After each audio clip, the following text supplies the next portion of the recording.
Wow, just my big head as people start to stream on over from the other feed.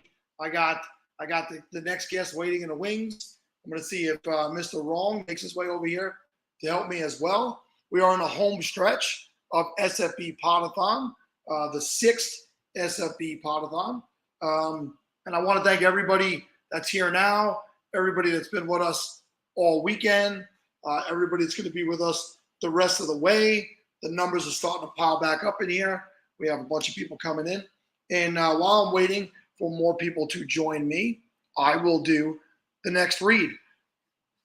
The transition from season-long fantasy football to NFL DFS can be tricky. If you want to take DFS more seriously this season, rely on experts who do this for a living with the help of Occupy Fantasy. Their staff has millions of dollars in lifetime NFL DFS earnings using the affordable tools and unique strategies created by co-founder Brian Jester at Occupy Fantasy. The goal of Occupy Fantasy is to teach you the right way to help you completely reshape. Teach you the right way to play and help you completely reshape how you think about DFS and bankroll level. Subscribe to Occupy Fantasy for their informative ebooks, live player models, daily write-ups, and the smartest lineup builder in the industry. Visit occupyfantasy.com today. And these guys have been a long-time supporter of the SFB Podathon.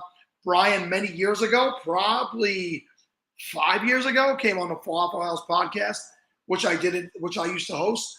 And he gave away a ton of these guys for free. But I have one, you ever get it for you cheaper. No, I'm just kidding. But he's won. He's hit the $1 million prize. The guy knows what he's doing. Go check them out. So I see that Dave is kind of sort of here. He's here, but the screen is black. I don't see him. Dave, can you hear me? I can hear you, dude. I'm here. Yeah. Is anybody else seeing Dave, or am I the only one not seeing him? Might be me. I'm not seeing anything in the chat yet, so. Yeah, the chat's building up. So I also can't see Scott, so maybe there's something wrong with my computer. So I'm going to bring Scott in. Hey. And there he is. So something's obviously wrong with my computer because I can't see the faces. Yeah. But Scott, I can see and hear you. Yes.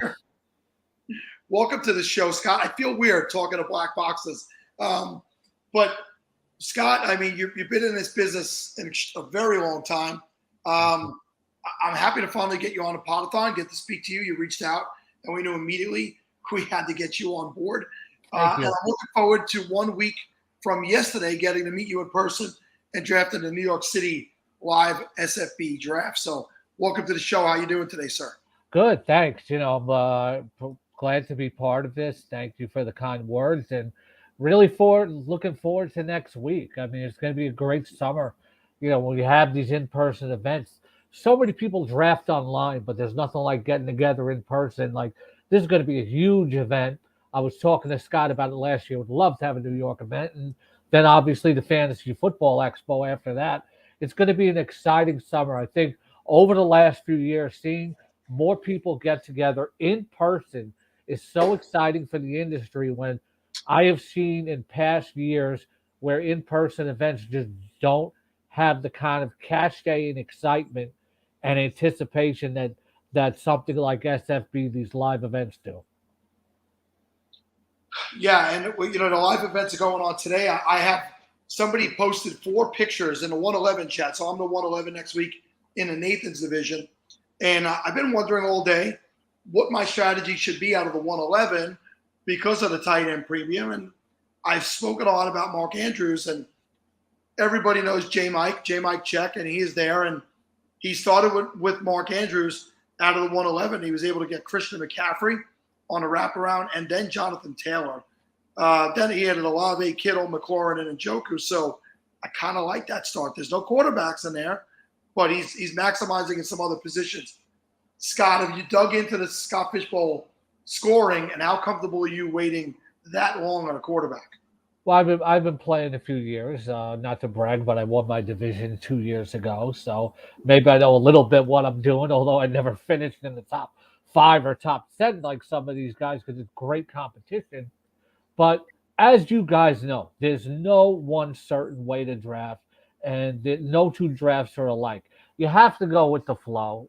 People know this who are experts, but people who maybe are looking for draft strategy, want to hear something like this, you got to let the draft come to you. So but at 111, I I have Andrews ranked actually third behind Hawkinson because I feel like with Baltimore now, Lamar Jackson finally has a really good projected crew of wide receivers. And that can cut into Andrews' production. So I bump him back behind Hawkinson, but they're like 2A and 2B for me. I know Kittle scored 11 touchdowns last year, but you're always concerned about the durability. So that's a minor concern for me. It's all close. If I can get one of the top, if I can get a top 2, 4 tight end in the second round, I'm more comfortable with it. I'd rather go for one of the top quarterbacks in the first round, and because it's a super flex. But I'm not against doing what you do with Andrews. So I think you just spoke to it exactly. I think that we've had a lot of advice here of people who are being a little too rigid in their drafts because they want to do a flag plant or maybe make their brand known. And first off, have fun, do what you want to do. But Scott, can you talk a little bit how you can be flexible, especially in a live draft type situation? We've got some people who are doing some fun things in Cincinnati, Philly today. I cannot remember off the top of my head the other drafts that are going on today. But what do you have any good, how do you in a live draft situation where people are, hollering out and having a blast and ribbing each other, what are some ways to, stay grounded, stay flexible in the moment? Everybody's got a different approach, as of course, but for me, I don't mind joking around a little bit, but I have to make sure I'm hearing everything because I've been in so many live drafts that sometimes, like we're at tout wars too, like in fantasy baseball. Like, what was that pick? So you want to make sure you're dialed in, you're hearing everything first of all. And next week at Tito Murphy's in New York, I'm sure it's going to be a lot of blah blah blah blah blah blah blah. So you got to make sure you hear everything. I don't know if they're going to have a microphone set up or not, whatever. But Ryan Hallam and Rick Wolf will make it as professional as possible. It's more like you're seeing what's going on in front of you, but the approach is the same. You have to play more of the poker face and try to read people, but you really don't know them if you haven't drafted with them before. So for me, it's just about, okay, if I'm picking at number 8, I have my top 8 guys queued up, and I take the best available one for me when it's my turn. Then I start queuing up the next 8 on the go between the picks and just keep queuing up and taking. I'm not really worried about other people. People have heard me say this. I'm not worried about getting sniped. I never get sniped. You know why I never get sniped? Because I always have another player ready. Because you took my guy. It can't always be you took my guy when I have 6 players listed and saying, okay, I'm going to pivot. So for me, it's round to round prep that starts in the first round. I sit down before the draft. If I'm picking 8th, I list my top 8 guys, and that's it. So I have up on the screen, Scott, that the Bengals mascot showed up at the Cincinnati draft today. Are there any surprises that we don't know about that may happen? I know we were working on trying to get some players to show up, and some of these organizations might be asking for a little too much. Is there anything out of the ordinary that we could expect to happen at the New York City draft? I don't know because I'm actually not privy to the planning. But even though it's not football related, I think it'd be real cool if Mr. Met shows up. Mr. Met? Okay, I will call over. It's not like the Mets are busy or winning, so he might be able to come. They have one. They just had a 6-game winning streak snap. Damn Met fans. You know what though is a good idea though, and I've seen them at past events. The Giants have an unofficial team of cheerleaders called the Gotham City Cheerleaders that actually showed up at past events that I was at, fantasy football wise. If you guys look them up, you might be able to have them come out. All right, well, I'm going to spend the next 5 days working on getting somebody that's better than me to show up. But I would look up the Gotham City cheerleaders. I've worked with them before, and they're really cool. Very, very cool. So Yeah. before we get back to a little bit more of the fishbowl talk, Scott, talk about, your career path. I know you used to do some work in other areas in sports, and what led you here? How many years you've been fantasy focused, and talk about that a little bit. Thank you very much. Well, I'll just throw this out there because you're a New Yorker, and I don't know if you're a basketball fan. My journalism career actually started when I won the New York Knicks High School Sports Writers Contest in my senior year of high school with my first article. Fast forward to I was the first ever full-time fantasy writer and editor at CBS Sportsline for 8 years. Then I was at ESPN.com before. I was the managing director of Roto Experts for a long time and did the Sirius XM Fantasy Sports Radio morning show for 6.5 years, which became pretty famous in the industry. People still come up to me and Corey Parson and Adam Rodas and still talk about it. I'm on Sirius XM Fantasy Sports Radio every Sunday evening from 5 to 7. And I've been the official fantasy writer of Seahawks.com since 2012. Even though I'm from New York, I'm a Seahawks fan, and it's really great to write for your fantasy football on the website of your favorite NFL team. And the last few years, I've been at thegameday.com, which is a fast-growing sports betting and fantasy site, and rotoballer.com, which obviously is one of the top fantasy sites in the industry. And I think football. Oh, go ahead, Dave. Scott, you just mentioned what you just described was, I think, every person who's 5'9" and can't put on muscle on their frame, no matter what they do or what they eat, and their dream when they grew up watching ESPN and consuming, reading the sports page every single day before school. You just did that, and I know the sports landscape has changed from what you just described. What was it like for, can you give some advice to people? Because there's all kinds of people listening who are trying to get into the content creation game and who are participating in the Scott Fishbowl. Do you have any advice for them that, like, hey, dig down, follow, like, how it is to, like, just trust your gut and follow your dream? Because that sounds essentially what you've done. Yeah, I'm not done, thankfully. So yeah.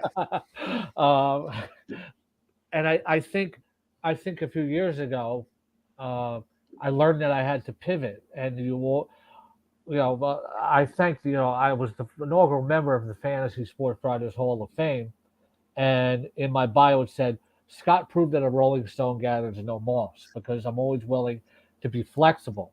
I think the industry has changed to where a lot more jobs are in sports betting because of the legalization. There are a lot of people that say, I want to be a full-time fantasy football writer. And to be honest with you, that's fine. I hate using cliches, but it's like a needle in a haystack. You have to be willing. Those jobs are very few and far between. The people who have them are not going to let them go. So those very hard to crack. If you want to be in the fan, you have to be versatile and change with the times. I saw a few years ago that things were really trending towards sports betting. So I feel like you not only have to be a fantasy writer, you have to be a sports betting. You have to be multi-platform. And so many people want to be on video and audio, but there's so much competition. I think if you're a good writer and you have strong English communication, editorial skills, you give yourself an edge. Like, I have a journalism degree. I come from a journalism background. So I know that even if I don't get on a podcast or a radio show or a video show, I'm always going to be able to get something because of my writing. So you need to be multi-platform. You need to be versatile. And sometimes if you're willing to take a few years ago, I had to work for like 4 or 5 different companies. You gotta pull it together. So I know there are a lot of people looking. There's more competition in the fantasy space for employment than ever. So make yourself versatile. So what I would say is, being the next oldest guy in the room, When I was growing up, it was all newspapers, and that really is just not the industry anymore, unless it's an online newspaper. But I don't think those are even read as much as they once were. I could recall somebody asked me this question yesterday. I didn't dig into it because, Scott, unfortunately, when I start talking about old stuff, they yell at me here. But I can remember when the newspaper, The National, remember the National sports publication? Yeah. It was a daily sports paper, and I would get that every single day. And I lived for that as a high schooler, to read national sports information, because the internet wasn't a thing. And I go back to when I first got into fantasy football, which was playing in the Daily News around 1992, when they had the game in the back of the sports section. You got your information from newspapers, and it's just not where people go anymore. I don't know if I'm the second. I might be the second oldest guy in the room, because I started playing in '94, and I think the National was like maybe in my last year of junior high school or something. I think we're kindred spirits. I think we're actually close. So I think we're going to say you're the same age. How's that? Yeah, probably. We're both 30, right? We're both 30. Yeah. Old guy just called her old Sal. This was what I needed the Podathon as we head into the home stretch. This has got me going right there. Oh, Mike is never going to live this down for not seeing this. He'll say, that's the beauty, right? Newspapers get wet and destroyed. This will be forever on the internet. Yeah, it's like people see a newspaper today, like, what's that? It's. Yeah, my first job was delivering newspapers. We used to walk the neighborhood with a shopping cart and deliver newspapers. It was Me too. Yeah. Yeah. I used to deliver Newsday. Yep, Newsday. Where'd you grow up? Queens. I still live in Queens. There was a New York Newsday back then. Now it's just a Long Island version. But I was born in Astoria, Queens, but grew up in Long Island, or in Copiague on Long Island. We moved when I was 5. So yeah, we probably have traveled a very similar path in life. You did exactly what Dave was saying, which was my dream when I was younger, but I probably just wasn't as good of a writer as you. I just wasn't a good student. I really didn't give a damn about school, and that kind of hindered me. I did 2 years of college and moved on and went into the construction field, and that's what I did. So I read that paper every day at my 9 o'clock lunch morning break, and I do miss those days, but I do love the advancement that we've come with, because you can write for Seattle Seahawks now, living in New York. You weren't doing that in a newspaper era. I actually was, because in the 90s there was a newspaper called Inside the Seahawks. I don't know if you remember, like there used to be these publications like Steelers Digest, Dolphins Digest, etc. And there was one called Inside the Seahawks, and I wrote to them and said, "Hey, I'm a displaced Seahawks fan from New York. I'd like to write a weekly column." And they said, yeah, and I did that for 6 years. But, to write for the official team site, being a Seahawks fan from New York, that's a dream come true, Sal. Yeah, that's, what, and Scott, rather, that is because you asked. You asked to do it, and that's just great. I wouldn't even have thought to ask. I mean, it was difficult to follow the teams back then. I used to go to the local bar because they had the big satellite dish. I'm a Raider fan from New York. I used to go to Mulcahy's to watch the Seahawks. It's crazy. I used to go right down a block to Crawdaddy's, not too far from where you were, and that's wild. Scott's my new best friend. Oh, definitely. Looking forward to meeting you next week. I remember in the mid 1990s when the 49ers and the Cowboys were the hottest rivalry, and I go to a sports bar. I'm the only one in the Seahawks corner watching the Seahawks and the Broncos on a little TV before NFL Sunday Ticket. Russ, you have a little Seahawk love, don't you? Yeah. What is that? It's just a little sugar skull that I got in Mexico with the Seahawks logo on it. Oh, Yeah. nice. I got all this Seahawks merchandise behind me. That's like a picture from MetLife Stadium when they won the Super Bowl. I got, Jamal Adams, DK Metcalf, Griffin Brothers, Steve Largent pop figures back there. Autographed title lock and mini helmet. So angry sitting in New Jersey 30 minutes from the Meadowlands, and I could not go see that Super Bowl. Oh, great. I was pretty upset either that I couldn't afford a ticket because my team was playing in the home city, but at least I got to go to media day with a credential, which was really, really cool. Scott, so you're watching a game, the ball snapped, it goes right past Peyton Manning's head. What are your feelings at that moment? My feeling is like, oh man, this is a good start, but Peyton's going to come back, and this is going to make it more difficult to deal with. I didn't feel comfortable until Percy Harvin returned that kickoff for a touchdown in the second half, and on Sirius XM radio a few days before, I called that shot. I'm bragging about that. No, I was literally just about to say the exact same thing, because you're right. That bad snap went over their head, and you're just like, yes, but it's Peyton Manning. Yeah. And then it was something about that kick return where it's just like, this is real. This is gonna happen. Like, and my favorite part of that Super Bowl was my son was 1. Like, that was 2013, right? Like, so he was 6 months, 7 months, and I'm sitting on the couch holding him.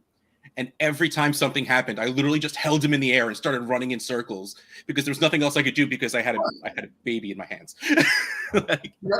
Scott, it was at the Prudential Center, right? Media Day? Yeah. I did go with my son as well. It was actually an event you could buy tickets to. I remember. I had a credential. You didn't invite me, Sal? Well, I didn't know you yet, Russ, but somebody bought me the tickets for Christmas. That was very cool. Something along those lines. They bought me the tickets. A friend of mine, Bobby, and that was a great event to be out with my son. I could probably dig up those pictures and.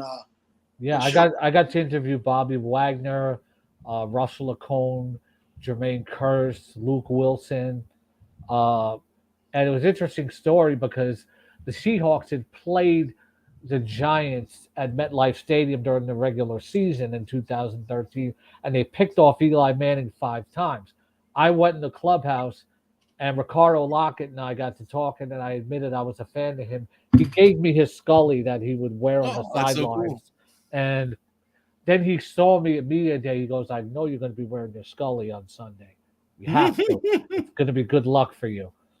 Do you have a small clone of him running around in your house from the sweat that was in the Scully? No, the Scully kind of like I wore too much, and it kind of started coming apart. But I do have, like I said, miniature pops of Steve Largent, DK Metcalf, Richard Sherman, who's my favorite all-time Seahawk. He's something different, that man. Yeah. But, that was when you see your team win a Super Bowl for the first time, you're in a state of shock. It didn't actually like really hit me until I was watching the NFL Network 2 months later, and they did the America's game on the Seahawks, and I'm like, wow, they really did win the Super Bowl. And we had to sit here in New Jersey and watch the Giants beat the Patriots twice, and it's just like, meh. Well, I mean, cool. Who are you a Seahawk fan? I mean, I was. I'm not really a fan of teams anymore, just because of how deep I got into fantasy. But I was a very big Seahawks fan for a very long time. Well, interesting, because I get press credentials for the Mets, and a lot of baseball players love fantasy football. Every major league clubhouse has a fantasy football league, and David Wright and I we still talk fantasy football to this day. And even though he leans towards the Giants, he doesn't have a favorite team really, but he's more into his fantasy team. Yeah. Zach Wheeler and I, who talk all the time, he really doesn't have a favorite NFL team.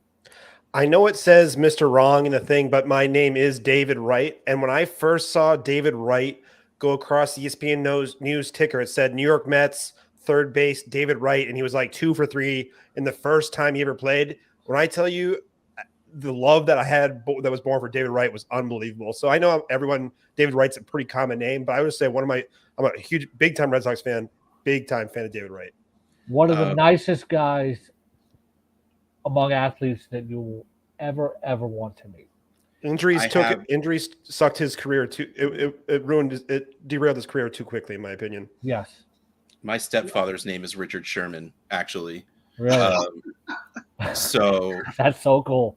Of course, A, being a Seahawks fan, B, him being named Richard Sherman. Also, like I had Richard Sherman socks that, you know, I'd be like, hey, Rich, I'm wearing socks to you right now.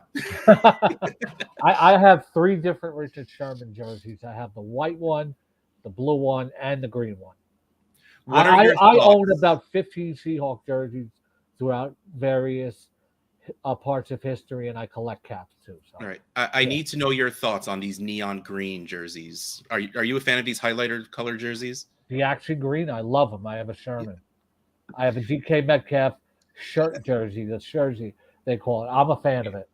Like honestly, like I see that color, I'm cool with DK Metcalf. I hate everything else. I don't know what it is. Like it's just like I see that color and I'm like, okay, maybe it's just because there's a lot of DK Metcalf cards because I'm big into football cards with him in that jersey. But otherwise, it's just like I maybe it's just I like the blue so much that it's like, why go to this dark, great, cooling color to I think my eyes might be bleeding green. I personally like it. Everybody's different, but nothing beats the throwback uniforms, and they're going to break them out again twice this year. Something about the fact that they more or less created their own hue of blue. Like that color is literally Seahawks blue. I love it. I love it. That's the coolest thing ever. Yeah. Yeah. We're about to be up against it here, Scott. So you guys have a new wide receiver in the fold to go with DK and Lockett. Are there going to be enough balls to go around in that offense this year in general to keep the individuals happy and to keep fantasy players happy? One thing I have to stress, and I've talked about this on Sirius XM Fantasy Sports Radio with my co-host Mike Florio. Those who are predicting that Jackson Smith-Njigba is going to suddenly overtake Tyler Lockett and become the number 2 receiver at some point this year, I hate to use another cliche, but they're barking up the wrong tree. Okay, people will say, oh, Lockett's going to be 31. If you remember the late, great Mike Tagliari from Fantasy Pros, he had annual studies that show wide receivers don't truly start falling off until at least age 32. Jackson Smith-Njigba was drafted because the Seahawks, I think, were 20th on third down conversion, and they wanted to improve that. He's a possession yardage after the catch sort of guy. His presence, it's going to be felt immediately, but he's not going to overtake Lockett. He's not going to overtake him on the depth chart. I think it's going to cut into the numbers of Metcalf and Lockett fantasy-wise. But if anybody's expecting Jackson Smith-Njigba to be the number 2 fantasy wide receiver for the Seahawks over Tyler Lockett this year, I think many people I respect in this industry. I'm not taking a shot at anybody. But so many analysts use 30 as a fall-off age for every position. And that's not true, and it's not going to be true for Tyler Lockett. Tyler Lockett's numbers might go down because of Jackson Smith-Njigba being there, but he's not going to get surpassed. Lockett's Scott, just too good. We really appreciate you coming on. We miss and love tags. Shout out to Tabby and the family, and a great man taken from us way too soon. We haven't brought Mike up this year. We talked about him a lot in past shows, but Russ and I will both be at the New York City Live Draft next weekend, so we look forward to seeing you there. And we'd love to have you back year after year, my friend. So Yes. Thanks for having me. I look forward to meeting you guys. Russ will be able to recognize, I'll probably be wearing either a Kurt Warner or Marshawn Lynch jersey. Kurt Warner, the Seahawks running back, not the quarterback. Right. And Mr. Wright. It was good to be with you as well. I really appreciate you and sharing what you shared with our audience today. It was special for a lot of people. Thank you. Thanks for having me. Be well. That was pretty awesome. So did I miss a touching story that I totally didn't fall asleep on the couch and get down here? Talk about his rise coming up as he won a contest in high school for the New York Knicks journalists contest, and just his career path and how he got to where he is. And it's we were talking about how it's different for people coming up today, but not so much. Like Dave said, just the grind and putting it out there, and it's not completely different. The methods and the A and Z are the same, but it's a different winding road for sure. Same, but different, but same. Right. I love that we all know GIFs even without the actual GIFs. You made the GIF. I'm a human GIF. Yeah. I say gift, by the way. And that was You're wrong. It's fine. So many people are wrong, and I'm No. not going to change, so I don't care. It's gift. No, the creator of the format said it was He's a called moron. GIF. Don't listen to that person. Don't. Tired of being in your league's toilet bowl year after year? Well, Podathoners, keep your eye on the prize at TrophySmack.com, the official sponsor of the SFB Podathon. Commissioners know that Trophy Smack is the 101 of trophies and the only way to celebrate winning a season. But it doesn't stop there. Outside of trophies, Trophy Smack offers championship belts, rings, loser prizes, and a new collection of metal wall art that can easily be customized for all your league's needs. It's time you had a trophy worthy of the hours you spent combing waiver wires, reading draft guides, and sweating your matchups, and it's only at TrophySmack.com. Today. Today. First of all, Dame, you just calm down. Dame Overboard, you calm down. With that. No. It's my show, and it's gift, and that's the way it's staying. No. That was a classic nerd versus chalk battle right there, and I'm here for it. All right, let's get these guys in here. All right, so I saw that reaction. What are you, a GIF or you a GIF guy? It's GIF because unless you're saying it's graphics interface format, graphics like with long necks and moseying about the savannah. It's not a word. It's an anagram. Yeah, it's an acronym. Graphics interface format is what it stands for. So I'm not talking about graphics. So it's GIF. So if there's a GIF of a giraffe, if there's a GIF is of a peanut giraffe, butter. I can say GIF. Yeah. GIF is peanut butter. GIF is I'm in a hurry. I'll be back in a GIF. No, thank you for setting. and I'm a nerdy jock, so I fall right in the middle. Bo and Smokey, guys, this has nothing to do with you, but I have to step up, do a couple things behind the scenes. I cannot wait for this segment. Guys, take it away. Offended. Yeah, that's actually probably it's a compliment for me to leave for you guys. Dave, so, I guess congratulations. it was nice knowing you. Yeah. One of these days, Bo. One of these days. He put in our DMs. Crap, it's those guys. I'm out. Peace. You're still here. There he goes. All right, finally. Smoke He's gone, am I right? Dude. You know, at the end of the last feed, I had to leave Dave behind with John and Anand, and I click out of the show, and he says, "Now we can have some fun." I was still there. It wasn't like I was. You got rookie mistake. You You can see the people still in the back room, Dave. Rookie mistake. Rookie mistake. You wait till they leave. let me click. I said, "Let me shut the door before you start talking." I mean, I felt like I was with my ex-wife, for God's sakes. Honestly, though, Sal, he didn't have to say it. That should have been known. Yeah, but like after a couple of hours, it still feels good to say. Like you need to say it out loud. You need to get that weight out. So, all right, but let's. We don't have to put anything on rails, but let's at least talk about you guys a little bit, right? You're here. You're the guests. You're, I guess, what we're supposed to be talking about. You good? Now you're good. All right. So why don't you introduce yourselves a little bit, and then so I don't have to ask about it later, run it right into how many Scott Fish Bowls have you played in? What division are you in? Where are you drafting from? Who do you hope to draft? And then what should I do at the 101 in my draft? I've already forgotten all the questions. Go ahead. I know there's 5 of them, and I don't know why I went to my second hand for 5 instead of doing that. I have no idea what just happened. You're throwing this trick math at us now, right? All right, Bo, lead us off here, baby. All right, so I'm Bo McBrayer, otherwise known as Bo McBigtime, otherwise known as the King of Spice. And I am in the San Francisco live draft division, Roundtable Pizza. And I picked from the 112, and we are through 10 rounds as of yesterday. And I sought out to get a few different guys. My guys, I'm always drafting getyourguys.com. That's what I've always done. That's what I've always won with. And at the 412, I got our guy. Smoke and I both are full on absolute lunatics for Kyle Anthony Pitts, no matter what. And so that's what I did. I went bully tight end. I got Mark Andrews at the 112.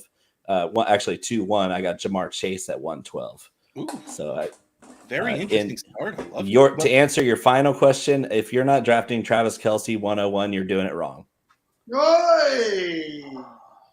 Look at With Ryan. such You're tormenting me. confidence, he said that.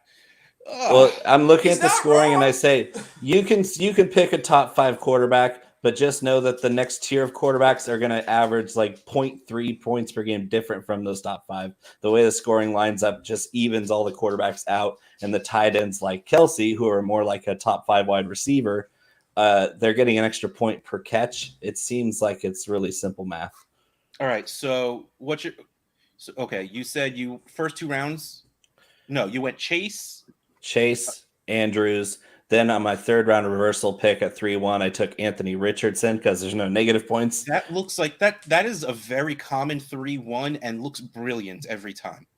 It's the one I was hoping would slip to me, and it did. And then at 4-12, I had Pitts, and then I don't even remember who I took at 5-1 because Pitts got me so over the how do you moon. feel about your quarterback situation, waiting that long until you took a quarterback, and then whatever you took as your second? So I actually waited even longer to get my QB2. I got Bryce Young in the 7th. And that for this scoring format, I thought that was incredibly crazy because if let's say I have Bryce Young ranked as the 18th or the 20th quarterback on the board, and he's getting drafted 3 rounds after the QB 12, I'm getting value no matter what. And in this format, I felt like if I could kick it down the road a long ways, I could get away with maybe, let's say I have Sam Howell as my QB2. I don't really care. It's like I could punt QBs into oblivion. Well, I got sniped on Sam Howell right after Bryce Young went. So I was happy with who I got at quarterback in this format because I got a lot of value at the skill positions. I saw didn't feel that way. like McGonigal said this last night, and I read it, and I was not awake enough to comprehend this. Uh-huh. That's a very interesting way to think about it. Is Mahomes the 101 quarterback though? Is he? No, because you can't say that he is for sure, but Kelce is going to, in this format, at least for Scott Fishbowl, is the tight end 1. And yes, Mahomes is a top 5 quarterback, but in fantasy scoring, he might be QB5, he might be QB3, QB1. He could be all those things, and you're still going to be happy with the pick. But if you don't draft Travis Kelce with an extra point per catch when the guy's going to catch 115 for 900 to 1,000 yards, score 10 touchdowns, and he gets a quarter point per first down, it's insane to not draft Travis Kelce at 101. There you go, Russ. Have fun with that, buddy. That just made it worse. I know. Keep going. I'm always happy to complicate your thought process. You're the best. You won't be able to see it. All right, you're up. All right. I am Smokey Hell Nelson, for those who don't know, of The Smoke Show. Smoke show. Yeah, buddy. I have ADHD. I'm just going to put that out there right now. So, yeah. No. For those who don't know and aren't, visually impaired on this one. As I have ADHD, I have a lot of facets that I really attend to all at once. And my show is much the same. I started off, phase 1 was the football stuff. Phase 2, a lot of interviewing, major macro interviews, micro interviews, sandwich them all together, topical stuff. Anyways, it branched out, it got into music, the channel kind of blew up, and I dialed the football back a little bit while my wife was in school. She is now graduated. Congratulations to my wife, Rachel. I'm so proud of you. And she's pregnant with our second son right now. So, she's just kicking ass right now. A very masculine name. We'll put it on the list. How about that? But the first name will be Ozzy. I'll let y'all know that right now. That's awesome. Ozzy Outhouse. That's. You could do a George Costanza and call the kid Ozzy 7, like Mickey Mantle. 7. He's like, that is something we'll put that on the list. Rachel, she's not. Yeah, but like anyways. he was writing you off when he said that, but he meant it when I said it. Yeah. All right, you will see a lot of comments from our boy Dustin down there. Kid should be named Kyle Pitts. He put a thread out yesterday, or no, 2 days ago, man. I think I blacked out for an entire day after it happened. And he's like, who would be the one person you would like to follow you back on Twitter? And, of course, if you follow me on Twitter, you know I use Kyle Anthony Pitts as a response to so many questions that I have a pre-recorded video of me just going, Kyle Anthony Pitts, next question. And because it just saves me from typing, quite honestly. And so it's almost become synonymous with my name. And so Dustin puts this thread out, who would you like to follow? And I go, of course I would put Kyle Anthony Pitts. And he followed me, man! Like, 5 minutes later, Kyle Anthony Pitts followed me, and I swear to God, I was gonna black out at the time, and that's why I didn't know it was 2 days ago and not one, but anyways. Oh, yeah, no, yeah. Time Yeah. loss is a side effect of that, I've heard. Yikes. I gotta say- it's totally that. Somebody included me as the person they want to follow them, and they're aiming really low. You got Kyle Pitts. Somebody requested me. And he only follows like maybe 1,134 people, just as a roundabout figure. So I felt very honored, and I told him I'm sorry about the million videos using your name as a response. It's not creepy. I'm just a really big fan. It's a little creepy, but it's worth it. Hey, you know, sometimes you gotta stay on brand. I'm just that guy. But anyways, my show has many facets, is what I'm trying to say. But now that my wife has finished college, I'm bringing the football content back, baby, and I'm branching out everywhere. So come look for my Puff Puff Pass series to make its return. That is where I give you 2 starts, 1 sit for every position every week, and with my smoke show flair. Smoke show. Yeah. I don't know how to follow that energy, Sal. It's tough. I mean, don't have like. it. For once, I'm sorry, Sal. No offense, I'm gonna Hollywood Squares you up here right now, but it's nice not being the oldest guy on a podcast for once. Thank you. I thought Scott Engel was older than me. It turns out he might not be. Oh shit. Damn. And if that's the case, then hey, Sal, you look great. You for your look age. you look younger than him, maybe. I disagree. I disagree wholeheartedly with Scott's point about JSN too. Yeah, well, I felt like he was calling me out. Again, Even though he was. said he wasn't. Even though he said he wasn't, it felt like he was. Respond to it. Do it. I think JSN's going to be the wide receiver 1 of the Seahawks this year, right off the bat. Not 2, not 3, not 4, 1. He's by far more talented than both of those guys. I love Tyler Lockett. He won me a lot of money last year as the most valuable wide receiver compared to ADP there was. DK Metcalf, best ball champion. He's won me some best ball money over the years. But JSN is special. He's on a different planet in talent-wise. Getting open is how you win in the NFL, and getting open is how you score PPR points. This guy is going to be open every single play. And Geno Smith, guess where he's going to look? He's going to look for the guy that's wide open on every play.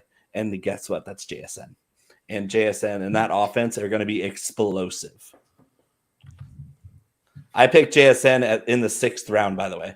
That was who I picked in the 6th. Vested interest, folks. That's a really good pick in the 6th, especially because, well, to agree with what he was saying about part of JSN's role is he's going to be their short yardage guy because it never worked with Seahawks and tight ends. It just never really worked. So DK, okay, he'll run a slant and that'll be fine. Same with Lockett. They have, a couple of screens, some short throws, but like you said, exactly. While Lockett is a very good route runner, JSN is like a freaking magician. So in this scoring, even though he might only come away with 6 targets a game, 4 of them will be catches for first down, and that's getting you almost 10 points on its own. Like I think he will be very, very solid. I don't think he's overtaking Lockett. For comparison, DK went in the 4th round in our draft, which I felt was early. And then Lockett went way later. Lockett went down in looks like 8-1. So Lockett was a great value. I love that Lockett value at cost. I love JSN so much. He's one of the best wide receivers I've ever scouted on film ever. Period. End of story. I've heard. And so translating that to the NFL into this offense that's starving for somebody to get open. Starving. Geno Smith played out of his mind to get the efficiency he had last year. And this is going to make his job so much easier. I don't disagree with 90% of what you're saying. It might also be me managing expectations so I don't cry by the end of the season, because I want JSN. I want him to be a thing. I had so many plans of taking him in every single rookie draft, and I hate what the Seahawks did to this rookie draft. Taking JSN and Charbonnet just like was the worst. And long term, I do love JSN anywhere, ever. But it's a little crowded in Seattle, which would you be surprised if last season is the best that offense looks in a very long time? No. So I'm a little worried about this year. But I know they are willing to make changes, except for coach and GM, which they should have done 6 years ago. Besides the point. But I'm ready. I'm ready for JSN to be a thing, but I don't think it's going to happen right away. You're guarded. I get guarded. I've never had a wall. I've never put up a wall in my life. So I'm ready to get hurt again. I've been hurt. I mean, I'm a Cowboys fan. Smokey and I are both Cowboys fans. We haven't been happy with our team in 27 years. So you can't hurt us anymore. We have scales. We don't put walls up. We just get thicker. We just get thicker skin. We don't have to put up walls anymore. Guys, I'm a Raiders fan. So is my dad. I'm sorry. So he has metal plated armor. He looks like that dude in the black hole, on the inside. That's actually not even a costume. That guy just shows up that way. I'm just hollow inside. So hollow. Hold on. I need to share this because this is a little bit of beauty coming on. What do you got? J Mike is drafting live at the moment. Ooh. We got Damn. from the 11th spot, Andrews, McCaffrey, Jonathan Taylor, Chris Olave, George Kittle in the 1, 2, 3 in the 5th. What? That's bonkers. In this format, that is bonkers. If I take Kelsey at 1 and Kittle is there in the 4th, smash it. 1, 2, 3, 4. The beginning of the 5th. Still, wow. I don't care. I will absolutely skip one more round of quarterbacks to take Kittle. Yeah. Absolutely. And then another, this is a beautiful shot. And Njoku, this is a little scary. Not going to lie. Can be. Purdy and Young right there, both of them. Yeah. And then, but following it up with Jordan Addison. Yeah. That's nice. That's nice value on Mike Williams, too. Big Mike, that looks pretty good, too. It's not shocking whatsoever. This is J Mike. He's freaking fantastic at this game. Are you taking, if I got this correct with the third round reversal, are you taking Njoku over Jordan Love with that start? I don't. Yes. It depends on what your quarterbacks look like, honestly. I just don't care Look about at what they look like. It's right there. I would take Love over Purdy because I at least know Love is going to start week 1. You think he would have seventh round would have been Burks and Njoku Love. So he would have to take Love where he took Njoku. Yeah. So I like the start, but I think I'm going quarterback sooner. I like the first 3 rounds. And I do like Kittle, but I think probably where Olave is, I'm probably going for a quarterback. But imagine skipping on Purdy, grabbing Young, and then just grabbing Garoppolo down here. He probably got sniped right here. Imagine walking away with Young and Garoppolo and this. That would be I'm not a rookie quarterback guy in redrafts. Me neither, but that is. Me neither, but no negative points means I'm smashing smashing high upside. With a team that looks like this. Yeah, I wouldn't be touching Anthony Richardson with a 10-foot pole if it was last year's scoring. Yeah, oh, good God, no. In a 0.25 points per carry, getting McCaffrey and Jonathan Taylor in the 2nd and 3rd? Smash. That's gross. Andrews anywhere after 106 is a value. This is actually very, very common, it seems. Andrews is hitting around that 10 to 12. I don't think we've seen him out of the first. No. But what do you thought on Chubb going ahead of Taylor? It's not. Nick, with Hunt gone, like the ceiling for Chubb is what we've always wanted it to be. Yeah, and it is points per carry. Taylor's going to do more receiving, more of a mix, but still you get points for the receptions. But just interesting. Yeah. I mentioned it earlier. I really do enjoy Nick Chubb quite a bit. And I mean, I love Chris and all, but he's okay. I like that start though. That's a really solid start at 11. Yeah. 12 went off the rails a little bit after their opening there. Yeah. Like that, I'd be a little upset with that. The value on Ramondre though in the fifth. But like I was about to say, if you swapped Goff and Stevenson, I would feel better about drafting Goff. But I guess it really doesn't matter in the long run. That's a turn. Yeah. Anyway. Well, and that's a turn too. So he Right. clicked that one. Oh, but is it in that direction? 1, Yeah, 2, it is. 3, 4. Okay, yeah, it is. Just never mind. I thought it was separate sides. What about Tucker? Are we going? Is anybody going kicker that early in here? I know the points with that early? Hell no. No. My draft's on sleeper, so I have to start one. It doesn't mean I have to draft one. I just have to have one by week 1. You just have to have one on. Yep. If my league mates are watching right now, Starbucks division, yes, I gravitated instantly towards that one because I'm a basic bitch. Can I say bitch on here? Whatever. You can say it on the radio. You just did. So yeah, well, stop me.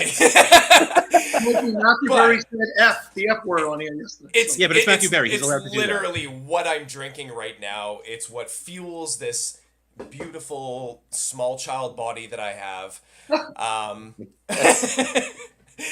But if you're listening, Starbucks division, here's my kicker strategy. In the 13th round, I'm taking a kicker. It is most likely going to be Evan McPherson. And after that, I'm going to take McManus as late as I possibly can. That's it. That's it. That's my kicker strategy. I'm on sleeper. He's I don't McLevin need to go the deeper than that. McKickers. Yeah, McLevin man. the McKickers, yeah. Absolutely. The golden arches, baby. See, holy Food hell. theme. Come on. Well, first of all, I loved it before. We had that one dude that drafted 3 Jay Williams. He got Javante, Jamal, and Jamison Williams, and now the McKickers. We're learning things to this show, and I love it. I love it. Oh. Yeah, that's my absolute strategy, and I don't see much deviation from that. So I carpooled yesterday to San Francisco with Mace Riney, the IDP guru. Yeah. And Rod Villagomez, Hot Rod himself.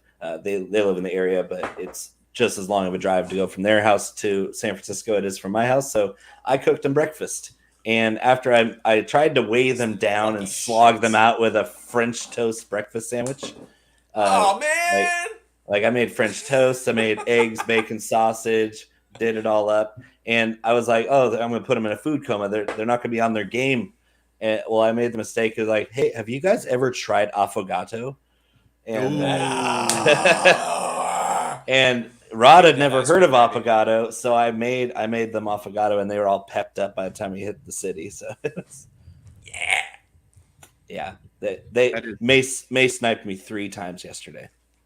After you cooked him breakfast? Did you ask for the breakfast back? My God, ew.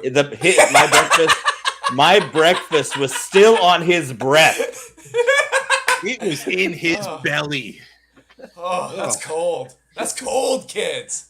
Jeez. Yeah, it was bad. There's no trust out there. I think we got about 6 minutes left, and I think, if we don't let you talk about your other business, people are going to be a little bit upset with us. Yeah, so I guess. Touch on it a little bit. Wait, what other business? What are we talking about? I don't even know. Well, I mean, you have to narrow it down. I do a lot of different things, but I think what he's trying to get at is I am the owner and creator of BigTimeFlavor.co, which is home to the world's most deliciously intense condiment, Hot Box Gourmet Hot Sauce. You can get yourself a bottle along with 4 unique seasoning blends that are pretty amazing in their own right. BigTimeFlavor.co, longtime sponsor of the Podathon, and just generally a good place to get flavor into your life. Cosign. And I love spicy, but my little white boy body is not designed to handle it. So when I eat, I sweat. I literally He has pores everywhere, and it just with pictures of me with napkins on my head at lunchtime like this, and this is real because I love spicy, but my body's like, no, you fool. So I have not purchased from you, but I'm going to. I love Chipotle. Do it. Chipotle flavored anything. Sal, you're more olive than white, and so I trust that you can handle it. If my 10-year-old daughter can put a few drops on her tacos, you can do it too. My daddy was born in Sicily, so I do have a little bit of that. Yeah. But I do have friends who love it, and so I'm going to start checking out that site. You've done some great things in the past with the Podathon and donations through that site, and we appreciate that. We appreciate you guys for coming on, and I'll let Russ. You got anything else, Russ, in these final few minutes? No, I'm just looking at all the people talking about the hot sauce, and I remember when you first came on to the scene, I ordered almost immediately, and it was wonderful. So thank you. I just my mouth is literally watering now thinking of tacos with hot sauce on it. Like I was put on this earth. Yeah, I was put on this earth to make people just as fat as I am. It's amen. And despite my best efforts, Smokey, work on it. Up Come there, on, man! Up there on the west coast of Canada, apparently they're getting too much cardio because he still looks like that. I'm fighting it. I'm fighting it every step of the way. I will be 49 in August. I do go to the gym regularly, but I love to eat. I love to eat. So I try to counterbalance what's going on.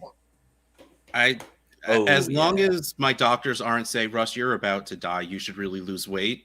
Like, they give me that, Russ, it's for the best if you lose weight. And I'm like, that's not serious enough yet. My doctor says, I have news for you. Are you sitting down? I said, of course I am. Look at me.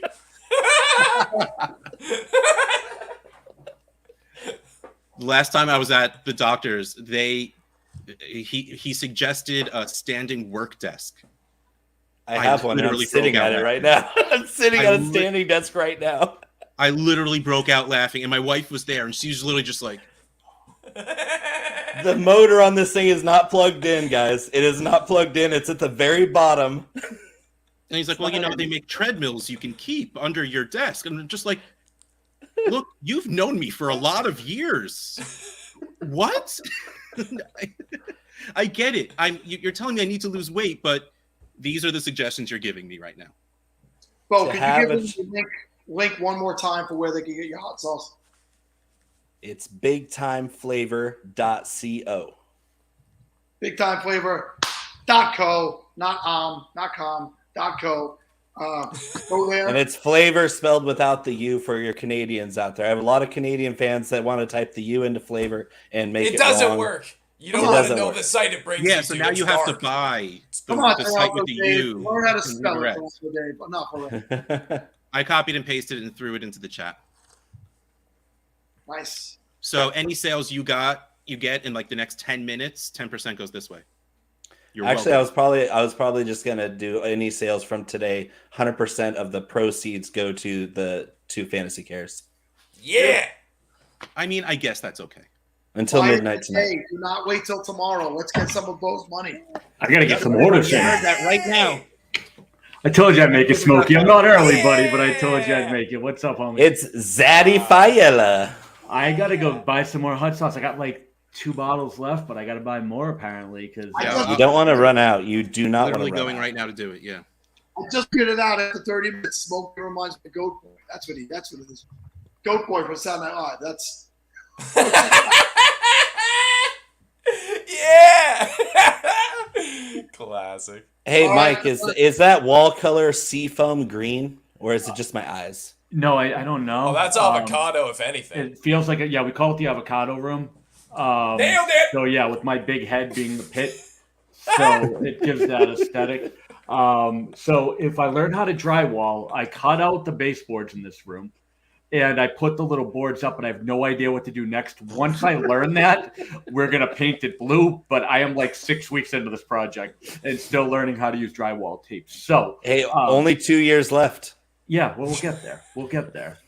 I try. Chance, we got the next ghost, the next guest. I'm sorry, waiting. He's not a ghost. He's real. Next guest waiting in the background. Make sure the wife tunes in, Smokey. So thank you guys again. Hey. Go to the website, buy some hot sauce. We'll speak to you guys soon. All right. Well, don't settle for the same old. I was going right into the reads. Yeah. You good?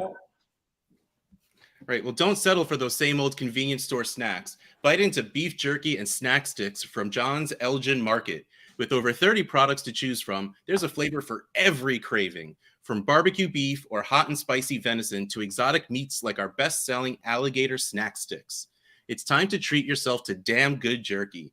Visit John's Elgin Market, John's ELGIN market.com to check out all of the mouth-watering options. Plus, now through July 16th, contact at Steven with a PH _ Roto on Twitter to place an order and receive free shipping with 10% of all proceeds going to Fantasy Cares.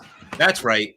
We ship nationwide, smoking quality meat since 1880. Snack with the best at John's Elgin Market. This guest is sponsored by the Dynasty Rewind, a fantasy football podcast that entertains and informs listeners with the best rookie breakdowns and strategies in the industry. The Dynasty Rewind team consists of host and founder Michael Bauer at Rewind CEO, Chevin Noon at Chev Boyardee, and Nate Christian at Nate NFL, and we strive to provide you actionable advice and have fun doing it. For all things rookie-related, strategy, team building, and so much more, the Dynasty Rewind has you covered. For even more access to our crew, head over to our Patreon, patreon.com/Dynasty Rewind, now offering a 10% discount for yearly signups. As always, be kind, please rewind. Today. Oh, no, not this one. And So- every day so- going. So Sal, do you know how I brag about finishing in the finals in SFB 11 and that being Yes. like one of the coolest things that's happened? Yes. So actually the coolest thing about SFB 11, I am backwards because I'm exhausted, probably no less than you are, is I made a friend in the 105 chat. It was the best draft chat that I've ever seen. And I'm so stoked to see him backstage. Is this your friend? This is my friend, Tom Everett Scott. What's up, buddy?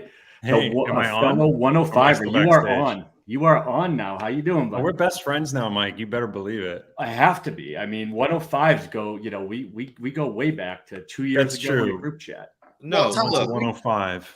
This look, whole that's thing. cute. is You based happen charity? to find yourself in the same draft slot as Tom Everett Scott. I straight up just stalked him when I saw that there was a Captain Geach in the Shrimp Shack Shooters division. I'm like, I'm guessing. Yeah. I'm guessing he ends up there. So of course I join it. And apparently I am his second best friend behind Mike. So I we've think that all made it. guys, don't make me choose. I don't want that. You should choose Russ. He's way nicer than I am, Tom. You know who we Boys are. I'm a jerk. So go with No, Russ. you're both great. The You're both entire great. Scott Fishbowl is about charity, and you're doing charity work by pretending you're friends with either one of these guys. That's right. It's true. Appreciate It's you. true. It's Charity. like a mercy date. It's not my first one. We've had professional athletes on this Podathon. It's the first time we've had an actor. So thank you, Tom, for making the time and joining us here. And when we, I know you know Casey very well also. Yes. Casey Kasem. We wish she could have been here for this. And she's been pushing to get you on here with us in the past. And it's finally lined up. I think last year you got called in to, you were working at the time and couldn't be here. But so thank you for making it. Oh yeah, of course. No, yeah. I never really know what my schedule is going to be, but I'm happy to be here this year and supporting this great cause and talking to you guys. You're all. I think people you're all say to jerks. themselves, I think people like say to themselves, wow, he's an actor and he likes fantasy football. But at the end of the day, you're a regular human being. But I really Russ- am. I really am. I have a real dog over here. I have 2 dogs. I've got kids. It's great. But tell us how fantasy came about in your life. How long you've been playing? Are you still in your original league and all the good stuff that goes with it? I was with the guys that I started playing with in hi. Hey there. That was also another real human being. That was. Yeah, I made that one actually. You did? I did. Congrats. Not by myself, but yeah. You put a little bit of work into it. Nice. Boy. You're just bragging about having sex. Yeah. So my buddies, anyway, the short answer is I'm not still in that league. I wish I was. I was in like 12 leagues. Yeah. And Tell me yeah. about it. but I'm in several this year. So I've got one that I do with a bunch of fantasy analysts and other like Hollywood rando people that Russ helps me with. That's my one dynasty league, and Russ is and Mike has actually offered some info as well. But Russ Russ somehow has become my dynasty guru. Have you ever won that league? I won it last year. All right, so then props to these two guys. I was going to tell you to drop them, but okay. Sal, You Knock it got off. T. Higgins right there above your head. Best wide receiver in the league. And then I run another league that my brother-in-law, my father-in-law are in, and all my pals from college and stuff like that. So, what about you guys? How many leagues are you in? I know Russ is in 1,000. I'm down to like 6 now. I couldn't keep up. I had it at like 20. I think the year that we were doing the fishbowl, I think I was in 25 or 26. And I was just doing an apology tour the next year and got it down to 6. I'm like, I'm sorry, guys. I'm a terrible league mate. Like, I can't keep up. So now it's just like my buddies from home, all the kids from the North Shore that I've been doing for 24 years now in Dynasty. Ryan's league, Ryan McDowell's league, the fishbowl. And then we have a co-owner league with a few of my buddies that are in the industry. But yeah, pretty low key now. It's much more fun, to be honest. How is the North Shore? The North Shore is hot as hell right now, man. It's like 88% humidity. You guys can look if you want. Hi, guys. You guys He's say a hi. real human guy. Hey, guys, he's a real human. They love being on the Podathon every year. But yeah, North Shore is about 80% humidity right now, and 89 degrees, and the mosquitoes are in peak form. So yeah, Nice. it's about perfect. Cape Ann. You ever go up there? I didn't, but you know what? I'm actually this weekend heading down to P-Town to get out of here. But the Cape Ann League, I haven't been up there in how many years? I would only go up there for hockey games way back when. Wow. So Cape Ann Hockey League was up there, and so we'd hit that. But yeah, you're a South Shore guy, though. What are you talking North Shore for? I am South Shore, but I made a movie up there. I did a DreamWorks movie with Steven Spielberg's produced it. It was called The Love Letter, and we shot the whole thing in Rockport. It was great. Oh, nice.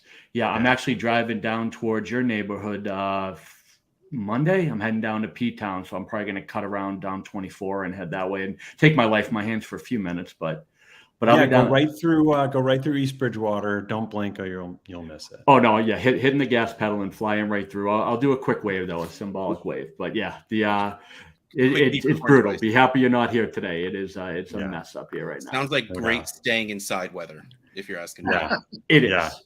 I'm a Long Island guy, and we have a North Shore and a South Shore too. Over here. No, not real ones. And you're in Brooklyn now. You can't. I moved to Brooklyn 9 months ago. I was on Long Island for 43 years. And now you're not. I got to stay out in Amagansett. Nice area. That's nicer than where I grew up, Tom. I'll tell you that much. I was just working there. I'm a South Shore guy. That's where I grew up. And South Shore is not considered as nice as the North Shore. Amagansett is North Fork. When you go out there, it splits, and that's North Fork. Hold on, you're from the not as nice part of Long Island. That sounds horrible. Yeah, listen, I'm low rent. No, I'm not trying to. If I told my mom when I was young I'd be on with Tom Everett Scott, she would have never believed me. Right. High class now. So was that year that you played with Mike the first year for the fishbowl, or you played previously? I think my first year was, I want to say it was the first year of COVID, maybe 2020. Okay. Yes, that would have been 1 year before. Yeah, that would be SFB 10, I think, would have been the first year. That's when I knew. That's how I met Casey, I think. Because we were both 7. We were both 107 there. I think that was the year I started Kamara and Kittle. I think that was the best year I ever did. I think since then I just haven't done as well at Scott Fishbowl. That feels very, very on par with a lot. Like, same, honestly. Made the playoffs. Derrick Henry running nice and strong. Derrick Henry gets hurt in the playoffs. I'm screwed. But I made it. Like, right. Ever since then, I'm just my dreams of playoffs are just gone. It's like top half. Just top half of the league. Right. And right now at 3,324, like, come on. Because I didn't make it last year. Last year I was in the 2000s out of 3,000. I was too. I think I might have been lower than you actually. I can't wait. I'm doing the live draft again. I did it last year in LA down at Trophy Smack, which is right here up on the screen. Nice. Yeah.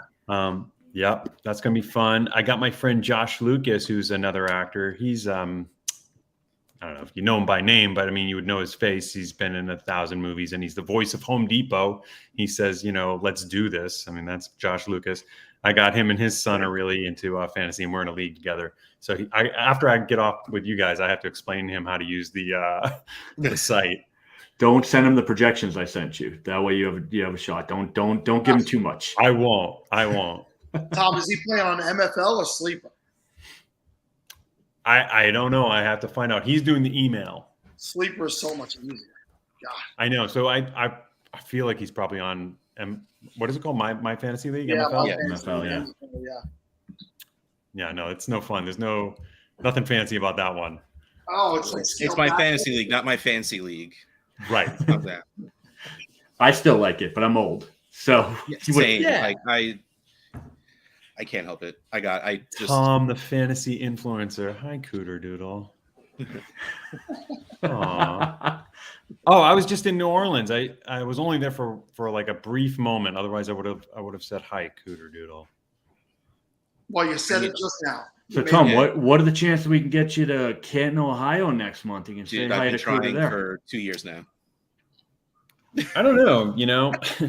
There's a strike on here, actors and writers. And so there's a good chance if they don't settle that strike that I won't be working. What are the dates? Because I have to my kids to college. 12th through 14th, maybe. Yeah, something like that weekend, somewhere that weekend, and we can have Matt Walsh pick you up. Maybe I see if I can get a private jet from Matt for you. I could DM when we get out of here. But Well, if you're gonna get the PJ, I will be there. all right, I will tell Matt we need a private jet for you to come out to Canton, Ohio, because I don't know where you land private jets in Canton, Ohio. But Hold on. Did we just Right on the field, actually. abbreviate private jets to PJ? Is that what just happened? I think we can That's bet on from, when you can do that. That's from Succession. I didn't do that myself. Oh, I'm not classy enough for that show. I haven't gotten. Come on, Russ.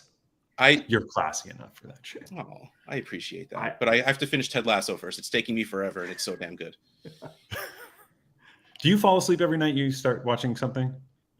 That's what I do. My wife does. That's the hard part. Like I have to stop because if she when she goes Right. the next day when we go to watch and she hits play, if it's not exactly where she remembers, and of course she doesn't always remember where she falls asleep.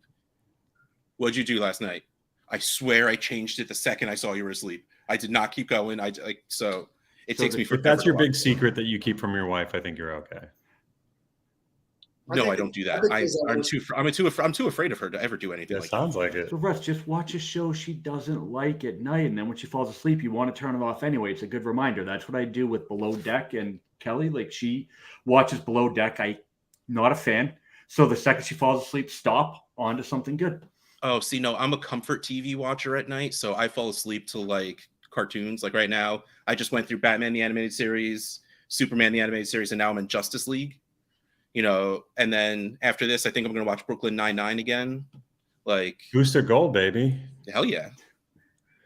So if you're my age, you would have been looking for a video to watch in the video store, like a movie That's at the best Blockbuster. days. Yeah. And that would be, I would just pretend to go along with my wife, like let her pick a movie that she wanted to watch and pick one that I want to watch. Because as soon as I started rubbing her feet on the couch, she'd fall asleep. Gone. And then I just changed. Flip the movie. DVDs.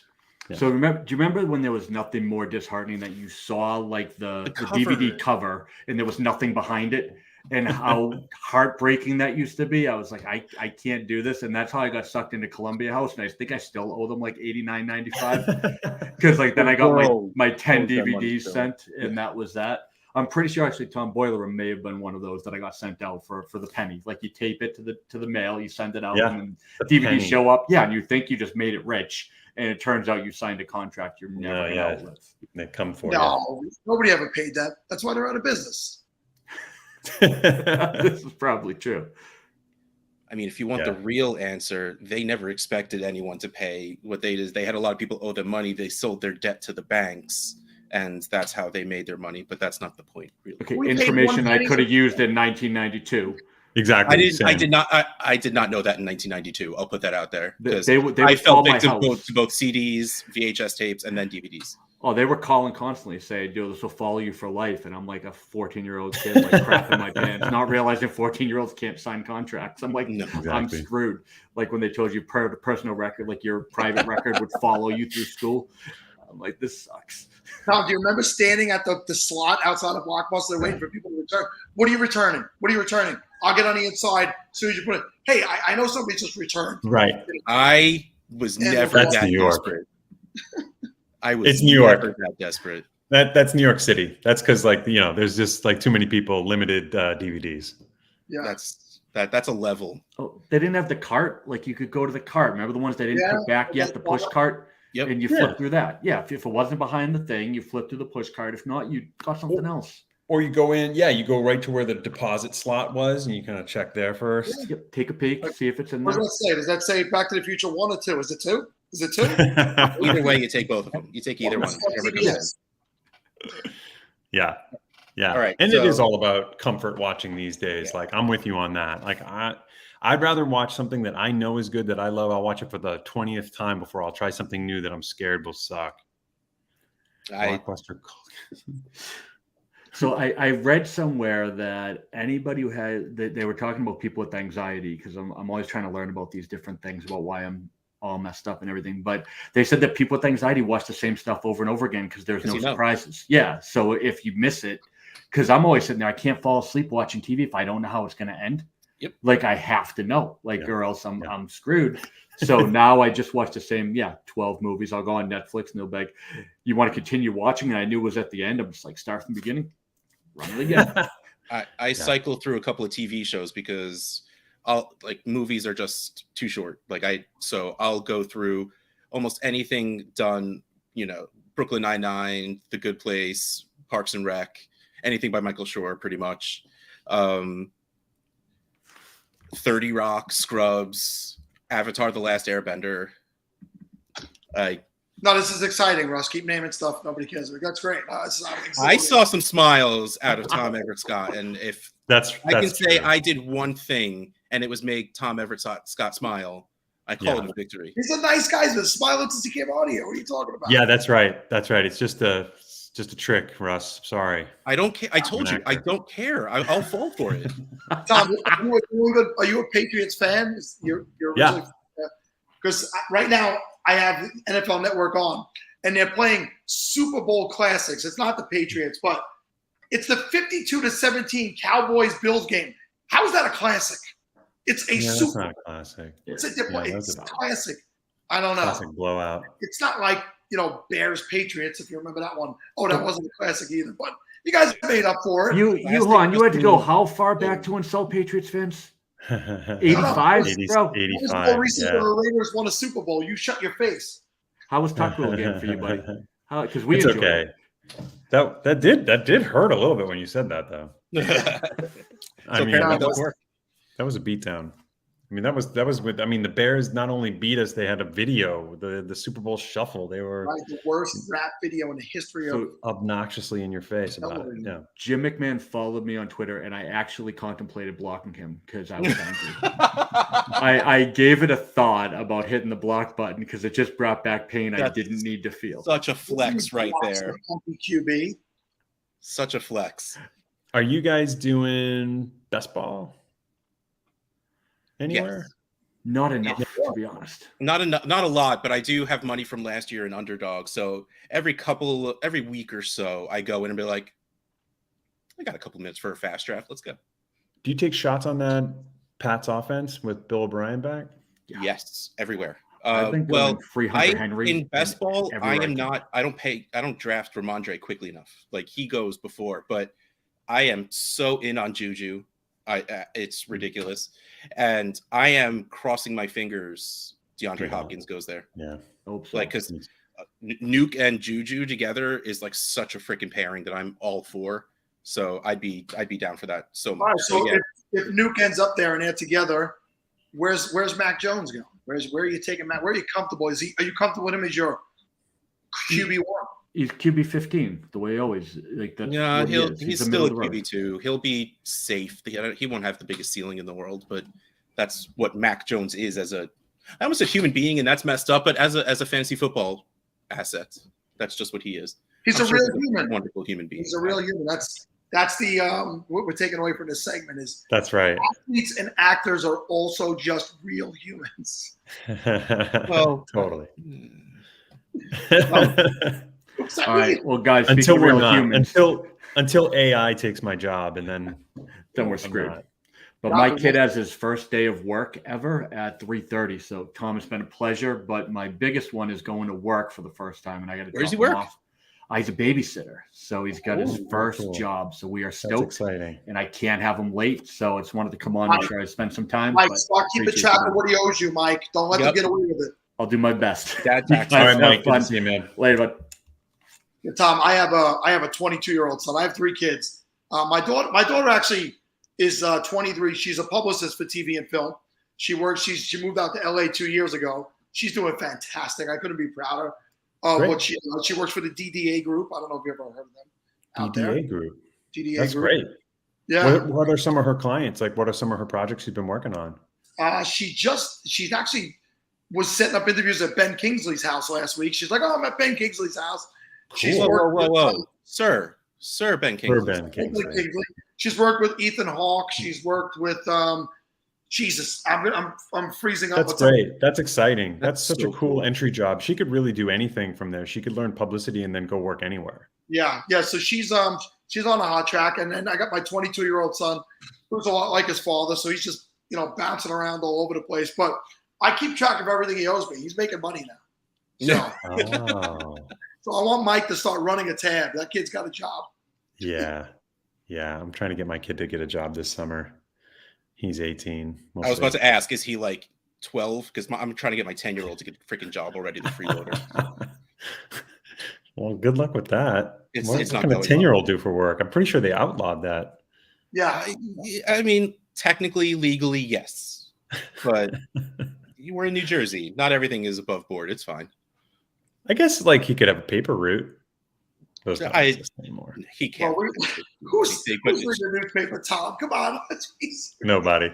The Those kid don't probably exist. doesn't even know what a newspaper is. Definitely doesn't know what a phone book is. So Oh my God, this No. thing comes Those- off like neither one of those fingers? exist. What is this? Get us out of here. It's crazy, right? all right. So Oh, before no we jobs. start like physically aging ourselves by talking about all these old things. So Tom, where are you drafting in your Scott Fishbowl draft?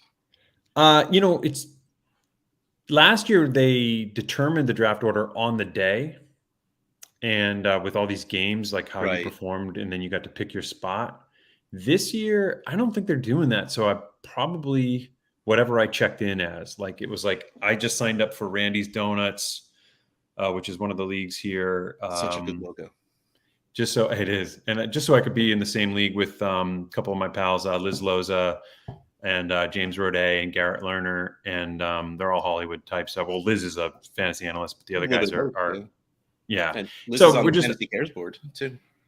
Yeah. So, oh, really? Okay. Yeah. So then I think I'm the 9 or 10 slot. All right, so Which isn't clearly not bad. knowing your slot, then you probably don't know what you're hoping to draft when you get there. Is that Well, what I'm hearing? if it is the 9, which something's telling me it is, but I don't know for sure.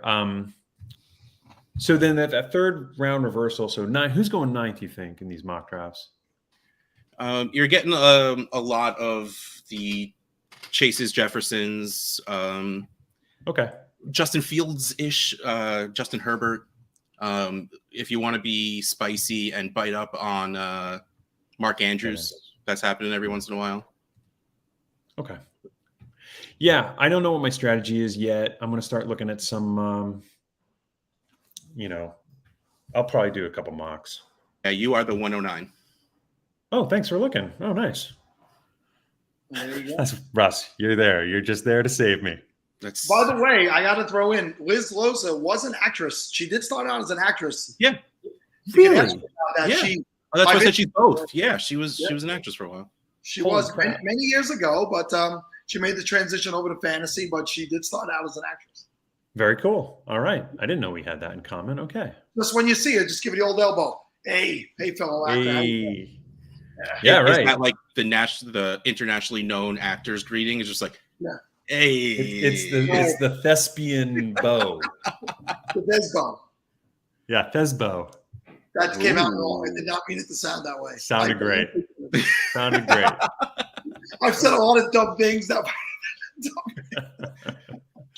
Sal is not great at talking in small doses. Sal has been on this Podathon for a total of probably getting close to that 20-hour mark at this point. Oh, it's over 20. I was 15 and a half yesterday, Were you? and I've been on for 6.5 today. So, yeah. That's you got impressive. About 22. Yeah. Yeah. How about you? And we have Samantha. I'm going to bring Sam on right now. Sam's going to take over when we're done with this segment, and she's going to run the Women's Power Hour and give me a little time to go eat something. And Sam, when I was out in LA visiting my daughter in April, Tom, I finally got to meet Sam in person. We've known us through the fantasy world for about 7-ish, maybe even almost 8 years. And we had a nice drink at the brewery with Matt Harmon and Laquan Jones from NFL Network. And it was really, really cool. So, but come in. I don't know if you've ever spoken with Tom, Sam. No, yeah. Actually, I saw you at the live draft last year for LA, but I think you were so dialed in. I was like, oh, he's really focused. I'm not going to interrupt. You were locked on target because everyone was like in the middle of drafting. And last year's draft was so insane because all of our boards were just quarterbacks across the first two. So all strategies went out the window when we all saw how everyone was drafting. So I looked around the room and it got quiet and everyone's just like, oh man, right. That might have just been how my face looks now. I was about to say, Tom, did you fall asleep in the middle of the I draft? might have. well, I'll I be don't sure know to say how hi quick this it time because I'll be there Please. next weekend too. Yes. Oh, great. Oh, awesome. What league are you in? I'm in the Pink's Hot Dogs League. Pink's Hot Dogs. Nice. Oh, yes. No, very much looking forward to it. Cannot wait. I love Scott Fishbowl. I love the opportunity. So I'm super excited to get to host an hour for Sal. Let him go eat a sandwich or whatever he needs. Shout out to Hot Dog Leagues. I'm in Nathan. Sandwich. So, Hot Dog Leagues unite. Oh my gosh, love it. All right, guys. Well, I think I'm going to get out of here too. Is that all right? Yeah, How you're long great was- meeting No, you. you are contractually obligated for another 3 minutes, Tom. Don't you try. Oh, I can do 3 minutes. That's fine. No, dude, if you got to go, you go. No, Tom, it's awesome for you to join us. Yeah. I hope we can get you back on next year and do this. Of course. Convince people to donate, please, if you could. Yes. Yes, of course. No, this is a great cause. We absolutely need more donations. And yeah, because fantasy cares. There There it it is. is down the bottom. There it is. Yeah, perfect. Awesome. Tom, be well. Enjoy. Thanks, guys. Nice to see you, Samantha. I'll see you Sunday. Yep. See you this weekend. All right. Talk to you guys soon. Take care. Bye. Later. Sam, before you start, I just want to say you were taking this by, just bull by the horns here. It's pretty awesome. I feel like we should, because this is the second time you're going to do the Women's Power Hour. I feel like we should be adding you to the SFB Podathon chat. I think it's a crime that you're not in the time? chat with us. Oh my That's gosh. just me, but I would be so. Whoa. That's you don't have the authority for that, Mr. I will be Wrong. nice. I won't do the thing where people send one-word messages just to like run up your notifications. I will put it all like nice and condensed, outlined messages. First things first, put her in the chat, first of all. Second of all, can you host like 12 hours next year? Yeah, I don't have anything to do this time of year. Guys know how much of a huge nerd I am in the space. Where if you give me the time to talk about football, I will just talk ad nauseum. It'll be great. First of all, I don't believe that because I follow you on the socials and you're always doing something. I'm always like, Jesus, Sam's living a good life. But, See, here's the problem. I can't say no to something. So if you ask me now, I'll put it on the calendar and it'll just happen. So okay, when's the next? I'm going to talk to Scott, find out when SFB drafts are next year. We'll fit because like the forget Women's Power Hour, Women's Power half day. Yeah, I can Sound take 6 hours. how about this? She's just going to host everybody. She doesn't have to host just women. For God's sakes. Yeah, no, I'll just host everybody. Keep running it to the chat. Powerful enough. We don't need that. No women throwing it. It's the Sam Power Day. That's giving me too much credit. I don't know if I can do that. I don't want to take that much. But I would absolutely love the opportunity. You guys know how much I love this. Well, I am going to check out. Go take an hour off. Sam, have at it. Do your thing. You know how to do this. StreamYard. You're well versed. Nobody's got to hang out with you. But if anybody else is hanging out, enjoy it. I'll see you guys in an hour. Well, Dave, you're hanging in the background, right? I'll be backstage running the chat for Sam, so she doesn't have to worry about that. All right, I'm going Thanks, to go fall guys. asleep on the couch again. Does that mean I have my next guest available for me? There you go. Hell yeah, I do. It's me and Maddie Kroll. Let's go. Oh my gosh. I'm Maddie. so excited. I'm so excited too. I'm so happy to see you. Let's start it off with a live read though. Let's keep it business and then we will get into the madness. First live read is from Women of Fantasy Football. Began as a way to highlight outstanding women in the world of fantasy football. Now, WOFF is a movement through partnerships with sites like Club Fantasy and Fantasy Alarm and organizations like GAL Galvanize. We strive to support women who want to pursue careers in sports and build a sisterhood through a shared interest of fantasy football. For more information on WOFF, follow us at women_of_FF on Twitter and Instagram, or check us out at www.womenoffantasyfootball.com. With the live read out the gate, I am Sam Holt. I am joined with Maddie Kroll, who is one of my nearest, dearest friends in the space. She's over at 32-Bit. Maddie, how the hell are you this summer? And spoiler alert, I get to see Maddie this weekend at the Scott Fish Bowl live event in LA. So my liver is being prepared right now. Cannot wait. I've been on a full water diet lately, just preparing for this. Dude, I've been working out so much because I know what damage will incur when we are together all in the same space. So very much looking forward to this weekend. This is your first live draft. Is this your first year in Scott Fish? This is my second year in Scott Fish, although the first year was awful because we'll just say that there was a little bit of a debacle whenever it changed from slow draft being like, we're going to draft every day to drafting every couple hours. And I may have accidentally drafted a kicker in like the 4th or 5th round, I think. You're forgiven. It happens. Yes. No, happens. I cried. My mom was like, this is about a game. And I was like, don't talk to me. So yes, I'm very excited to redeem myself this year, and this is my first live draft. Yes, no, it's going to be great. The atmosphere last year at Scott Fish Bowl live in LA was fantastic. This year, obviously, we got to pick our slots early. Last year, we had to play games to determine our position, so that made it very complicated. But to me, all the more fun. So definitely looking forward to seeing everyone again. I'm sure we'll be playing games leading up to the drafts, anyways. The Trophy Smack headquarters is legendary. Would put any other office to shame. They've got, arcade games. They've got foosball. They've got bowling alley upstairs. They've just got so many fun things to keep us entertained all day. We're gonna have a blast. I might just have to move in. Do you think they notice? Maybe not. We can set up a cot in the bathroom or something. Yeah. We'll talk to Kelly, and maybe there's an unused desk. We can just like put a sleeping bag under there for you, and we can just keep you a bit longer. I'm in. Yeah. Sign me up. Love it. So yeah, second year doing Scott Fish Bowl. For me, I think this is my 3rd or 4th year doing it. I have not had great success every single year. This is my one league without fail. I get injury bitten early. Last year, I thought I started off great with Patrick Mahomes, and then I had Trey Lance, and we know how that went. So my entire roster after that just absolutely crumbled. But obviously, looking into this season, everyone's really excited about the extra points for tight ends. So how early tight ends are going to go, I think, should push the market quite a bit. Yes, but it also stresses me out because tight ends are one of those, if you don't get like top 4, it's basically, why are we even playing for tight ends at this moment? Like, I struggle with tight ends so bad. And I specifically chose 8. And I know everybody was like that. Why do you do that? Of course, especially with snakes, you want to go beginning or end. But every league that I've won, I've been in draft spot 8. I don't know how it's worked. Juju. So you gotta see like, what works with the magic. Thank you. But now I'm regretting that 1000% because I'm like, this tight end thing's going to screw me. No, I mean, I agree. I mean, I was this year, I always draft from the 4 spot. And I was like, you know what? No, I'm going to try and take advantage of this 3rd round reversal. I'm going to pick from the 12 spot. And then I forgot. And then I was talking strategy with Kendall the other weekend. And I was like, she's like, you're not drafting from 4. I am. I was like, wait, where am I drafting? She's like, you're drafting at 12. I was like, well, shit. Yeah, you're at the back. So I have to rethink my normal strategy completely. I did it on purpose at the time, and I was like, this is a good idea. And of course, future me was in disagreement completely. So looking forward to seeing how I handle that. I'm hoping that the tight end push and just the way that the points are this year will force it to be different. Last year at the live draft in LA, first 2 rounds, everyone went solid quarterbacks, not a single deviation.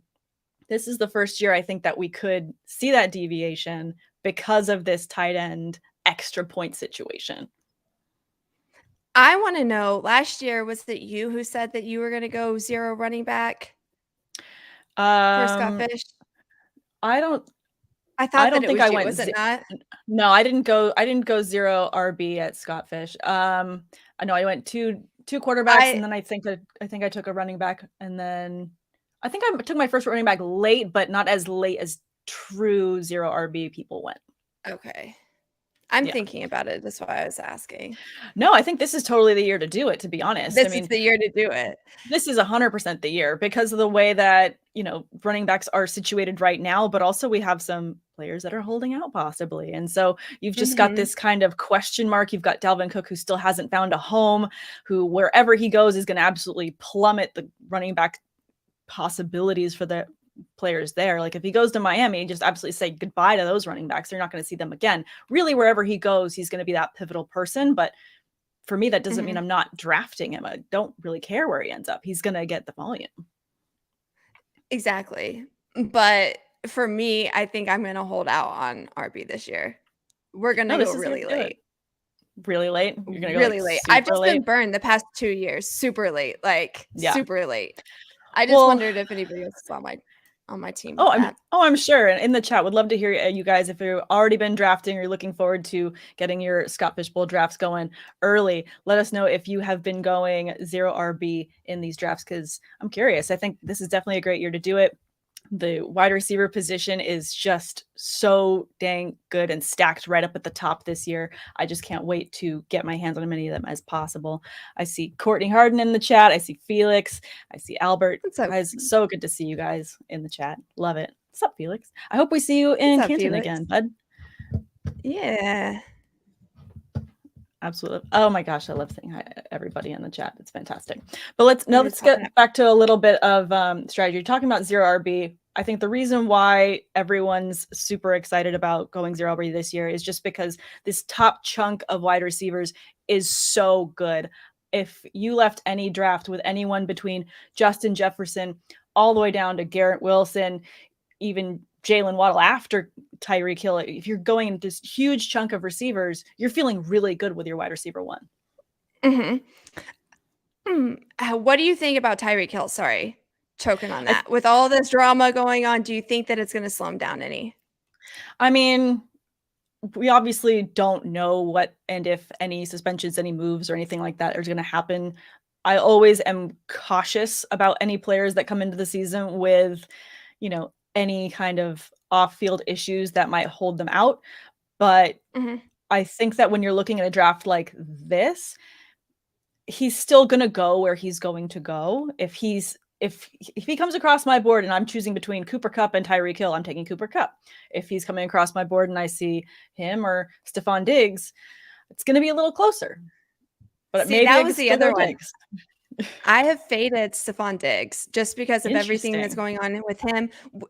Just because on the sole sense of, I don't know what this is about. Is it about money? Is it you're just not happy? I think that what we're seeing is the same thing that happened essentially with Lamar Jackson, except we're not talking about a quarterback position. I think that he sees that there's an issue and wants changes to be made. And so for that reason, I think that he's a little bit in his head overthinking it. I faded him. I've taken AJ Brown over Stephon Diggs in these mock drafts the past few weeks.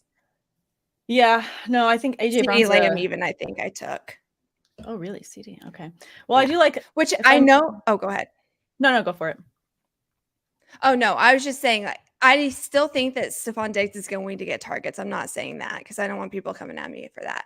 I just think that there's a little bit more going on. I think he sees something that the rest of us aren't aware of. So I'm taking that as a warning sign. No, I think it's really important to always kind of read the rooms and read the situations, especially at least with someone like Tyreek Hill. You know what the issue is.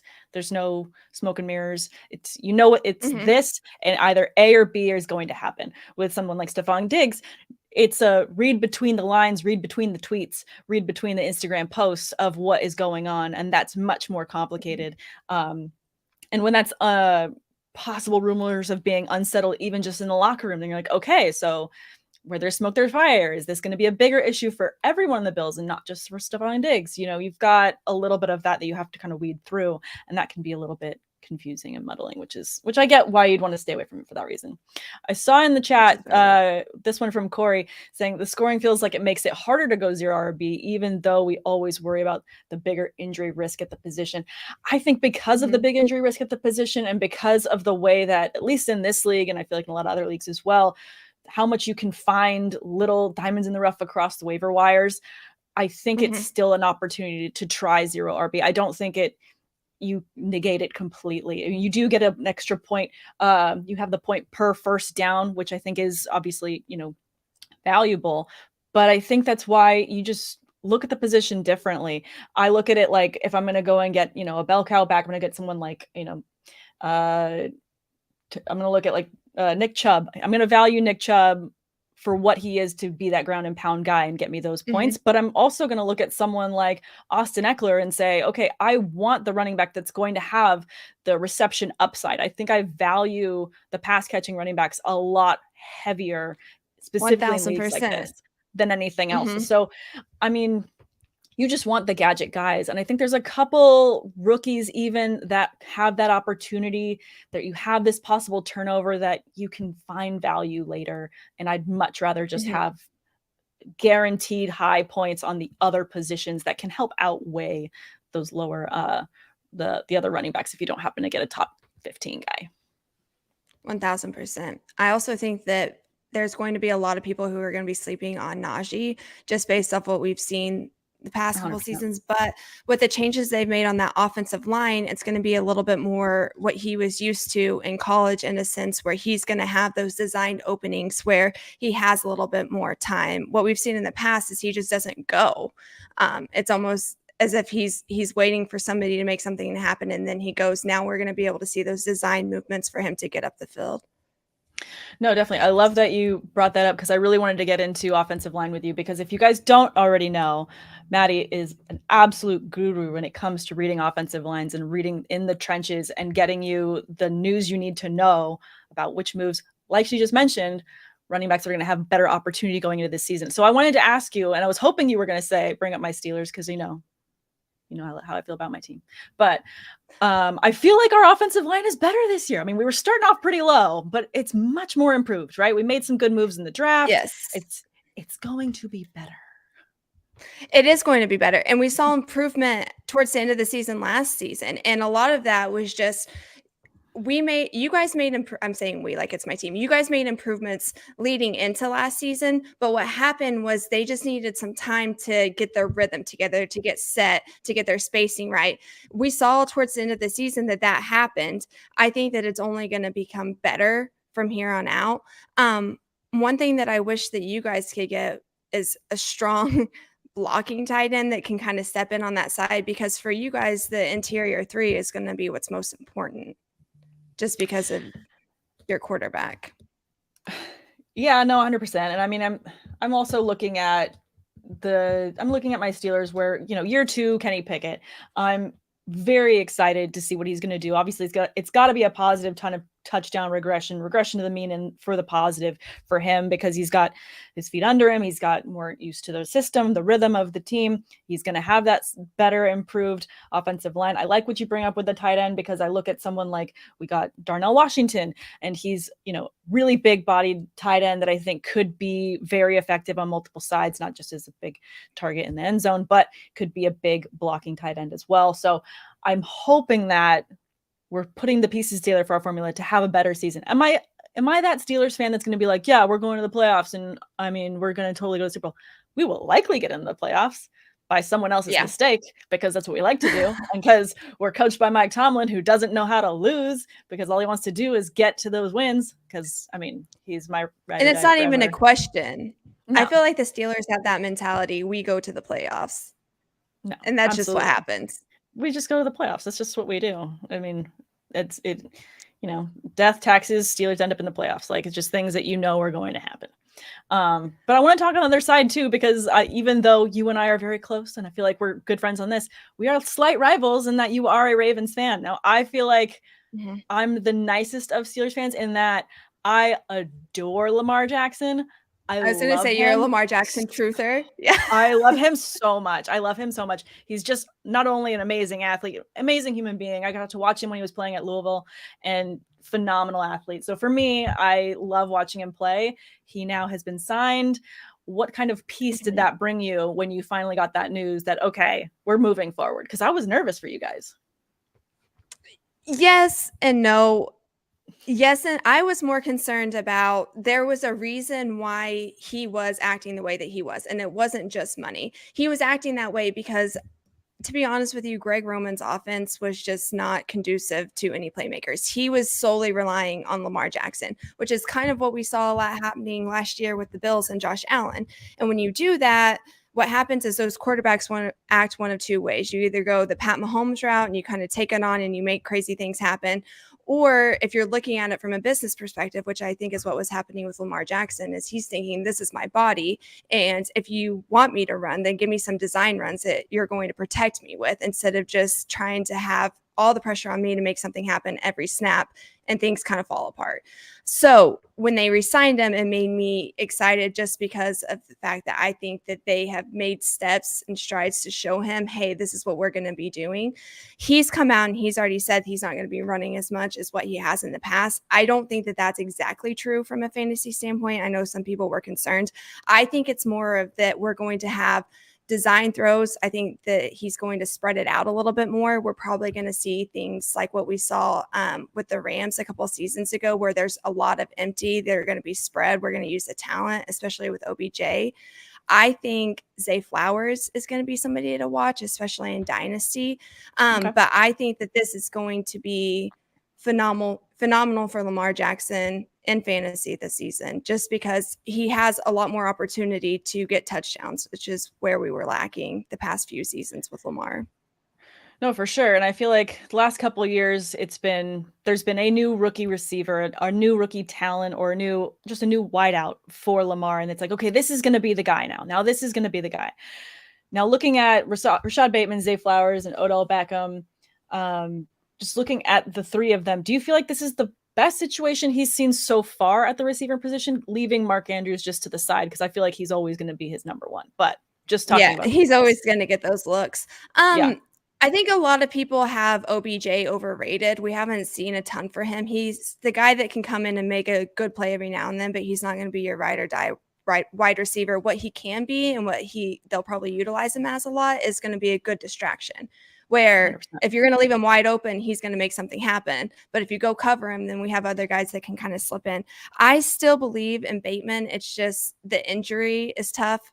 But like I said, with that spread, what it's going to do is it's going to open things up. One, it's going to open up Mark Andrews a little bit more so that he can make things happen a little bit. What we've seen Travis Kelce do, what we've seen Cooper Kupp do, where it may not be his route, but he's going to be able to adjust on the fly because everything's going to be more spread out and less compact. They also have, I know that he's not healthy right now, but at the fullback position, we're going to be able to see him come out because Pat Ricard almost looks like a running back receiver at times whenever he kind of falls into the slot. So I think as far as is there going to be a number one receiver guy? No, I think that that's still going to be Mark Andrews is going to be your number one receiver. But I do think that Zay has a chance to come in and kind of rock things, especially from a fantasy outlook. And from what I've seen in mocks, he's been going later. Yeah, he is someone that I think that has been slipping a bit, and maybe some great value you can find in later rounds in terms of when you're looking to draft a player, what you're looking for is upside. I mean, outside of getting your main positions filled out, everything else is just you're shooting for upside. This is not your dynasty league. This is not your average Joe's league. This is Scott Fishbowl. You need upside with every possible pick. So I think that someone like Zay Flowers is going to be one of those names that you're going to want to have jotted down and just make sure that he doesn't slip past when you're starting to go through on these really quick later rounds to grab some later talent. He could be kind of a really great value late too. Mm-hmm. And the other thing is, if people can get J.K. Dobbins late or cheap in Dynasty, that's, I guess, cheap is where I'm going for. I don't know that he's going to have a pop-off season this season, but next season, I really think he will. I think that we saw a little bit last year. He was kind of dragging that knee a little bit slower with it, but usually with ACL, it's that second season back, they're really running. So maybe towards the end of this season, but definitely next season, I expect a lot from JK, as long as he can stay healthy. No, 100%. That's a great point. I mean, I think it's just whenever these running backs have one of these lower body injuries, that can really hamper their first year back coming from any of that. Especially Achilles, you're not going to have that power, not going to have that push off. So maybe just a buyer beware. But I like the note of if you're drafting him a bit late and you're not expecting a lot out of him to begin the season, he could be the one that helps you finish to win your league going through the championships late. And I always like to have a few names jotted down for waiver wire late in the season. You know, guys that we've kind of talked about preseason might be able to take off towards the end of the season. You always want to have a list of those guys when it comes to trades or picking up off waivers. You know how it goes. You always got to have a backup plan. But speaking of O-line, a team that I think has made a big improvement on, which is going to help Fantasy Outlook, which I know he's already on some people's list, but Justin Fields is somebody to look for just because the Bears have really worked on the left side of that line. I'm really excited to see what happens. I don't think that we're going to see the full effects until after week 6, but I'm a big Braxton Jones truther right now, seeing what I saw last year. But then Tevin Jenkins, I'm very excited about. And then they've made a lot of movements and they're looking cohesive as a unit. I think with those changes, Justin Fields is going to be able to take off. Absolutely. I mean, I have think a little bit more time to be settled. No, definitely love it. Gemma, the icon saying just donated, go Bears. Love it. Appreciate it, Gemma. Appreciate it. So with this offensive line move and obviously with Justin Fields rushing upside, you love that. But do you think then with those improvements, someone like Khalil Herbert is still going to have success, or do you feel like this is just going to be so heavy Justin Fields? I'm trying to think how to answer this. I think that there might be some improvement. I'm not going to be drafting Khalil Herbert. Herbert. Why did I get an accent? I am from Oklahoma. You are. Sometimes it sneaks in. Khalil Herbert. Goodness. Okay. It's adorable. No, I mean, I look at someone like Justin Fields, or you look at big rushing upside quarterbacks, and you have to kind of look at the running back position, I think, a little bit differently, because who's going to run it in at the goal line? Probably. See, that's where Khalil I think Herbert. we're going to see. I think we're going to see Fields. I think that it's going to turn into what we've seen with the Eagles and Jalen Hurts, how he's going to punch it in. I think that that's a lot of what we're going to see from Fields. No, I love that. So last year going to Scott Fishbowl, I had Cole Kmet really high, and I was thinking, okay, he's going to be the perfect safety net. And of course, what happened in the first 4 weeks, absolute trash, didn't do a single thing. I was like, abandon ship, immediate delete, get him off. Abandon ship. Yeah, I just was very aggravated. And then clearly what happened later was finally got his feet under him, finally got some sync, and he ended up being just fine, like an average fine tight end for the position. So looking at the tight end position this year, should I be a little bit excited for Cole Kmet year 2? Should I not be so full send and just be like, get off my team? I wouldn't say get off my team. He does have a little bit of an upside, but they want to utilize him more as a blocking tight end.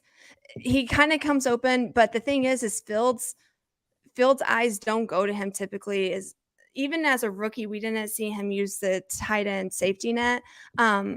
I don't think he's worth getting rid of because he is going to have some upside and he's still higher on my tight end list. But I mean, there are a few other tight ends that I think that are going to be really successful if you're able to get those. Like Waller, I think is going to take off this year.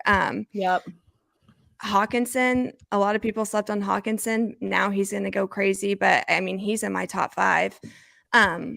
You kind of expect Kelsey and Andrews to be gone. Oh, no, who are your sure. other options? For tight end, I mean, obviously, if you're looking late, Kyle Pitts, is someone that obviously everyone was very high on last year, but could it, regress to the mean in a positive way for him because Desmond Ritter's under center. It's just going to be a different scheme. Bijan's going to get so many looks. Is he finally going to allow the field to be stretched because Pitts is going to be available? This could be his time. Someone like Evan Ingram, he's also going to be a big target. there in Jacksonville. I think that once you get past that main tier, I like there's some good middle stuff happening here that I'm feeling good with. Like, I'm not going to be mad if I end up with, Pat Fryermuth, Evan Ingram, David Njoku. I'm not going to be mad with any of those. I even kind of like Schultz. Schultz made my top 10.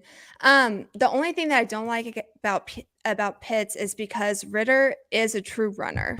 He's a scrambler and he likes to leave the pocket early. I think that we're going to see Bijan take more of the kind of midfield receptions, truly, if they're not just ground pounding, which I think that they are going to do a lot. What about Smith? How do you feel about Smith? Or Hayden Hurst is also a good one. Hayden Hurst is a good one late. How do I feel about Smith? I mean, Irv Smith, I think I'm always excited for any receiver in this offense just because Joe Burrow is so pass happy and he's going to have that success. But I wonder if it's just a bottleneck of everything because it all goes Jamar Chase, T. Higgins, Tyler Boyd, and then it's going to go to Irv Smith. I just wonder if that's going to be enough targets for him as opposed to someone like Dalton Schultz, who's now with the Texans, and they're just scrambling to put together a team of names that sound recognizable to us in terms of having a top end receiver. So there's a lot of opportunity for him to get a bigger target share. So when I'm looking at these later tight ends, I'm looking at someone who has the opportunity to have possibly really big target share compared to that bottleneck that you'd see with a team like the Bengals. That's true. I just think that Smith has a high touchdown upside. I think that that's what he's going to be utilized as, especially with what we saw out of Mark Andrews coming in his breakout season. I think is what a lot of what we're going to see out of Smith. I think they're going to utilize him the same because he has the same body type.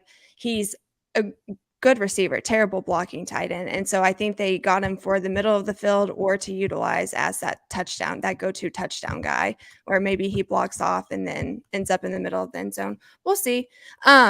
But as far as the other tight ends go, I mean, I joked about this on Twitter, but I made my top 10 tight end list, and everybody after that, I was just kind of shaking my head saying, hey, well, I guess we'll just see what happens. No, absolutely. I mean, it's a see what happens, but because of the format of Scott Fish, this is Swerve on Irv. This is what we have to pay attention to. I know. Swerve on Irv less. But you have to pay attention to these guys late. I feel I mean, having depth and having 11 players on the bench for Scott Fish, you want to make sure that you've got tight end depth because the way that the point system goes, you want to have some possible upside. So you go deep. I mean, I'm looking at players even like Sam Laporta, the new rookie for the Lions, because he's going to be the number one there in that position. Great opportunity. Jared Goff has historically really loved the tight end position. So definitely love that little sneaky grab. Other tight ends that I also love late. Yes, Greg Dulcich went in 10 the other day. I saw, and I think that I would honestly even take him maybe 8th. Yeah, Pat, really great move. Obviously, with Darren Waller now in New York, big tight end vacuum left there for Michael Mayer over there for the Raiders. I think that Jimmy Garoppolo is no slouch, and as much as fun as it is to make fun of him for different things, I think he's still going to have a lot of passes, and I think he's going to have a lot of success. And you don't draft a tight end that high to not use them right away. No. How do you feel about Taysom Hill? No. I've had enough of the gambles. I feel like the Saints are moving things around so that they don't have to lean on Taysom Hill whenever they need to. I think you want to avoid at all costs. I mean, he's just someone that he's been the gadget guy that you're thinking about, like, oh, but what if this? They keep just changing little things in their offense to make it like it's his day, it's not his day, it's his day, it's not his month, like he just disappears. So I'd rather have a bit more consistency in terms of weekly usage than someone like Taysom Hill. And I think, with Carr there, with Chris Olave going to take a year or two skyrocket, I just think they're not going to need to get cute with Taysom Hill. Taysom Hill also looks like he doesn't know what the hell is going on 9 times out of 10 when he's coming off the line. I have 3 people on my do not draft in my tight end rankings, and it was Gesicki, Henry, and Taysom Hill. Only because I feel like New England is I think New England's vibe is F your fantasy team. Because it's the targets are too shared across the board. Nobody's favorited. I don't like it. Oh my God. Especially the tight end position. It's hilarious. All right, we're wrapping up and getting close to the 30-minute mark. I knew that this was going to go so fast. I was texting you before about the things to talk about, and I knew we weren't going to get to half the things that I wanted to cover, but I know always I love felt talking bad. I with was you. like, I should stop interrupting you. No, you're good. I'm We got excited to pick your brain this weekend, though. Oh my gosh, yes. No, I mean, that's the problem. And what everyone needs to know is Maddie and I are in the same league going into Scott Fish Bowl. So this is going to be really fun. Your next guest is too. That's what I was Yes, my saying. next I was guest like, is I'm too. not giving away any of my deep, detailed offensive line stuff until after my all 22 draft because I got robbed last year doing that, and I'm not making the same mistake. Nobody gets to know my offensive line rankings until I'm done drafting all 22. Oh my God. No, it's amazing. But well, anyways. let everyone know they can find you, your content, get excited for anywhere they can see you this coming season. Take it away. At Maddie Kroll. Follow me on there and I'll keep you guys updated. I've kind of taken a hiatus the past couple of months because Oklahoma weather is terrible, but I have internet now and it's all up from here. It's all up from here. I love it. Everyone in the chat is showing you love. Thank you so much for joining me. Really appreciate it. And I will see you this weekend. Jen. Oh my God. Can't I'll see you wait. soon. Yes. Bye. Bye. I'm still on. I'm sorry. You're still on. The guys in the back are supposed to I be can't helping me find- out. Thanks, guys. Really appreciate it.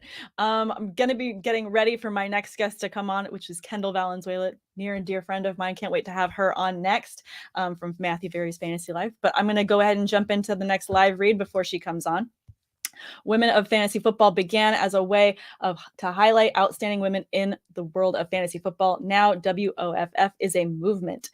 Through partnerships with sites like Club Fantasy and Fantasy Alarm and organizations like Galvanize, we strive to support women who want to pursue careers in sports and build a sisterhood through a shared interest of fantasy football. For more information on WOFF, follow us at women_of_FF on Twitter and Instagram, or check us out at www.womenoffantasyfootball.com. Please check them out. They're amazing. Kelly, Faith, all amazing women running it over there, and so many other women as well. So make sure that you check it out and follow them. They're fantastic. But I want to go ahead and tee it up, and I hope that Kendall's in the background here as I get through. Yes, there she is. I've got this big, nice, lovely write-up for my wonderful friend here, senior analyst and director of social media for Matthew Berry's Fantasy Life. You can hear her on Sirius XM, 12 p.m. to 2 p.m. Eastern for Fantasy Life with Wayne McFarland. Kendall, how the hell are you this lovely Sunday? Hello, can you hear me? Is everything working? Yeah, oh my no, gosh, you sound that's good. Absolutely incredible. I think I texted you. I was like, if the Wi-Fi is bad, just let me know. I'll text you. I'll do whatever I need to do. How's it going? You guys, you and Maddie sounded great. I was sad she wouldn't give all her tips. I'm like, I'm just writing everything down. Since we're all in the same division, I'm like, okay, so Maddie's gonna do this. Sam's gonna do this. Literally though. No, so let's go through it really quick in our division. So you're picking out of the 4 spot. Yes. Our dear friend Troy is picking right behind you at 5. I know he's in the chat. I saw him a minute ago. And then we've got, let's see, LQ, our dear friend over at NFL Network, Laquan Jones at Real Deal Fantasy. He's picking at 11, and I am picking at 12. Maddie is picking at 8. Lots of other amazing people in our league, including George Martin. I saw in the chat. He's at number 1. We've got Mr. Scampers at 2. Just a really, really great league here. I'm super excited for. Oh, and of course, Dr. Kevin Murray. I hope he's going to fly out. He's super cool too. Yeah. Jorge with the 101. I love it. Jorge, yeah. See, you and I can talk throughout the whole thing because we're nice and far apart. So sorry, like Troy, Maddie, Jorge. Yeah. We just can't talk to them, but that's fine. It'll be all right. But yeah, no, I was just telling Maddie that I forgot that I picked the 12 spot. You and I were talking about this and I thought I was picking earlier. Genuinely just completely forgot. And looking at how other drafts are going and how tight end and Travis Kelce's jumping and other people are reaching and going and getting their guys.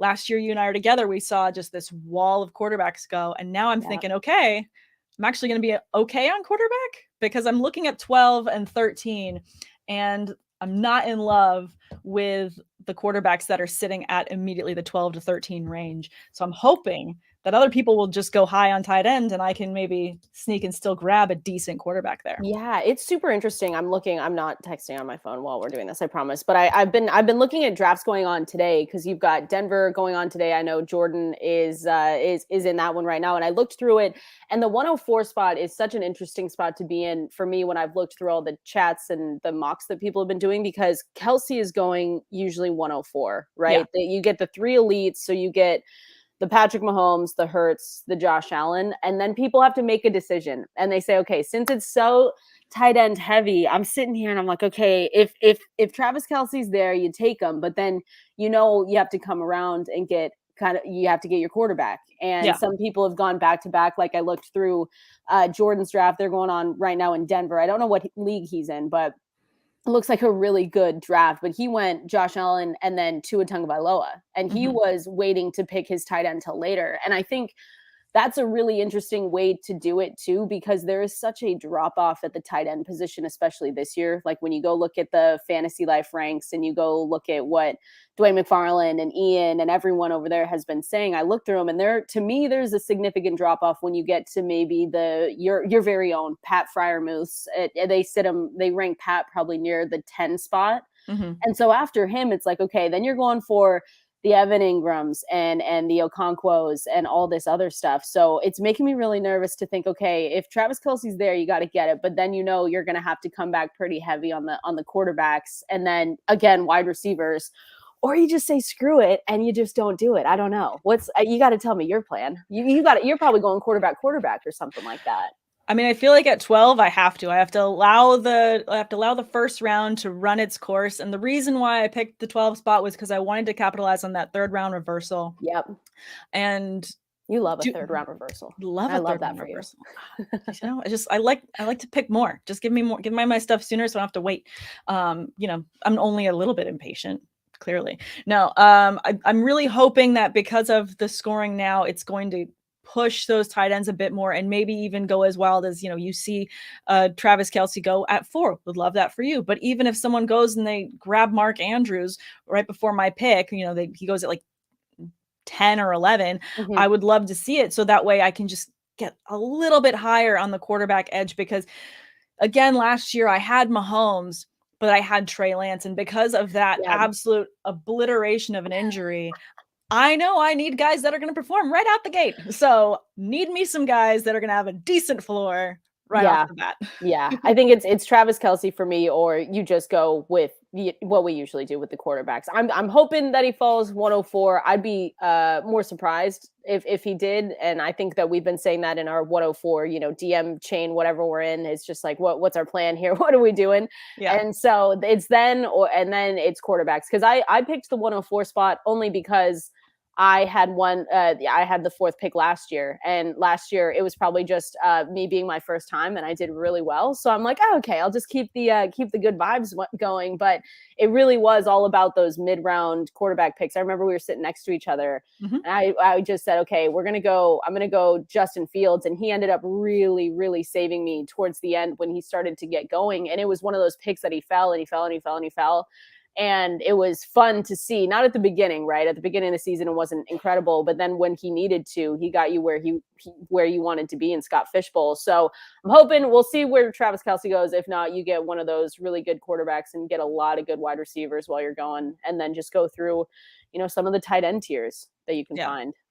I want to get to this question from Jen. She says, what quarterback does Kendall want if Kelce is there at 4? So if you do get sorry, I read that wrong. If Kelce isn't there at 4. So if he goes right before your pick, and let's say right off the bat, Patrick Mahomes is gone and Jalen Hurts is gone, are you going Josh Allen or Lamar Jackson, or that's how would you pivot at QB? Yeah, see, that's a good question, because I'm going to get sniped. Like, everyone knows watching this, we're going to get sniped, and that's totally fine, because I am perfectly ready for it, and it's just something that's going to happen, and I will not be surprised when I look next to you and I'm like, yeah, that's completely what made sense. So if the top 3 for me in this format, for sure, I think go Josh, not in this order, but Josh Allen, Jalen Hurts, Patrick Mahomes, and then Lamar Jackson. I remember last year I was really nervous. First of all, if it's your first time doing it, you're going to be absolutely nervous and you're going to panic pick your first pick.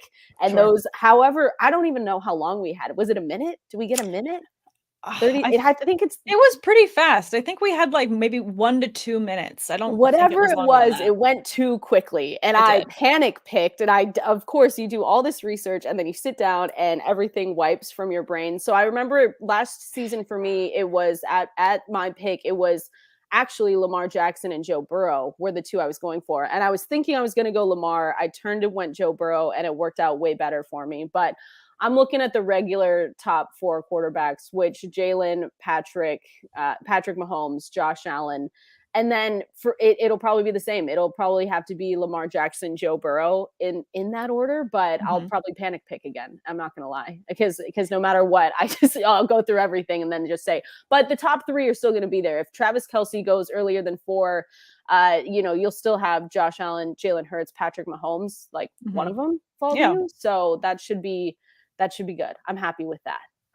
Unless I panic pick. And then I just go with like Kenny Pickett accidentally. Wouldn't that be incredible? I wouldn't even let you do that. Just like accidentally. That's my biggest nightmare. I've been having nightmares. I'm like, okay, I'm accidentally click because you're just looking for someone. Well, that's the thing. Panic pick. At least with Scott Fishbowl, and I love this about the live drafts, and I don't think I get the opportunity to do it enough. It's a sticker board. So you don't have that accidental click of the mouse that you have to auto do something. No, you have to go up there. You have to find your sticker. And of course, all of a sudden you forget how to read and all the names look the same. Right. And then you're like, and can you imagine if they didn't put the first names and it's just Jay Williams? What accidental Jay Williams are you going to end up drafting? You know, like there's so many little things that can happen. But anyways, I digress. I think that we got a lot of questions in the chat of how do you rank the top 3 quarterbacks? I mean, it's hard to pick a favorite child, and I feel like that's how I look at these 3. Obviously, there's such good rushing upside with both Hurts and Allen. Mahomes is just a crazy scrambler and will extend the play. Do you give a slight bump and drop Mahomes just because Allen runs that much? Or is this the year that we allow Hurts to take that bump and be that number 1? I'm still, and I love that Courtney. Hi, Courtney. I love Courtney. He's so nice. But yeah, he's awesome. So I love this question. And I think for me, it's still Josh Allen. I lean Patrick Mahomes, not because I don't believe in Jalen Hurts at all. I just love the consistency that comes with Patrick Mahomes and what they can do with Travis Kelce. We know that duo is going to be crazy good. And then Jalen Hurts, for me, people that look at last year and say like, oh, maybe he falls off, just like those Geno Smith conversations. I'm like, no, it's not for me. But the big one for me is that Lamar Jackson, Joe Burrow conversation, where I went Joe Burrow last year. And I probably, if it got over to that point, I would probably take Joe Burrow again. Not because I don't believe in Lamar, but when you have a new offensive coordinator come in, maybe they're not going to run him as much. I don't know the situation, but they're really close in those tiers for me. So I liked my pick last year with Joe Burrow. I think it's another good one again, because I think they're just a really good team. And I think Joe Burrow is a really, really damn good quarterback, but Lamar Jackson again, still has my heart. So I'm like, that's fine. I like them both. I know I feel the coin flip between the two as well. I mean, such a Lamar Jackson fan. I'm happy that they finally got him money. I still don't think it's enough. I don't think you can pay this man enough for what he does and what he's put his body through. But when you look at the situations and you just look at the wide receiver rooms and you look at, best opportunity and best consistency, we already know what we're getting with Joe Burrow. We know what we're getting with these receivers. You have a couple question marks on the Ravens side of like, now you've got OBJ. What does OBJ look like? What's Zay Flowers going to look like? Can Rashad Bateman stay healthy? There's just a couple little question marks that when you're really, dotting T's and crossing I's, like trying to figure out what's what back and forth, gives a slight edge to Burrow because at least you know what you're going to get. I like the consistency. And when you have to take a quarterback this early, especially in Scott Fishbowl, you want to have that consistency, and you're sitting there at 4-5. Let's say at the 5 spot, you go ahead and take Kelce. Someone else is sitting there at the 5 spot and they're like, which one do I take? I'm going to take someone in Joe Burrow that I know what I'm going to get. I know my floor, and therefore can plan for other things later. Plus, with the way the draft will fall later, maybe you can do a nice little stack, get some T. Higgins a bit late. Love to see that. Yeah, there's good stacking opportunity for sure. And the quarterbacks, I'm so excited to just look through everyone's draft. That's why I'm always excited when we don't go first. Like we're next weekend, so we get to learn from every single one of you, and I absolutely love that for us. But some of those questions, like now you have Trevor Lawrence questions, and then you're going to have Justin Fields sitting there, and you're going to have Justin Herbert. And you're going to look at those two and say, okay, are we going to believe that for fantasy football this year, especially because Justin Fields is different there, and he put up crazy numbers last year. Like I said, he helped me, and that's what kind of led me there. Is he going to be able to do it again? Do we like DJ Moore over there because they brought him in? And I love that question, and I'm really happy that I do not have to deal with that down the line, because then you also look at Justin Herbert with a new offensive coordinator, and then you have a really nice late stack if you want to go get Quentin Johnston, and you say, okay, I'm going to stack him, or someone late like a rookie, and you think that one of these rookies are going to take off a little this year. So I'm happy I don't have to deal with that, but I'm really interested to see if it goes. I think it would probably go Justin Fields and then Justin Herbert, and then Herbert and then Trevor Lawrence. Justin Herbert. Yeah, I mean, that's actually how it's listed right now in the Fantasy Life rankings. If you haven't gone over there and checked out the rankings, please do. Just a quick little plug. But that's exactly how they're stacked right now in terms of in terms of Justin's, it goes Fields, Herbert, and then Lawrence. Isn't that funny how many quarterbacks' names start with J? I was literally sitting here thinking, I was like, God, is his name Justin Herbert? And I was like, yeah, it is. I'm like, we're really tired. I'm like, yes, there's that many Justins. And then Trevor Lawrence. And then those are the three, though. I'm really interested to see if people pivot on that, or if they really like, I like the direction that they're going to go. So for me, sitting at 12, I'm looking at quarterbacks going late, and I'm hoping other players kind of go early, like a la Travis Kelce. Maybe someone jumps the gun and goes, CMC, or they go Justin Jefferson. So that way I can wait a little bit, because I really would love to get Anthony Richardson. Would love to get him. I know that it's a bit bold to go with him, but again, you're looking at the 12th spot for me. You're looking at just the way that the quarterback points are going to be going. I just love the idea of getting him as one of mine for this year. And maybe that's just me. Last year I had Trey Lance. I want another rookie. I don't know if that's a bad karma for myself that Lance absolutely screwed me last year, but there's something about him in that offense that I'm really excited to watch. And maybe this is more of like a personal pick than a smart fantasy move, but I'm just excited to see what he'll do in this offense. Anthony Richardson is super interesting, because it is going to be one of those things where you're sitting next to me and you're like, I'm going to pick Anthony Richardson. And I, just like last year, I'm going to say, yes, do it. Absolutely. Just We're like both too much yes people for each other. I know. I was pumping you up with Trey Lance. I was like, yes, that's the move. He's got moonball. Like, it's all good. Go ahead and do it. And then he got hurt. I remember texting you. I was like, I'm so sorry. I'm so sorry. That was unfortunate. But Anthony Richardson, especially, and I know this is Scott Fishbowl scoring, so it's different, but Ian Hartitz over at Fantasy Life wrote something great that I always quote on SiriusXM, and it's like, when you want to get those late round dual threat, potential alien level kind of quarterbacks, Anthony Richardson fits that mold. So when you look at our rankings over on Fantasy Life, he cracks the top 10. And we're not saying that he is just as good as all those other guys, but it is just like Fields, where you have that rushing upside and you want to tap into that no matter what, just in case he does become really good. He can be really good in fantasy football and just not do as well in the NFL. And that's okay. But we're here for the rushing upside and what, a new quarterback can do, new offense, learning everything on a brand new team. So I like Anthony Richardson. And that's another one where you can stack really late and you can get some of these later guys and be okay with it. But it's also that boom or bust thing. Like, would you want to go with Anthony Richardson, or are you looking somewhere else and saying, okay, maybe I don't want to do this to myself, and you want to go get the Kirk Cousins or, Tua Tagovailoas or anyone else out there that you say, we know what we get with them, but we also know what we get with them. And I like Richardson, and that's going to be a really fun question. So if you do draft him, don't worry, I'll be there like cheering you on. I know you're going to support all the decisions that I make, and I love and appreciate. And then if he does horribly, I'll also text you and be like, I'm so sorry. You'll be like, yeah. Do you need to go get Margs tonight? I do. Yeah. It's a sad face. Actually, no, I love that you brought up Kirk Cousins, though, because when I look at Richardson and I look at that next little chunk of quarterbacks when it comes to Tua, Dak, Daniel Jones, and Kirk Cousins is what was the meme last year where everyone was just making fun of because he's so average. It's like, what was he? He's just like, everyone was like, oh, well, this is Walmart Kirk Cousins. This is, like he's just such an average quarterback. He is the mean, and then everything else is up and above him. But obviously you kind of know what you're going to get with him. So as a quarterback 2, I don't mind that. If I got him on the turn, I wouldn't be upset. I don't know what it is about me, but I cannot get on board with Daniel Jones. I don't like him. Like, I don't know what it is.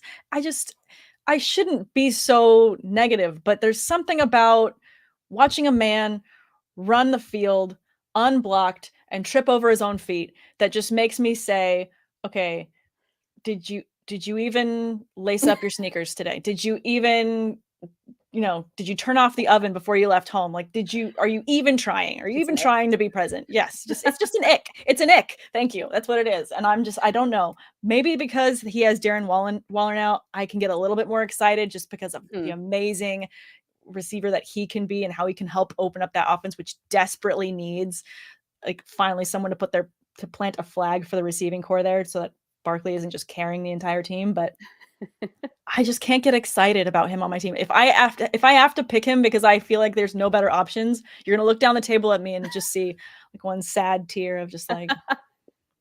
Well, you're not. The thing is, you probably won't pick him after you just roasted him that hard. Like, yeah, we'll don't want to. We'll just replay this clip and just say, yeah, this is. Oh my gosh, I can't believe Sam passed up like Daniel Jones for whatever Russell Wilson, and we'll play this clip back and be like, yeah, she didn't like him. So that's exactly why. But not a fan. Yeah, no, it's that would. Kirk Cousins over Daniel Jones for sure. And then there's some others that you look through, obviously, like Dak Prescott's, and you can look through Deshaun Watson's if you want to. That's always going to be a tough sell a little bit, but those are 3 guys before him. And I know we hate him, but if he drop, sometimes I look at him and I'm like, if you drop to me, then sometimes I'll take the bait on it, Sam. I'm not gonna lie, but No. Yeah, I know Daniel Jones in the comments is actually hysterical. I'm laughing. Like I will say though, there is a comment in there about Darren Waller. Yeah. And so if you can get Waller and one of those stacks, and you look at it that way, because what's in that wide receiver room? Nothing. We'll save you the depth chart trouble to do that. And I know we can be excited for Jalen Hyatt, who's a rookie, and you can get him really late right now. He was one of the biggest ADP fallers in June. I think Sam Wallace wrote that up for us at fantasylife.com. But I'm personally, I like Darren Waller. I like Darren Waller a lot. And I know there's a lot of concerns with injuries, but I think it goes back to what we talked about with the tight ends, that there is such a huge drop off when you get to the top 10 tight ends and you end it with whatever you want to end it with. I end it with Pat Freiermuth over there, and it kind of just depends on what you like. But when you scroll through them and you're like, yikes, this really does drop off. So I like Darren Waller, and I think he's pretty. And again, this is our best ball scoring, but he's cheaper right now. So I'm going to be really curious where he falls, because you've got Waller around the likes of Dallas Goedert and then Freiermuth. And then we always love the Kyle Pitts conversations, but you have those guys after the George Kittles and the Hawkinson and the Mark Andrews, and Travis Kelce is going to be gone. So it's going to be really, Kyle Pitts, Darren Waller, Dallas Goedert is going to be an interesting one to see where people go with there. No, definitely. And maybe, with the 3rd round reversal, maybe my 3rd round that's where I go and grab a tight end, because maybe a couple have gone sporadically and then it just goes so quarterback heavy. I can snag someone like a Pat Freiermuth, like a Dallas Goedert in that spot. I don't think Waller would still be there. If he is, Mazel tov to me, but I'll definitely go and grab him. But I agree. I think when you look at the tight ends and the tight end drop off, obviously with the position outside of Kelce, all you're looking for is someone who's going to have a heavy amount of opportunity. And there's no one better for that, for equal amounts of caliber talent, than Darren Waller right now in his position, at least where he's falling in drafts and where you're grabbing out the value. There is nobody else. He is going to be the leading receiver there. He is. The same way you look at Mark Andrews. Yeah. He's going to lead the receiving room. It's just going to happen. There's no other talent. There's arguably more talent in the receiver room for the Ravens than there is for the Giants, just off the bat, just across the board. But I still think Andrews is going to be the top receiver of that group. And I still think that Waller's going to be the top receiver for the Giants. So definitely love the opportunity. It's hard to figure out who of the other tight ends is going to have just that much more opportunity. I mean, do I want to run the risk with Greg Dulcich again this year? I don't know. I think we all have a bit of a bad taste in our mouths from most of the Broncos last season. I know. There was some bad cooking in that kitchen, and I don't feel great about it. No, it wasn't good. I think I'm embarrassed to say that maybe Tim Patrick is my most drafted wide receiver right now on Underdog. I was looking at my best ball exposure just for fun. He's free. He's free. That's it. I just throw a dart, and I don't like anyone else. And it's unwell, and I'm getting help for it. I promise. But yeah, the Broncos are just a whole different conversation. But I love Darren Waller. I think especially in drafts right now, I know not Scott Fishbowl, but he's cheap. And then you do have the Kyle Pitts conversations where someone watching right now, you can remember this moment. You're going to look, Kyle Pitts is going to be there, and you are going to wrestle with yourself and say, do I do this to myself? Am I ready to get hurt again?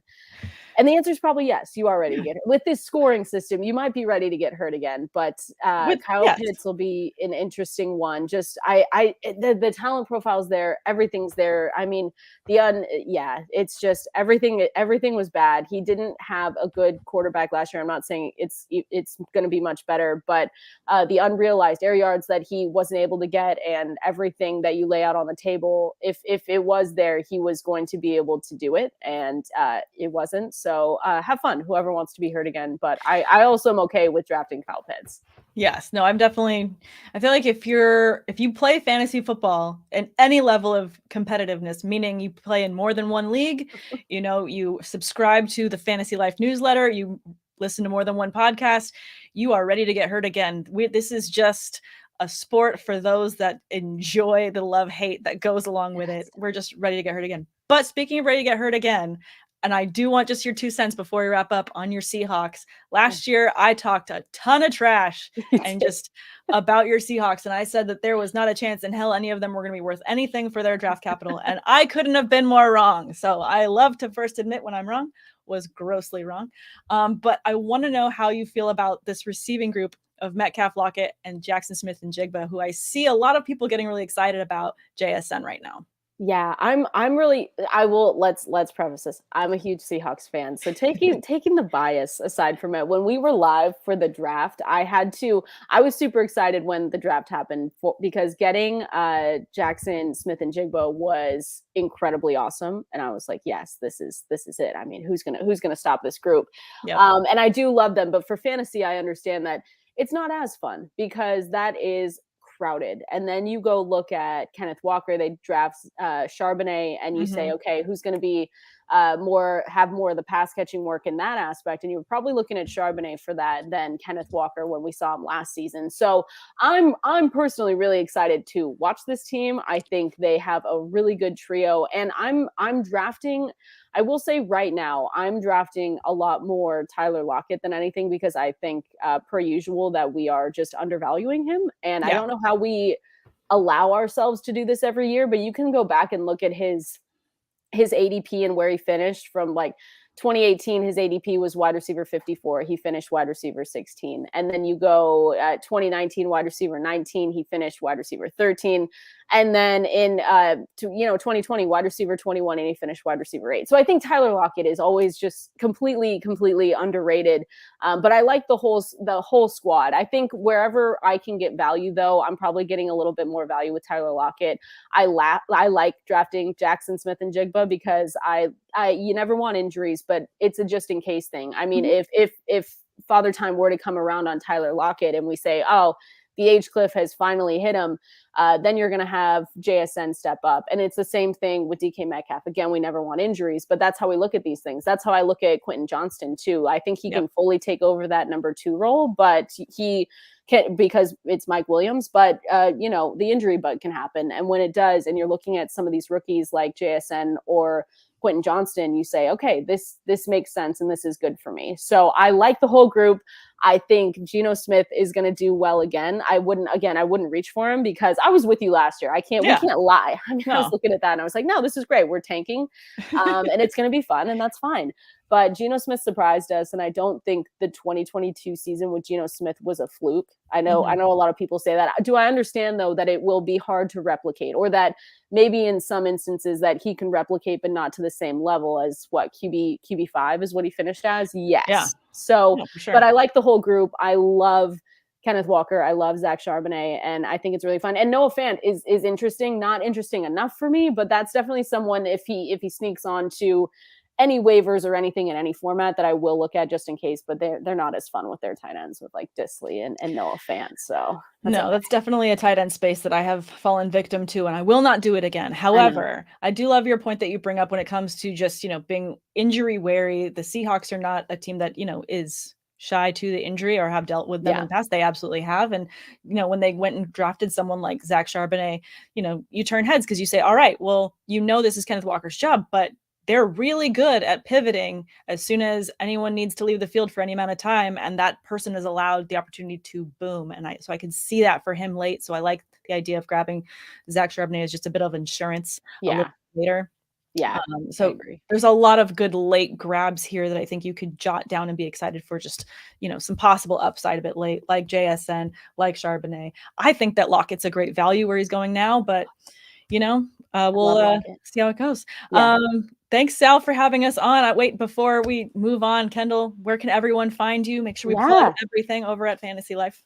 Yes. Yeah. So at K Valenzuela 17 for Twitter. And I obviously have to plug the Fantasy Life newsletter. So if you're not subscribed, go and do that completely free. And then we're back, baby. We're on Sirius XM. We are noon to 2 Eastern. So that should be, that's always fun. And that's where you can find us. So don't leave yet. Don't leave yet. Either one of you. I won't.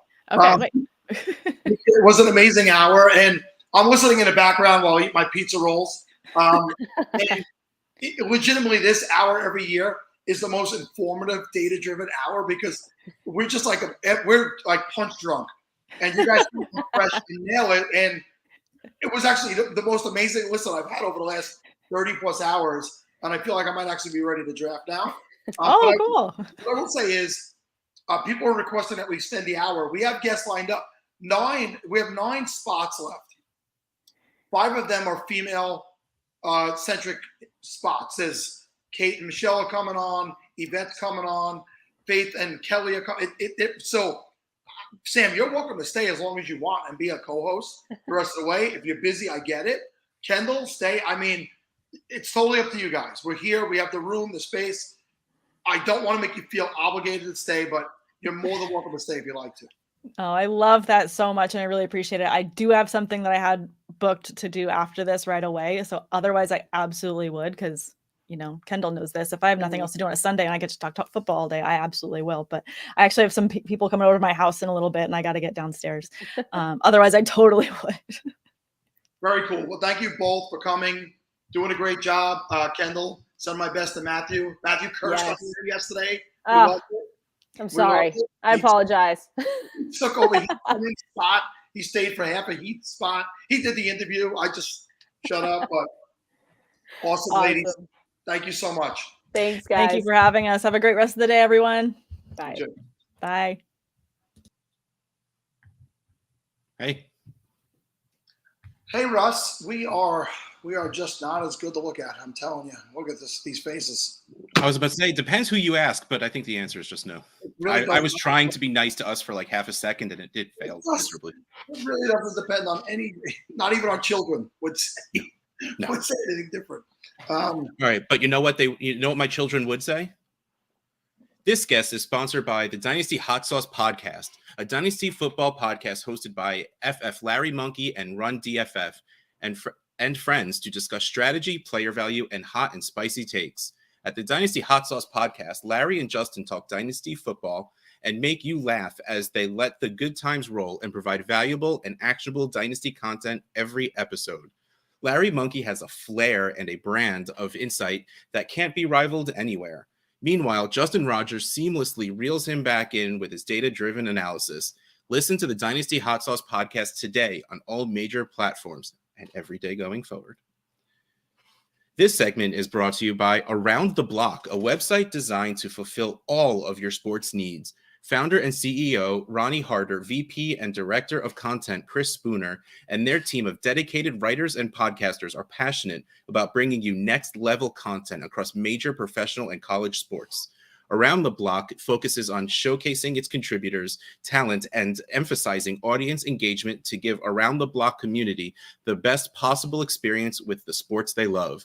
Visit atbnetwork.com and follow ATB_network today to experience, and every day going forward, to experience your favorite sports all in one place around the block.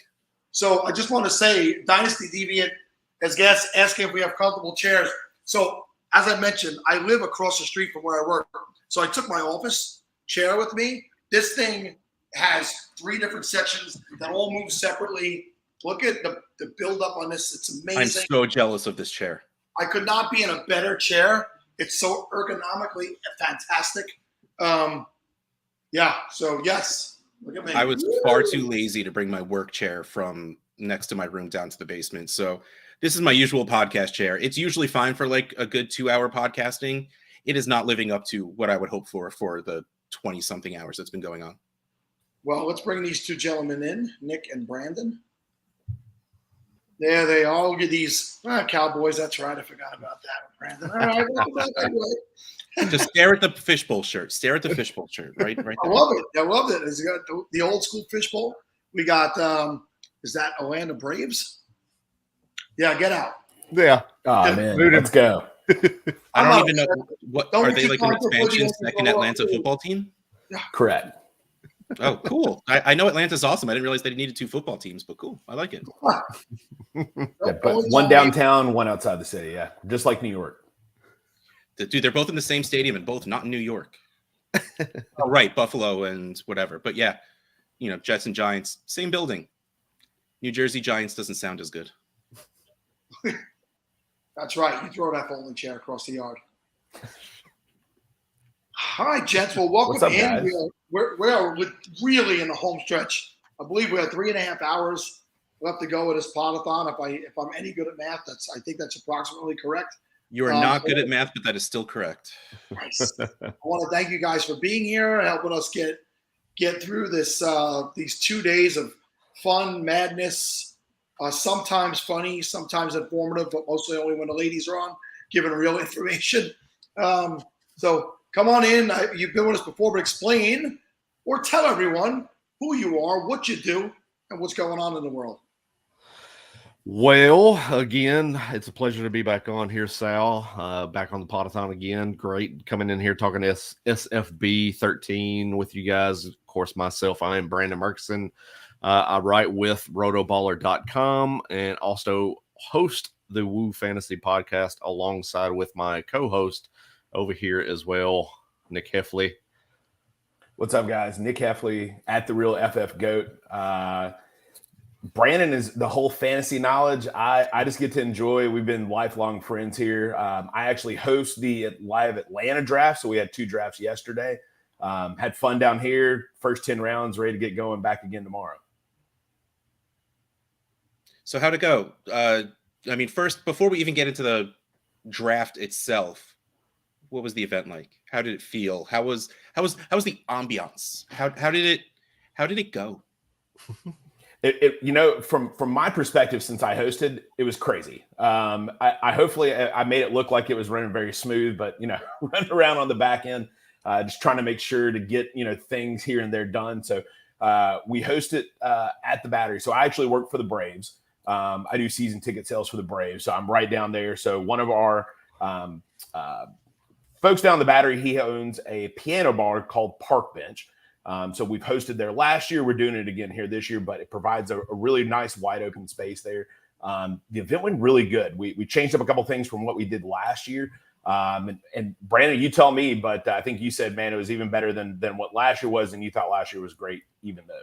Well, before you go into did anybody leave in a serious injury? Did anything get set on fire? Or the only injuries that happened were in the 100-yard dash that we did to determine draft spots ahead of time. A couple of people came up lame right before the goal line. So not literal. The 100-yard dash online. Oh no, I was about to say, we ran thousands of those leading up to all of this stuff. So I get it. There's people in the chats that started complaining that their hamstrings were pulling when they were rushing on the 100-yard rush. I get it. It's real. It's not real, but it's real. Now, I'd jump on piggyback on Nick what he said though. I do believe we did this last year. We hosted the event down in Atlanta, and it felt like it was a little bit more of kind of a fly by the seat of our pants type of situation last year as things You didn't know what was going on. We literally were the first ones going. We were the official first one. Year.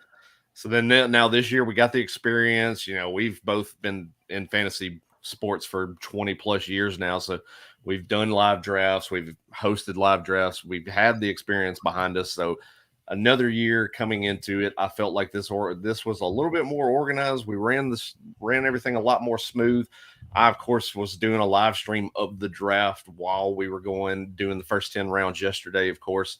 And over on my Twitter account, I did post some videos yesterday too of what we did. Like we had the Braves and former Braves announcer come in and do all introductions of every player or fantasy manager that was involved in the live event. We did that. Did the video of the 100-yard dash, just kind of giving a little bit of a feel for people that were following me on Twitter, just of what it feels like to be in the moment there with the Scott Fishbowl draft yesterday. Yeah, and I hope you did not just do all this and delete all of these videos and pictures, because I would love to see these, and I'm sure we're going to put something together just to show everyone how awesome live drafts are, so we can even keep it going more next year. Yeah. And I was amazed even, last year and even this year, this was some people's first ever live draft. I think Brandon and I know for sure, and I'm sure you guys as well, take it for granted, live drafting for, 10, 20 years, but some people have never done a live draft. So just getting to experience that and seeing, how people react to that was awesome. We had so many people have the story of starting so long ago and with friends, and you're like, oh yeah, so live drafts, like, oh no, we never did it live, but it was with your friends, and people weren't as busy 20 years ago. What? Like seriously, like, yeah, we started, it was with our friends. Every single draft was in person. Every single draft was really mean. Like I had to do drafts in Tom Brady jerseys. It was gross. What do you mean? You did not have to do that. What are you talking about? That's a poor choice in life that you I made. lost the bet. My cousin is a Patriots fan. I was a Seahawks fan. And guess who won that Super Bowl? I mean. But to that point, back in the day, right, I won my first championship in '98. And I had, what was his name? Jamal the Dirty Bird from Jamal Anderson. Anderson. Anderson. Yep. Anderson. I had the Jamal Anderson jersey the next year of the draft because he was my, peacocking it at the draft. But I said earlier we had Dr. KJ Murray on. Dr. Kevin, you have to have at least one home league live draft that you do every year, because if not, you are missing out on a point of what fantasy football is all about. And the best day of fantasy football is an in-person live draft. So just one more thing. I'm terrible at technology, so I'm going to hold up my phone. Scott posted this. This is the Minnesota live draft. I am waiting for confirmation if that's real, because it's AI generated. He put it on. I don't care if it's real or not. He got it. Because I don't know whose leg that is and what their leg hair looks like in general, but leg hair is weak where that is. There is that could have been shaven. That might be real. So this person does follow me. This is Greg. Greg's been a follower for a while, and it's at GREGGEL517. Oh my God! Everyone stopped listening to you like 3 letters into that. Oh, this is the guy who was naming every one of his favorite TV shows a couple of hours ago. Like anybody gave a snot. Get out. So many people were agreeing with me and were listening along. So you shut your mouth. You need to tell yourself to sleep tonight, Russ. You ready for this though? One of the guys yesterday, after last year's Fist Bowl draft live, got one on his back. Shoulder tap. Rob Patterson in South Carolina, who's there again yesterday, got one on his shoulder. We're trying to get him to take his nobody wanted him to take his shirt off, but we saw the picture. So listen, what's really funny is I have a tattoo on the back. Yeah. And the fish's eye will be your belly button. I have a tattoo on the back of my shoulder that is kind of circular. So, and it's my wife and I, we each got half of our wedding vows tattooed on us, which first of all, I said, if we ever got divorced, I'll start telling people it was about my cat when I was growing up. But now if she ever leaves me, when she eventually leaves me, I'll just turn it into the fishbowl. It's already circular. We'll just cover it over. Does the other half of your shoulder list all the TV shows you like to watch? No, because I need to be able to see those. I'm not going to sit here with a mirror and be like, what should I watch next? And then I tattoo a check mark after I've watched it. Don't make jokes about when she eventually leaves me. I used to do that. live alone now. So Yeah, that's karma. That's karma coming to get you. I see. Like I reverse jinx it. Like if I say it out loud, it's not going to happen. Which most of us in fantasy do when it comes on Sundays. We do the reverse jinx to help our players. Why are you congratulating me? I'm totally going to lose. You know, like Jerome Ford is absolutely going to score 27 points, and I'm going to lose. Yeah, I know that Nick Chubb is healthy, and it doesn't matter. That's what's going to happen. I absolutely did that. I was in points. the flex league that Jake Seeley runs. I was in the flex league snake final against a guy this last year, and I had already told myself I'm losing this championship. Justin Jefferson, all he has to do is go out there and catch 3 passes. I'm already done at that point in time, and that's the week he gets shut down by Jair Alexander for 1 catch and 16 yards. And winner. Sweet. Russ, did you do your usual fishbowl questions? I know, but I'm still trying to find out if that guy's leg is real, and if it is, like I feel like I know. Then I need to go make a tattoo appointment. I need to make a tattoo appointment anyway. It's been far too long, but we'll get back to you, buddy. It's okay. All right. So, speaking of Scott Fishbowl, because that's what we've been doing this entire freaking time, and you guys had your draft. It went awesome, and well, again, we were talking about the event. The event went awesome. How'd the draft go? Which division are both of you in? I don't know if you're in the same or in different ones. And where'd you draft from? And what were you expecting versus how did it actually go? I was drafting. I made sure, because Brandon kind of helps me run the other side on there. Made sure we were in 2 separate divisions. So I was in the Waffle House division, and Brandon was in the Coca-Cola division. Oh.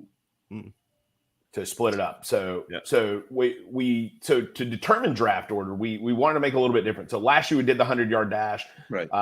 Based on those results, you got to pick your spot. So this year, to kind of throw an extra little wrench in there, we did a trivia competition to lead off. So the trivia competitions, so once you got 2 right, you get to pick your spot in the 100-yard dash. Then we ran the 100-yard dash, and the person that finished first got to pick their draft spot based on that finish, so on and so forth. So, oh my God, that is so overly complicated, guys. Right? Much like that Twitter handle. We wanted to get some interaction, because last year one of the things that was kind of tough was, the guys got there. It's a bunch of guys that have never met each other, so we wanted to kind of throw that additional hey, let's see who's the smartest in trivia. Most people participated, did really good. Others were like a deer in headlights. But it was really fun. What kind of trivia were we talking? Was it like football related? Yeah, all football related. So I'll throw one out that I remember right off. Who was the #1 scoring player in fantasy football in 2021 PPR leagues?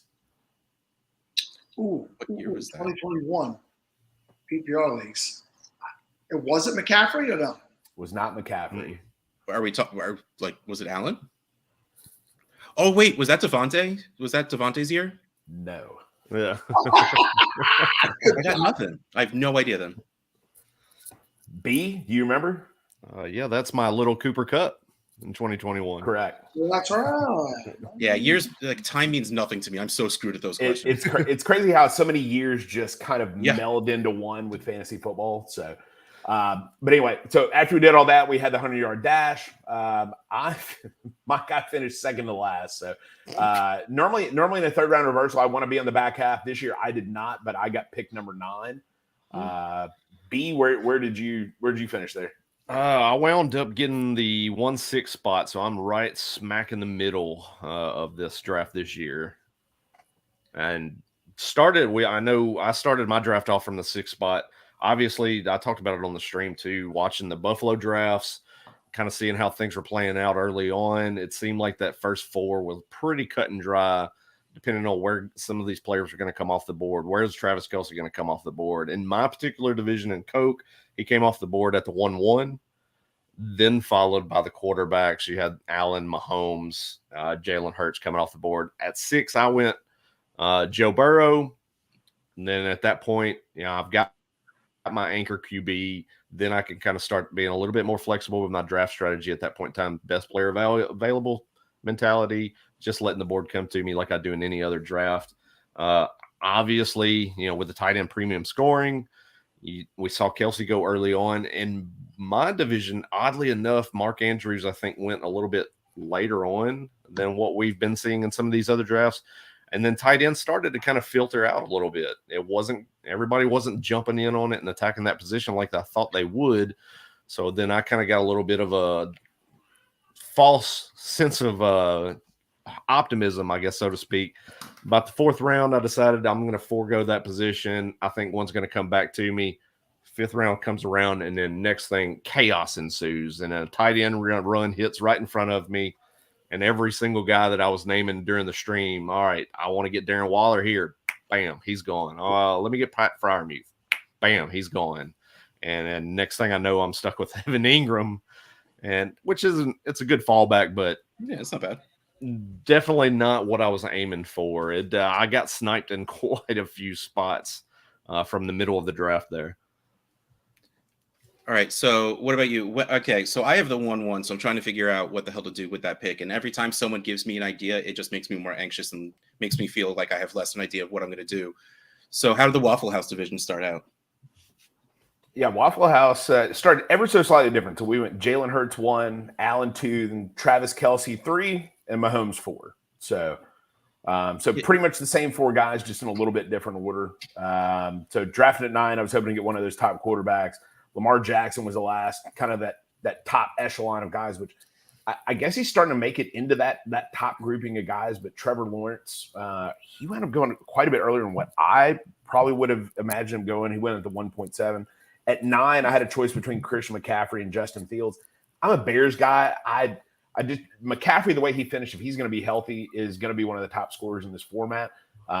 So thinking that I successfully, at least for me, I've won my division the last 2 years, kind of eschewing that 2 quarterbacks in the top round format. So I tried to stick to that, and then wound up getting Deshaun Watson. And then I took a little bit of a reach. I could have gone after that second quarterback in round 3.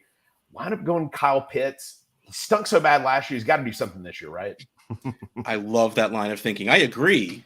But I love that, like, well, he's not bad, and he did bad last year, so it's going to be better.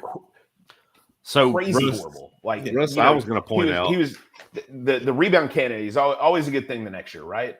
Yeah. Yes. Now, Russ, I was going to point out, you're talking about being from the 1-1 spot. Our guy in our division went Kelsey, Cooper Kupp, Geno Smith, Jared Goff. Is how he started off the first 4 rounds. So he tried to grab a top tier talent at 2 different positions and then double tap that the quarterback. So kind of give you an inclination how things unfolded from there. And it's really funny because the real answer is none of this helps because no 2 drafts go the same, which is again why it's more infuriating, because I'll be like, oh, I like how that turned out. It doesn't matter. Now I'll say this to Sal too. I've been listening off and on throughout some of the Podathon and everything. I'm going to need you to kind of keep it quiet a little bit on this Jeremy Ruckert talk. We that is a physical impossibility. We need to keep this on the down low between some of us that have been following this guy for a little bit and want to grab him late. I think you're going to be able to get him late. I don't think it's going to be a problem, but this will be the last year. Next year, It's not going to happen. That I agree on. All right, so I guess how did you leave the draft feeling about your team, and what's your regret? Like, what did you reach on? What did you? Well, I think you already said that, waiting on tight end kind of hurt you a little bit. But was there anything that you wish you did differently, or anything that you were just like, I'm so glad I reached for this here, because run right after? For me, I got sniped on the Burrow Jamar Chase stack, one pick right in front of me. So I was looking at it and crossing my fingers, and then the guy right in front of me takes Jamar Chase. So at that point, I pivot. I go Saquon Barkley, which was next player on my board at that point in time. And what I think I've kind of noticed, especially doing this draft yesterday, and then looking at the division for Waffle House as well while I was going through it, is, and I talked about it on the stream, was that I see a lot of people that are still kind of in that mentality of regular redraft or drafts that they've done best ball with underdog, things like that leading into this, where it's been a lot wide receiver heavy coming into this particular draft. And for me, like I kept mentioning, is you have to have a strong fundamental thought process with this scoring system and that extra bump that those running backs get, the 0.25 for extra, for the attempts. I think that pushes those running backs up the board a little bit more. So I did focus in on grabbing some guys that were going to be heavily opportunity weighted in this scoring format. And I wanted to kind of go after those running backs. And then I sprinkled in some receivers here and there, found value throughout the board. And like I said, I'm always flexible when it comes to a draft and let things kind of come to me. I have a loose strategy coming in, but I'm always willing to go left or right, depending on how the board falls. So I have this weird inkling that you like the Dallas Cowboys. Just a little bit. Yeah, that's all you really need for this question. You're still wearing that hat. Oh man. Oh yes. What is Tony Pollard going to be? I need to know. What are your feelings on Tony Pollard? Is he going to be the guy? Is he end up going to be a mid RB1 because he's just going to have the opportunity and he's good enough to do it? Well, I mean, look at it from last year's perspective. He was RB7, I believe, in scoring fantasy points per game, and that was on the limited opportunities that he had in the split backfield with Elliott, which, by the way, I've said for 3 months now, I feel Elliott's coming back. I think it's going to be the no-brainer. We're going to bring Elliott back on a team-friendly deal because he's not going to find anything out there through free agency at this point in time. But we're still going to see Pollard be the guy that's going to get a little bit more in terms of extra opportunity share this year. So it's going to push him up the board a little bit more. I do think he has that chance to finish in the top 5 up at the position. But let's be honest about it. It comes down to health more than anything. Can he hold up to the extra workload for his body frame and how his running style is? That remains to be seen. But that's definitely a guy that you want to target just strictly for the upside alone. And I think you can get it because I believe the way that Cowboys offense is going to go this year, now that we've got McCarthy calling the plays, and I think you're going to see a team that's really, really going to be focused in on running the ball, limiting mistakes, and hoping that the defense kind of keeps things low on that side of the ball as well. So he could be Eckler the year that Melvin Gordon finally left, right? Like, he is that style of player, and he's my best friend's a Cowboy fan, so we watch the games every week. He's just got a different burst, and I had him as he's going to be a keeper. The correct answer was he's going to be my keeper in a Podathon league when you asked what's he going to be, because I got him at such a good value last year in a 16-team 3-keeper semi-redraft, So I think Pollard is going to be fantastic this year. Yeah, I agree. I think that's definitely he's going to be the focal point, the centerpiece of the offense. Obviously, from the passing side of things, it's going to be CeeDee Lamb. But I think what we've learned, especially in the playoffs with Dak, a lot of the interceptions that he had last year is just forcing plays. So I think that's where McCarthy really wanted to take reins of that offense, hand it over to the running game. Like I said, I think we're bringing Zeke back in. He's going to be that short yardage goal line back, which in turn hurts some of that upside from a scoring potential for Pollard, but I think he'll make up for it in a lot of the electric plays that he can provide. I vote against that. Keep him out. So my draft there, no, I was just going to say the guy was actually just posting about Dalvin Cook. Like that, not a reach for me, but I took him, I think, 7th round for me. So I think where he signs may have a big factor on my draft and where it's going to go. I got Najee as my number 2. Dalvin Cook is my 3. If he goes to Miami, which, obviously is heavily rumored out there, I can't imagine him going to the Jets. Is he a Bandicanda there along with Breece Hall? He can't go there, right? But if Cook goes to a good situation, I'm feeling really good about my draft. I'm definitely, as Brandon mentioned, I definitely punt the wide receivers a little bit early. Last year, I got Tyreek Hill in the 4th round, I think, and rode that. So much the same. I go in maybe a little bit more regimented. Sure, I want the board to fall to me, but I think there's definitely a strategy and a rhythm to fishbowl, at least in this format, and success. So I try to stick to that just a little bit. And look, I got Kenny Pickett as my number 2. I think last year I had Daniel Jones, but I drafted Zach Wilson ahead of him. But Daniel Jones wasn't bad this year, so I'm trying to ride that under the radar number 2. Hopefully, going to get another one here pretty soon as a 3, and kind of play the matchup every week to see who's going to do best and throw one of those in there, and hopefully I have the advantage as far as the skill guys go. All right. Well, we're coming up against that line, against that time where we say we like you, but get the hell out. So why don't you take you made all that? Wow. Hey, we tell it like it is on this podcast. So why don't you take the next 2 minutes, just remind everyone who you are, what you do, and whatever lasting impression you want to leave on the Podathon community that will live with them for the rest of their lives.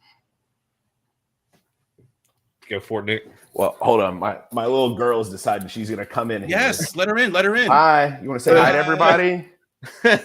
That's right. That's what my Sundays is half the time here is. Hey, you want to say hi? Hey, there we go. Hey. Hi. You were supposed to be asleep, I thought, huh? Me too. No, just excited, on our end, just excited to be able to host the Atlanta live drafts. We've got a great time every year doing this. So, I'm a huge fantasy football guy, just really love it. So love coming on here, just chatting and hopefully raising some money for a great cause. So. Yeah, and same for me. Like I said, I've been in the industry for a number of years now. Really, the whole reason I got involved in Scott Fishbowl back a number of years ago was meeting Scott in Washington, D.C., doing one of the experts leagues. And, everybody talks about how great of a guy Scott Fish is. And I think it's something that it goes beyond, words to a degree. I mean, the guy's an awesome guy. He treats everybody with respect. He's not super nice to everybody. And like I mentioned in the stream yesterday, the whole point of the Scott Fish Bowl is it's camaraderie, bringing everybody together, getting in a room with people in live drafts and just chatting about football because we all love fantasy football. And that's what he wants to do with this, along with the charitable side of things as well. But I mean, that's really what it boils down to. And it's great being involved in this whole thing. We agree. And exactly what Sal said. Donate. Yep. Scrolling down at the bottom, fantasycares.org/podathon is how we know you donated because Sal told you to. And then fantasycares.org/helmet. We have an auction going for the custom SFB helmet. It's a beautiful black helmet with a blue fishbowl sticker on there. I'll pull up the picture, not right now because I'm talking and I can't talk and do things at the same time. But thank you, fellas. There it is. There it is. I appreciate the effort. So hey, I'm a caveman, and I don't make excuses. Thank you, fellas, for hopping on. Thanks again, guys. Yeah, thanks. Bye. Bye. All right, guys. Y'all take it easy. See ya. Later. Oh man, I don't have my sheet up. Hold on. Here we go. All right. We are. Hello. It starts right there. Hello, everybody. Hello, everybody. This segment is sponsored by the Samba Dynasty League podcast.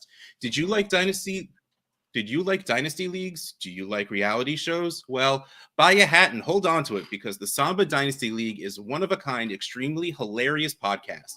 The Samba Dynasty League podcast covers a single home dynasty league and is starting season 4 soon. Our hosts, Ken, Dave, Nick Money, and Bad Mitchie have the best chemistry on the airwaves while providing A-plus entertainment and enlightening strategy discussions. Tune in to the Samba Dynasty League podcast today, and thanks for having a giggle. This segment is brought to you by Around the Block, a website designed to fulfill all of your sports needs. Founder and CEO Ronnie Harder, VP and Director of Content Chris Spooner, and their team of dedicated writers and podcasters are passionate about bringing you next-level content across major professional and college sports. Around the Block focuses on showcasing its contributors' talents and emphasizing audience engagement to give the Around the Block community the best possible experience with the sports they love. Visit atbnetwork.com and follow at ATB_network today and every day going forward to experience your favorite sports all in one place at Around the Block. All right, and now that Steven's here, because apparently his house did not burn to the ground. I was doing the new fitness craze, the swine and sweat, carrying giant boxes of deer sausage and full pigs from a freezer to another freezer. It was great. That sounds so great. I'm going to leave for the next hour. All right. Have fun, fellas. Hashtag meat life. Hashtag meat life. Hashtag. Definitely leaving on that note. Minutes, maybe. So, Steven, these two guys coming up. Dustin showed up like 2 hours ago, and I was like, shit, is coming on? And I was a little worried because I don't always have the schedule up in front of me. Like, I don't think Dustin's coming on with whoever it was at that time. It might have been Scott Angle. I don't remember, but you were just checking out to make sure you were good to go. Just checking everything out. Yeah, I just set up this new studio a couple weeks ago, and I've only done 1 or 2 shows. So I was like, let me just get on, plug everything in, make sure everything's working okay, and then hop back off. But I was on, then I started watching. I was like, well, now I'm in Ghost and watching because then I don't want to switch back to YouTube. So I'm a little worried about Ethan. It looks like he's fighting with the camera back there. Let's see what's going on with Ethan. Should be good now. Oh no, what is There going it is. on? We got it. All right. Well, we got it. Good. There he is. Yeah, StreamYard doesn't like me. If I came on 3 minutes ago, we were getting a crotch shot. It was a lot going on. Ethan, I'm just messing with you. Don't ever take me too seriously, but what's going on, gents? What's up, guys? yeah, I'm super happy to be here. Thanks for having me on. Appreciate it. A lot of people happy to see you. Coop's in there. He's Coop's my guy, man. I talk to Coop. I message Coop probably daily, and I watch his shows, and we're always chatting it up about stuff and back and forth about his horrible Isaiah Hodgins take. So, got to get on him a little bit. Of all the players, why him? So I do a monthly article, Dynasty Future Reports, where I give out 5 basically super deep dive guys that should pay dividends possibly next year. So back in November last year, I wrote about Isaiah Hodgins saying, hey, here's his talent, here's the opportunity, like he could go off. That article came out November 16th. Literally 2 days later, he scores his first touchdown, goes on to score multiple touchdowns in multiple weeks. I get it, low draft capital, but if you looked at the opportunities, look at his skill set, I just saw it there. And I'm doing these deep dives on guys that they're not league winners, but they're going to be role players on your fantasy team. Like your fantasy team is built on guys off waivers who can be flex plays, who can be wide receiver 3, sometimes running back 2s, sometimes future quarterbacks. So I've had Sam Howell, I had Josh Palmer 2 years ago, before his breakout last year. So it's just one of those guys. And I was the first guy on the Isaiah Hodgins bandwagon, and then just happened to pan off sooner than I thought. And Coop's been dogging him lately, so I had to get on him a little bit about it. Dustin, everybody always says league winner, and we can also have championship contributors, right? We have guys that may not be the best guy on your team, but if you didn't have them to plug in, 6 weeks out of the year, 8 weeks out of the year, to carry your team on those bye weeks or injuries or whatever, good matchups. Yeah, you're not getting league winners in the 12th round of your draft. Like, that's just not what happens. Like, you have to draft those role players who fill in for bye weeks, right? You don't have a team where I have 5 wide receiver 1s and I don't know who to play. Like, you've got a wide receiver 1, maybe a wide receiver 2, and then you have 3 or 4 wide receiver 3, 4 flex plays, and knowing which guys to get is there. And these guys are guys you can get cheap. The whole premise of the article is these are guys you can get thrown in on trades or get off waivers. And if they don't pan out, you didn't pay a lot for them, so drop them. No, he's not the next Preston Williams. Isaiah Hodgins has actually probably scored more touchdowns in his career than Preston Williams ever has. So, was anybody currently on the air? Have you ever played reality online, the actual fantasy football version of their game? No. Reality Sports Online, it's called. So it is a contract salary cap league. It is one of the most fun experiences you will ever play. Those guys have come on in the past, have been big contributors to the Podathon. They weren't with us this year. And I gave Preston Williams a 4-year contract. And you're stuck with that contract because if you release him, it's hitting your salary cap. And I kept saying, well, maybe, just maybe. And finally, before the 4th year came, I couldn't. It was so I hope not, because I like Hodgins. Yeah, I do too. And so, I mean, you've been talking up Jeremy Ruckert, and I wish you stopped because he's probably coming up in my next month's report. I pushed him off a month. Hopefully no one would talk about him. So he's been on my list to write about for a while. So comes out usually the end of the month. So I do one, been doing one every month since September last year. And I did previous couple months before that last year. So it's been a fun article. It's just that deep dive on deep players like a Jeremy Ruckert who has a ton of talent, just needs the opportunity, and kind of lay out that pathway for him for opportunity. So I'm glad I'm seeing people in the chat, are happy to have me on. So I think that's great. Hashtag team chat from Front Yard Fantasy. So Scampers and Dame and Coop and all those guys. So it's been fun. Follows everyone. Everywhere. It's been a crazy couple days. I've been watching you guys. I've had you on the TV all day. And my wife's like, "What are you watching?" I was like, "The Podathon."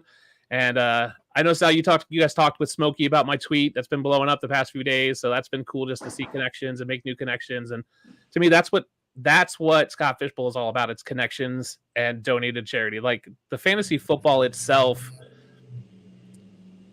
What are the odds I'm going to win a 3,000 whatever person tournament? No, it's about connections, about donating to charities, about doing the good work. So I'm super excited to be in it and be here today. Nobody on screen right now is winning. Let's just face it. Oh, well, I mean, we'll see. My odds are 1 in 3,600. I feel good. Yeah. And Ethan, with everything that you have going on over at Roto Joe's, just talk a little bit about what you have going on with everything that you're putting out content. So yeah, my cousin and I started 2 years ago, so we're relatively new. We try to put out a show a week. We're really pretty good about it. Dynasty focus during the slow periods like right now, and then we go redraft focus when we get closer to draft season. YouTube shorts, all that good stuff. We're just starting out. So like this is a hobby for us. We wanted to go a little deeper than just making it a hobby. So we're still starting out and learning, definitely getting the ropes a little bit. This year for me, I've already done probably 30 best ball drafts on Underdog, done a ton of Scott Fishbowl mocks. So I feel really comfortable with where we're at now versus past years, but still kind of figuring everything out. So we're a little bit on that newer side, but it's really fun. We've had a good time. This is super fun. This is both of our second years, myself and Caden. So in Scott Fishbowl, that's super fun. So it's exciting. I got to get back to best ball this year. I used to play a ton of it. It's an addiction. I spend too much on that, man. Too much. I got started. That was a mistake. Got too busy last year. I did not have a single best ball draft. And it's just the quickest, easiest, funnest way to play fantasy football. Yeah. So don't have to look at my bad mistakes all year. So where are you guys drafting from? Are you going live this year? Are you staying online? Where are you guys at? So I'm online in the Wonder Bread division. I'm drafting out of the 9 spot. Tried to get into that third round reversal, get 3 top 24 guys or top 30 guys. So I'm out of the 1-9. Yeah, I'm in the 105 in the Pez division, so online. Couldn't make a live draft. I might still try to just go out and hang out in Chicago. I'm in Wisconsin, so I might see if I can hop down to the Chicago just to kind of hang out. You got to come down on Sunday. Come on. I got to talk to the wife and see what's going on. Oh, you got to do it. I picked my draft spot before scoring came out. Got in the 105 chat, was super happy who I saw in there. It was Coop, it was Nate, it was a bunch of guys. I'm like, oh, 105, these are some heavy hitters. And then scoring came out and we're all like, oh, we should probably be 104. But I'll say this.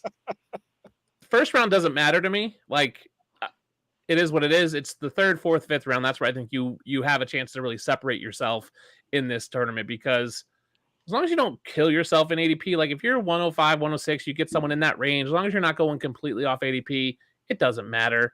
It's really those 3rd, 4th, 5th round when you start filling out your starting roster. That's where you can really separate yourself, and who you get there and how you construct your team is really, I think, where you set yourself off. So I'm looking forward to my draft starting tomorrow. I'm hoping I get to make a pick at 105. You never know with slow drafts. I was talking to a buddy who's in the 109. I was like, there's no guarantee you pick on Monday. Like, not at all. You might be Tuesday. Like, they can go slow. I was in the Madison division here in Wisconsin last year, and we were the fastest of the slow drafts. We were flying. It was wonderful. And we were like, what's ADP? Like, we're setting ADP, so who cares? So I'm hoping maybe this one's a little bit slower, but I'm hoping to get maybe at least one pick in tomorrow, and then we'll go from there. I can tell you that the day that the slow drafts kick off is the hardest day for Scott, because until every single person makes at least a pick in the first round, he's just not comfortable that they're going to be there, they're going to show up. Yeah. And sometimes those could drag into days 2 and 3, Dustin, like you mentioned, and be excruciatingly slow, and then have to replace people. So make your pick, people. Make your pick. I mean, if you don't know who you're taking in the first rounds, what are you doing? Like, you should know already. I know Russ has been on here wondering what he's going to do at 101, but like, get on the clock, just make your pick. Don't overthink it. There's no trades. Like, you've got 8 hours, but it should take you all of 10 minutes to make that pick. I mean, it can be an excruciating selection because you do all the second guessing in the world. Yes. Like Ethan, you mentioned doing all these mocks, and you go through every single scenario, and then at least for me, and this is the thing that's going to suck about Chicago is I'm going to get that because I'm in a 101 situation too, like Russ is, and I was in there like, okay, I've thought about this, I've convinced myself numerous times like this is the guy, but maybe not. And like it's never one of those. And again, 1 in 3,600 chance of being able to win this. But it's just you got to just remember throughout the entire thing, just have fun. And in addition to making that pick, getting in and making those division chats and just hyping everybody up for the day of. So they're just ready and raring to go. Like that's the big thing is you gotta put some push behind it and just get everybody energized for the day of. It's Chicago. Just take Justin Fields number 1. Good. I kid you not. It has crossed my mind. I'm taking him at the 9 spot automatically if he's there. Yeah, I was happy last year. I was the 102 last year, and I was, luckily saw Hoove do a bunch of mock drafts, and he was taking Herbert 1. I was like, I get my guy Josh Allen at 2. Not going to get him this year. So part of it's like get the guys you love. So I'll have Isaiah Hodgins on my team because I'll probably draft him 2 rounds before everyone else just because I love him and he's my guy.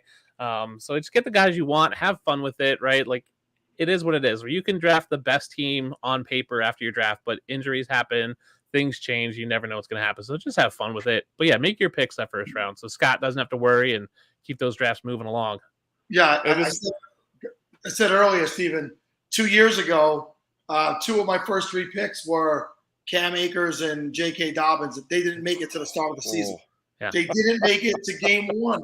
And believe it or not, I made the playoffs. I didn't go deep in the playoffs, but that's impressive. I made some moves, got a guy in the first week. I forget who was the big running back waiver wire pickup that year in the first week. I'll go back and look. But, if you know how to work that waiver wire and pay attention, you could recover. It's not easy without the trading, but you can recover. But you got a great story out of that. Like you got a great story that your top 2 running backs didn't make it to week 1. Like that's the story you're going to tell about your Scott Fishbowl. No one wants to hear the story of like, I drafted the best team and I made it to the final round of the playoffs. Like, okay, cool. Great. You and a bunch of other people did. Like, what's the fun part of the aspect? Like, let's have fun with this. Sure. Exactly. And Ethan, you said he's a smash at 109. I'm just throwing this out there, and I'm going to hope that none of your division mates are listening that are before you at the 109. But I'll say this. Could be a smoke screen. Shout out to Scott Rainier, because I made him do this meatball statistic. Weeks 5 to 15, that 10-week stretch, Justin Fields had 40 points per game in this setup last year. That's all I'm going to say. He can do some damage if given the opportunity. So, hey, that's all I'm going to say. That's why I'm even considering the 101. Yeah, no negative points helps him out a ton too. Yeah. So absolutely, because we all know the Bears probably aren't going to be too great, but that's status quo for every single year. So beyond that first round, talking about how to build your teams in those middle rounds, Dustin, you mentioned that that 4, 5, 6. Are you looking at specific positions that are really going to make or break you before you get to those value positional cliffs based on this scoring in those rounds? Yeah, I'm looking at running back. I think that extra point per attempt is big.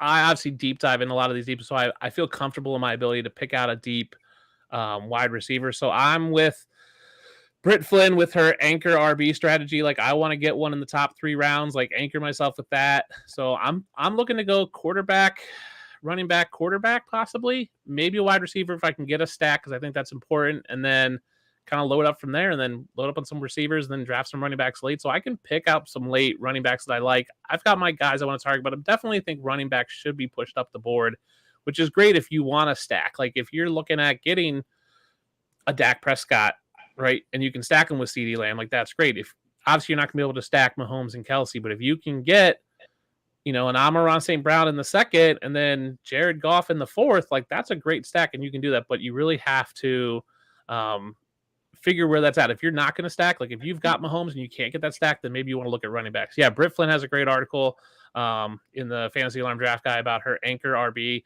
which she got a lot of flack for on their show this past week. But I think it's a smart strategy, especially in Scott Fishbowl. Yeah, for sure. I think for me, I'm really looking at, I for sure want 2 quarterbacks and a tight end in the first 5. Everything else, I'm just going to play off the draft board. I like a lot this year, at least based off the mocks and the 2 for 2 Discord.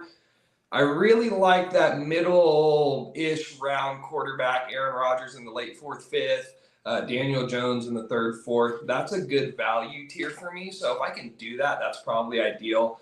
Out of the 9 spot, if Hawkinson goes down to the 3rd, and if Hawkinson falls to me in the 3rd round, that's another guy that I'm probably targeting. Other than that, though, I'm just trying to pick out value, especially in this big of a draft. I mean, however many 13,000 people that are in this league altogether, you're going to have to just have a lot of things break right. So I'm not set on anything other than those 3 positions in the first 5 rounds.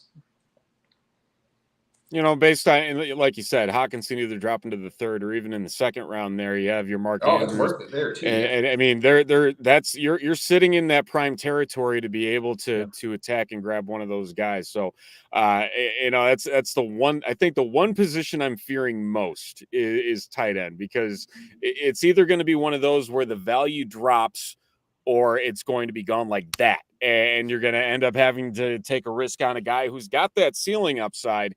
But, you know, it's a roll of the dice. It's always been a position of rolling of the dice, just based on how top heavy it is between Kelsey, Andrews, Kittle, you name it. You know, it's always been a fun attempt to try and understand what that position is each and every year. Well, I think that's the thing in this. You could see a run in that back half of your drafts, and all of a sudden guys that were in the 4th, 5th round are going in the 3rd round. If there's a huge run, if 2 teams want to go bully tight end at the end of the draft, if someone goes Andrews, Hawkinson, and someone goes, or Hawkinson, Kittle, or you could see 2 teams go bully tight end, and all of a sudden you're going, oh my, there's no one left. I lucked out last year. I waited to the last possible to draft a tight end, and I got Gerald Everett, and I was happy with it, and I got Higbee, and I was happy with it. So it all depends on your draft. Like, you can mock. I did probably 14, 15 mock drafts. I've been with Going for Two with Jeff doing shows and their cheat sheets, but once you get into real drafts, it's all out the window, because someone jumps up and does something wonky, chaos ensues. Yeah, we've gone over these mocks where people wanted, I want to see how it works if I do this, but when they get in the real thing, it's like, I can't do that, and they either go chalk, or, you know, you can't win this without. You can't win this going chalk. No, I'm sorry, and I was looking at something on my phone. I wasn't seeing it. Yeah, you can't go chalk. So I have a system for how I do roster builds, and it's a little bit, and obviously doing Scott Fishbowl, I have to go a little bit off that. So you got to do something crazy. I mean, I'm seeing Coop's comment, Waller plus Chig plus Kasicki equals profit. Yeah, that fits in right in my build strategy. So my strategy for building teams, and this is the public view, I just came up with this, kind of put thought to it the other day. It's the browse system. So you balance reliability and opportunities with spikes and excitement. So I want to balance that out. And generally in like a 22 team draft, I want to have 12 guys that have reliable opportunities, and let's say 10 guys with spikes and excitement, right? Those boom bust guys. But in the Scott Fishbowl, I might be going more straight 11-11, or even a 10-12, and having more guys with those boom bust opportunities, those spikes and excitement, those guys you're excited about having, just because you need to have those. It's just a matter of starting those the right weeks is where it's at. Yeah, and again, playing the matchups in a tournament like this, you know, having those secondary options and being able to mix and match, not necessarily say, all right, I'm through 9 rounds. Here's my starting roster every single week. Rarely. I mean, that's really in any league. You think about it. I mean, it just never works out that way. And I mean, in situations like this, you know, the boomer bust style players, you know, you hit things right. You know, sometimes that's all it takes. I mean, Jamar Chase with the game last year, and I believe the year before, he had 50+ points in the SFB playoffs, and it just vaulted teams. And I mean, who could have guessed the type of line that he was going to throw up? So I mean, anything can happen across, no matter where you draft guys. But you know, again, that's all it takes is one guy, and especially say at the tight end position, you know, Travis Kelce was putting up, and yeah, it's Travis Kelce, but I mean, he was putting up 60-point weeks. Yeah. You think about all these bonuses between the first downs, the receptions, and everything in between. Let's say a team's trying to play catch up. They funnel into the tight end when they fall behind, and all of a sudden, boom, here's a 40-point game from a no-name that was drafted in the 15th round. Yeah, exactly. Mike Gesicki's going to do that. Bound to happen. For me, I think it was it might have been it was 2019. I'm gonna say it was 2019. I got McCaffrey in like late second round, and that was the year that he had his big 15 touchdown first big season. And I got Aaron Jones coming off the 4-game suspension, so I got him late, and I got James Conner in the year that Le'Veon Bell held out. That was a perfect storm. Those 3 running backs carried me, but it was a perfect storm of getting them based on situation. And I made it to the semifinals with James Conner and Aaron Jones getting hurt that week. So they were not available. They actually got hurt during the semifinals. So I didn't come out of that week, and they wouldn't have been available for the finals either. But you have to find those guys that are in situations where they may get that shot, or they may fall because somebody's worried about them missing 4 games, or nobody thought Bell was going to hold out as long as he did that year, but he did. And by the way, my first round pick that year was Le'Veon Bell. So getting Connor was just, I had them both. And that was my best ever Scott Fishbowl run. I've been pretty average in the other 7 years, or whatever that I've played. Hey, but it feels good just to have that 1 year where you just overexcel, you hit things right on the head. But I guess a question off of that from Sal, from what seems like a larger pool of fantasy players who have been pretty damn good in the last few years, whether it's still free agents coming off of major injuries like your Breece Halls, your Javonte Williams, or even suspensions like Alvin Kamara. Still, we'll see what happens. Is there somebody that has some uncertainty to their value that may be getting knocked in the ADP realm that you're saying, you know what, I'm willing to take a chance on him because I think it's going to help vault my team to the next level? For me, Kamara is one that I really like down in the 8th, 9th. Again, that's based off the mocks. He might shoot up. Joe Mixon goes middle of the 5th in a lot of these mocks, and in the ADP they have on Going for Two's website. I don't know if that's more due to his age or the little spat he had this offseason, but that's another guy. There's no comp in that room, and they're going to score a lot of points. They're going to be down by the goal line. P. Ryan's not there. He's still not a great pass protector, but no one else there. So those 2 guys are 2 that I really like. Yeah, for me, it's Deebo Samuel. Everyone's talking about San Francisco. Who's going to play quarterback? You have McCaffrey, you have Kittle, you have Samuel, you have Ayuk, and who's going to be the odd man out? I don't think it's going to be Deebo Samuel. You can get value because people are saying, if you look at some of his metrics, he ran less with McCaffrey, but he was still running the ball some. Yeah, he's not getting 5 carries a game, but 2 carries for a wide receiver is good. Like, most wide receivers don't get that. So there's a lot of ambiguity there. I have said from the jump that I think DeAndre Hopkins goes to San Fran. If he wants to shot at winning the Super Bowl, they have cap room. Like, he doesn't have to be an every down player. He can just go out there on 3 wide receiver sets. He could really light it up there. If that happens, I might change my stance on Deebo. But I think Deebo Samuel has a lot of value left, especially in Scott Fishbowl with those. That even if it's just 2-3 carries a game, that's enough rushing upside to push him slightly above some of these other guys. And I still think he's going to get the targets even with Ayuk and Kittle.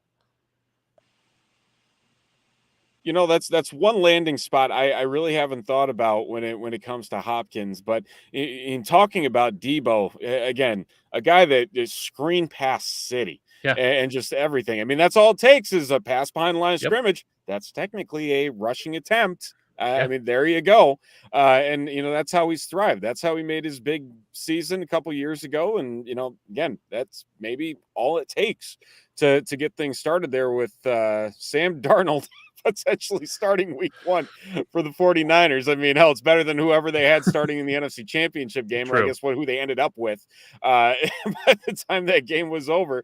Only way to go is up, I guess, when it comes to how the Niners offense is when we last saw them. Well, there's a lot of ambiguity there, too. McCaffrey came over trade deadline last year. We don't know how he's going to piece all these pieces together. All I know is Lance isn't going to be on that field. Maybe. Kyle hates him. I don't even think it's a Lance issue. Kyle just doesn't like that guy. I do think Kyle hates him, but I do think the front office likes him, and I think there might be a push. There might be a push to get him on there. That's a weird situation. It is a very weird situation. It's very much reminiscent of the Tua situation a couple years ago with Brian Flores. It's like front office loves Tua. Brian Flores hated them. And they had to make a sell. They're not going to get rid of Kyle Shanahan. So they might have to move Lance, or they might just say, hey, let's roll him out there. And if Kyle, if you think he sucks, let's roll him out there and see if he sucks. And if he does, then we move on. But I heard a rumor today that I saw something that they love him more than they've ever loved him in any other point in his tenure there. And I'm like, okay, cool. What does that mean? Is he going to be ready? I think so. So I think when he's ready, he's got to get the opportunity. I think you have to. You put so much effort. There's so much compensation into that draft capital and the picks they traded. They have to see what he is, because they're not going to get the trade value for him. If he sucks, you go, okay, well, at least we know. But you don't want to not start him and then rookie contract and he walks and then he's good somewhere else and you go, well, we never knew. You need to know. Yeah. Same thing with the Buccaneers. They they need to know what Kyle Trask is, and I think he's going to get a start sooner than people think. So, because I think the Tampa Bay Buccaneers need to know what they have in Kyle Trask. Man, I hope so. I truly do hope so. And guys, I'd love to continue carrying on the conversation here, but we are reaching the bottom of the hour. So before we do wrap up, Dustin, Nathan, thank you for hopping on. If you just want to take a couple minutes here just to say, where people can find you at on Twitter, as well as all of your work. Go ahead, Ethan. I'm at RotoJoes_Ethan. Our RotoJoes content's all at RotoJoesFF on Twitter and Facebook and YouTube. Thank you guys. This was really fun. Go donate. Fantasy Cares is awesome. Scott Fishbowl, the connections, talking to everyone, great time. So I appreciate everyone's work for that, and thank you guys. Yeah, and you can find me on Twitter at the DUnit13. You can find my work there. I'm the content manager for Dynasty Pros currently. Doing this part-time, looking to go full-time somewhere. Thank you guys having on. Sal, I'm so jealous of you getting to do this for like 30 hours. That seems like my dream right there. So I appreciate you guys having me on. First year on the Podathon, so I'm hoping to come back next year. But this was great, so thank you. Yeah, everyone go donate. Connect with the people in Scott Fishbowl, whether that's your pick chat, your league chat, whoever it is. Go connect with people. Dustin, before you go, I used to do a weekly show and sometimes 3 shows a week. And now I don't do that anymore because my real job got super busy. So I try to do all my podcasting hours in one weekend for the whole year. There you go. Yeah, I don't do a weekly show. I just hop on guest spots, and I've been doing it since October. And so I love it. Yeah, I mean, if I had the time, my real job doesn't allow me too much time. It lets me write and do some other stuff. But, man, if you can get it all in one weekend, I think that's awesome. So you've got to talk to some cool people. Super jealous of the people you get to talk to. So I love it. So thank you guys so much. # team chat, # Grimace Gang. Let's go, Scott Fishbowl. Take care, fellas. Thank you. Thanks, guys.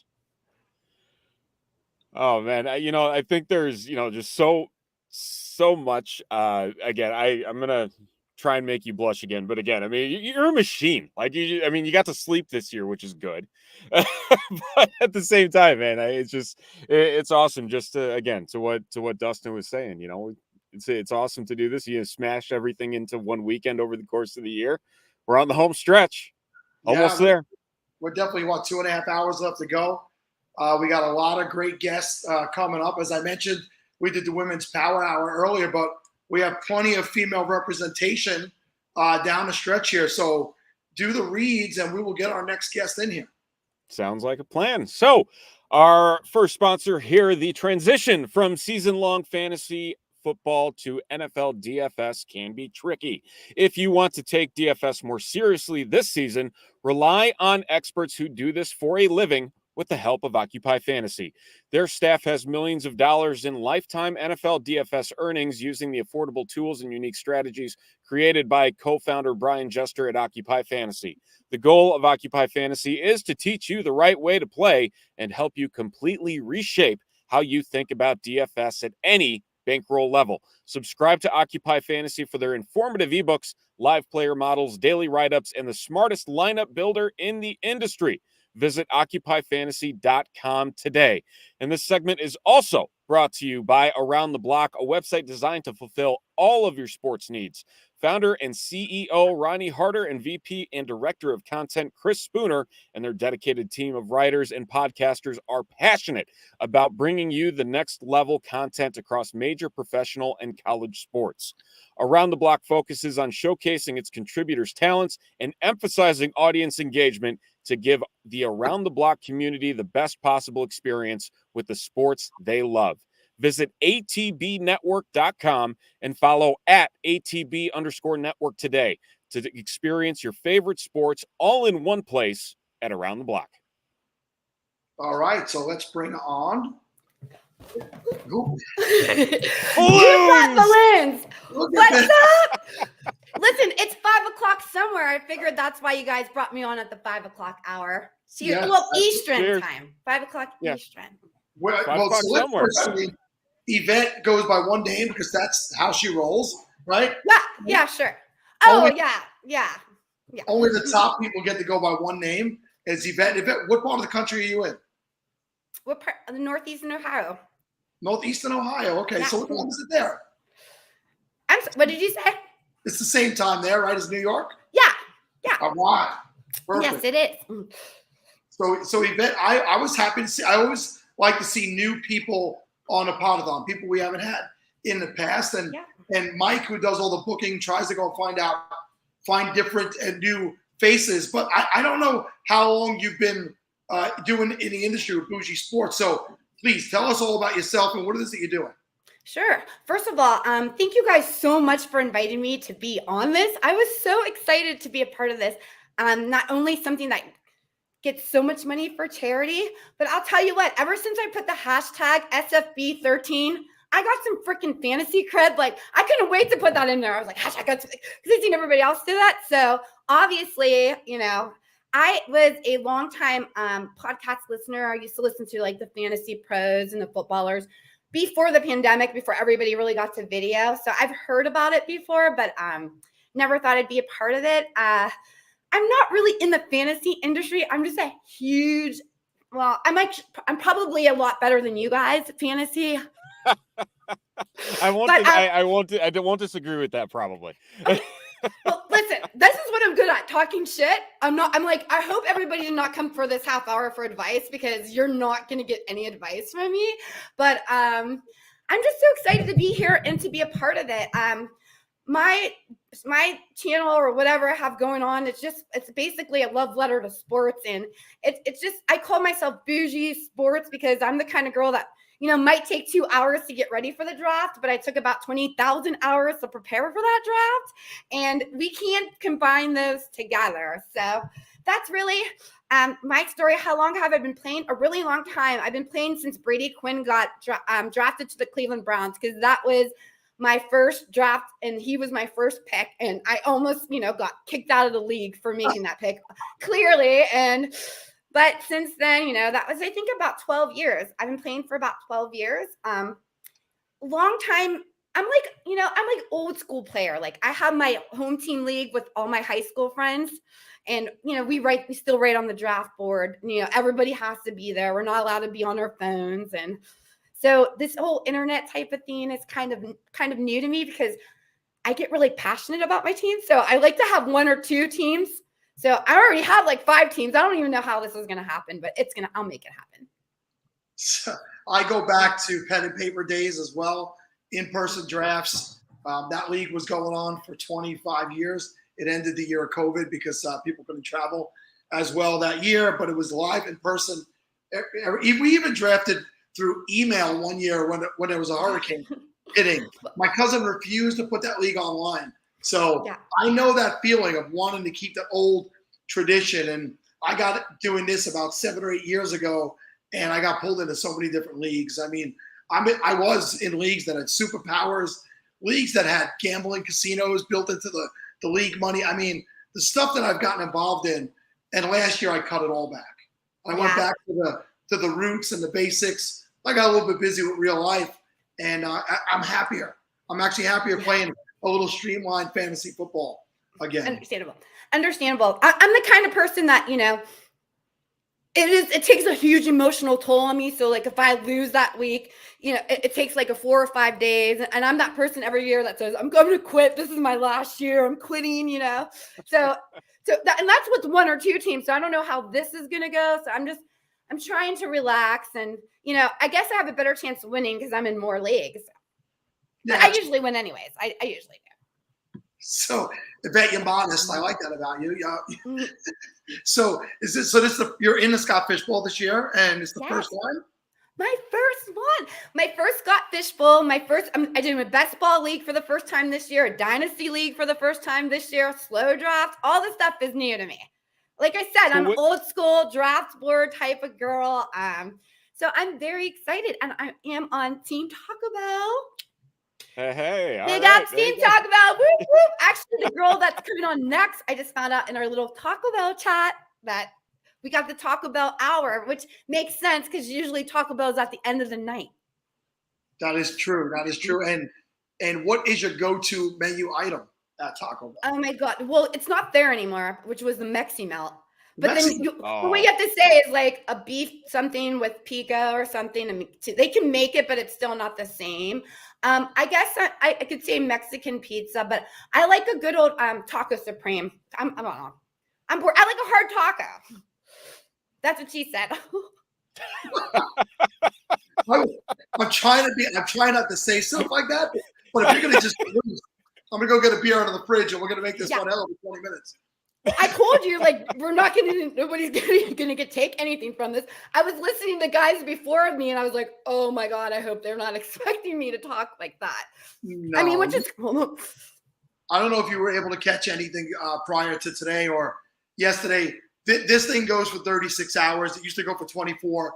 And there are many, many moments where we get way away from fantasy football. Sometimes we go down the family road. Sometimes we go down maybe the R-rated road. But, we're all adults and we're laughing. We're having fun. And we're all in fantasy football because we love sports. So all sports. And we follow everything. And I've been a major sports fan my whole life, and it's trickled over to specifically my son, who's in his 20s now, and that's like my little buddy now. We watch sports together, play sports together. So sports has been a huge part of my life since I've been on Earth. So you're a true sports fan. I get the vibe off of you, and you like Taco Bell, and you're funny. So yeah, and I love the Browns. Go Browns! Hi guys, I'm Cleveland in the house. Anyways, yeah, I love the Browns. Speaking of the Browns, when it comes to fantasy football, I try not to draft any Browns. I don't know how you guys do with your teams. I'm assuming, are you a Giants fan? I didn't get to meet you yet. Where are you from? I'm from Chicago, so I'm Bears Central. But I understand how you feel about that because I'll get into a draft and I'll start drafting Bears. I'm like, no.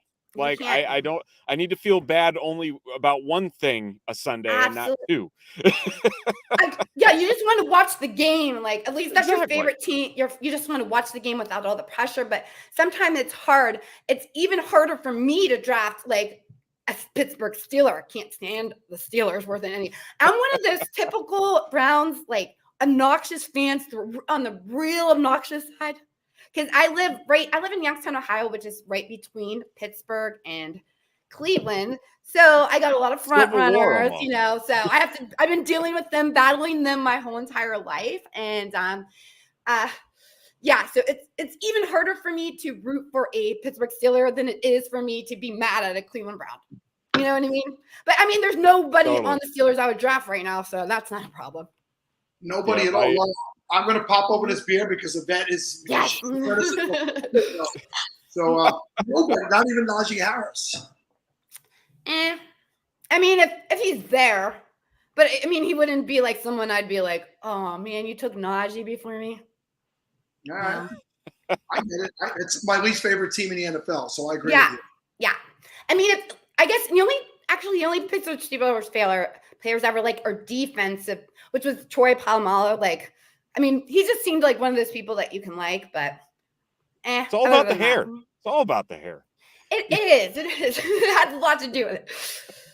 And you know what? Wait, let me take this. I'm sorry, Sal. All right, so D'Angelo Williams, this is funny. I went to the NFL draft in Chicago because as a Browns fan, the draft used to be our Super Bowl. As that was a couple years ago, as until now, because we're going to the Super Bowl. But back then, that was like a big deal. So when it came to Chicago, I went to that and got heckled by D'Angelo Williams, which was kind of funny because that year, actually, I had to pick him up because I think for some reason, it was when he really went off at the end of the year and won everybody his league. Well, we can do it. It's probably 2016, 15-ish, I'm thinking, around when the Chicago draft was. I don't know. I know what it was. I can tell you exactly what it was, but I'll let you finish your story first. Oh no, but it was funny because we totally, he was awesome. He was really awesome. And it was really cool to tell him, oh my God, you won my fantasy league for me. Cause and that was back in the day when those were really my guys. Like I would even call like before the game started, like, here comes Williams.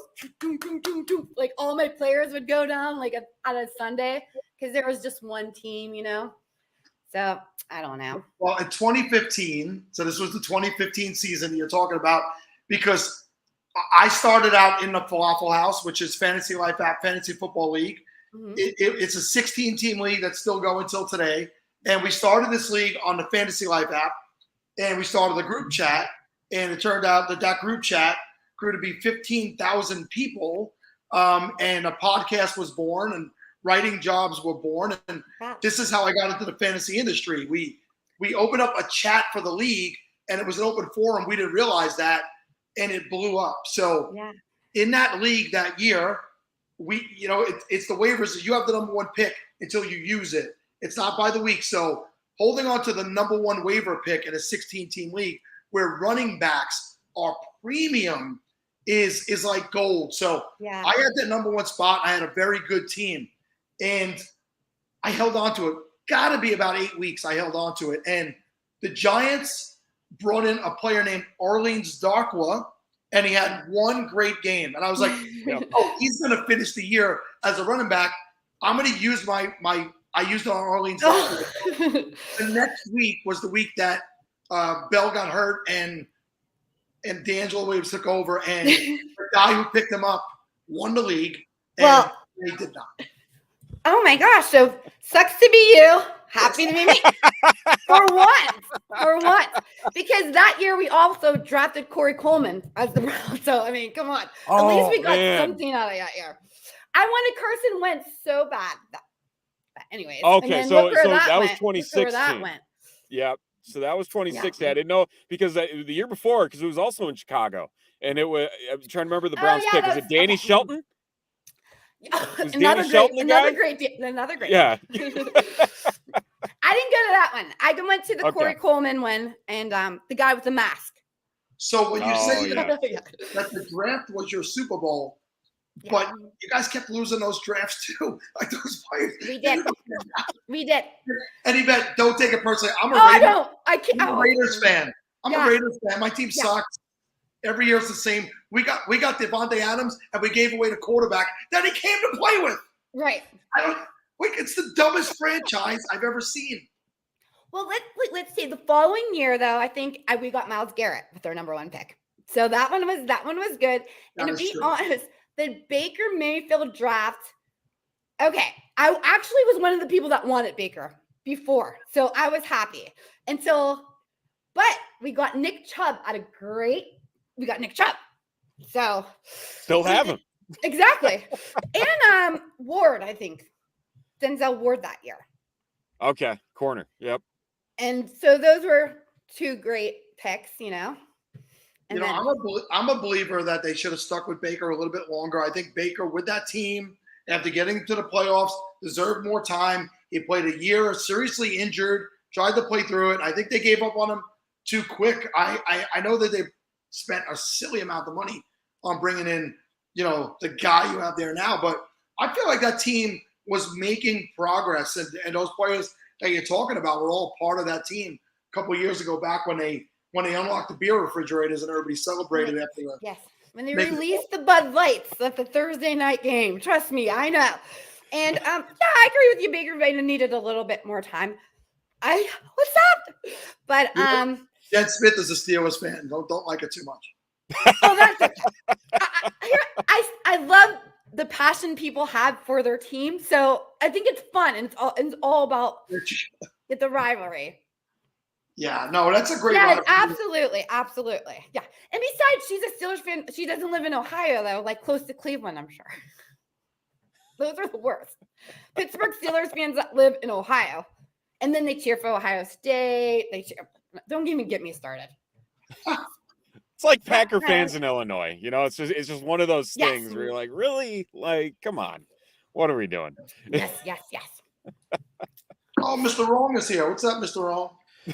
I hate to interrupt Yvette, or actually, I'm not even sure if that's pronounced your name. Sorry, I haven't been listening. I've been doing some stuff behind the scenes here. Hello, Yvette.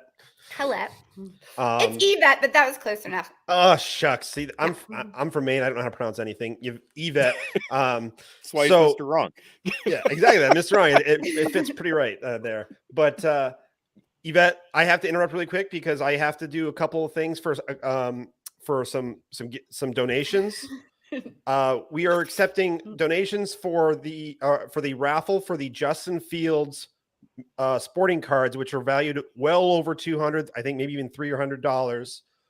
We're taking those for another 45 minutes, and we'll be doing a randomizer at 7:30 p.m. Eastern Standard Time. To close out the show, we'll be giving away everyone who comments to the link below, fantasycares.org/Podathon, Roto Heat. They will be getting entered into the randomizer. It'll be happening at 7:30. And then that's all I got. So that's it. Sorry to interrupt, Yvette. Yeah, that. Wow. Hey, like you interrupted me, but at least you know how to pronounce my name next time. Eve. Well, now I have a reason to was unaware of your content before now. So now that I have had a chance to interact with you, I'll be consuming some of your content. So thank you, Yvette. I will now give the floor back to you. Thank you. Nice to meet you, Mr. Wong. Never right. Exactly. Yeah. That's almost like my wife told you to say that. He mispronounced the name and he was wrong again. So, the brand. So Yvette, I want to call you Yvette the rest of the.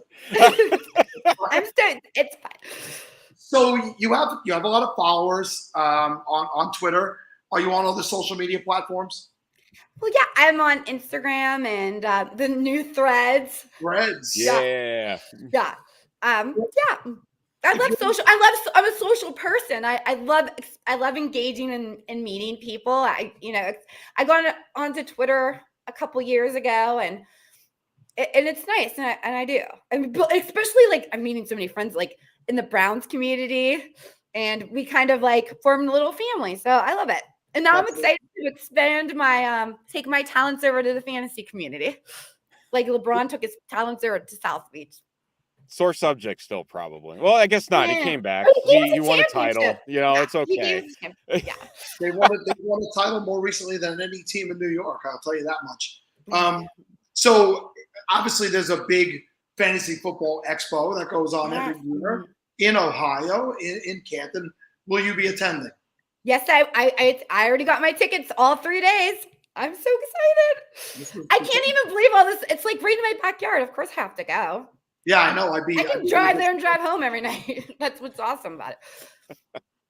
I'm still figuring out a way to come. I have to get there. Every year, everybody tells me I have to come, and it just doesn't. I'm in New York. It's such a difficult place to get to from here without driving. So I'm just going to try to bum a ride off of somebody. Yeah.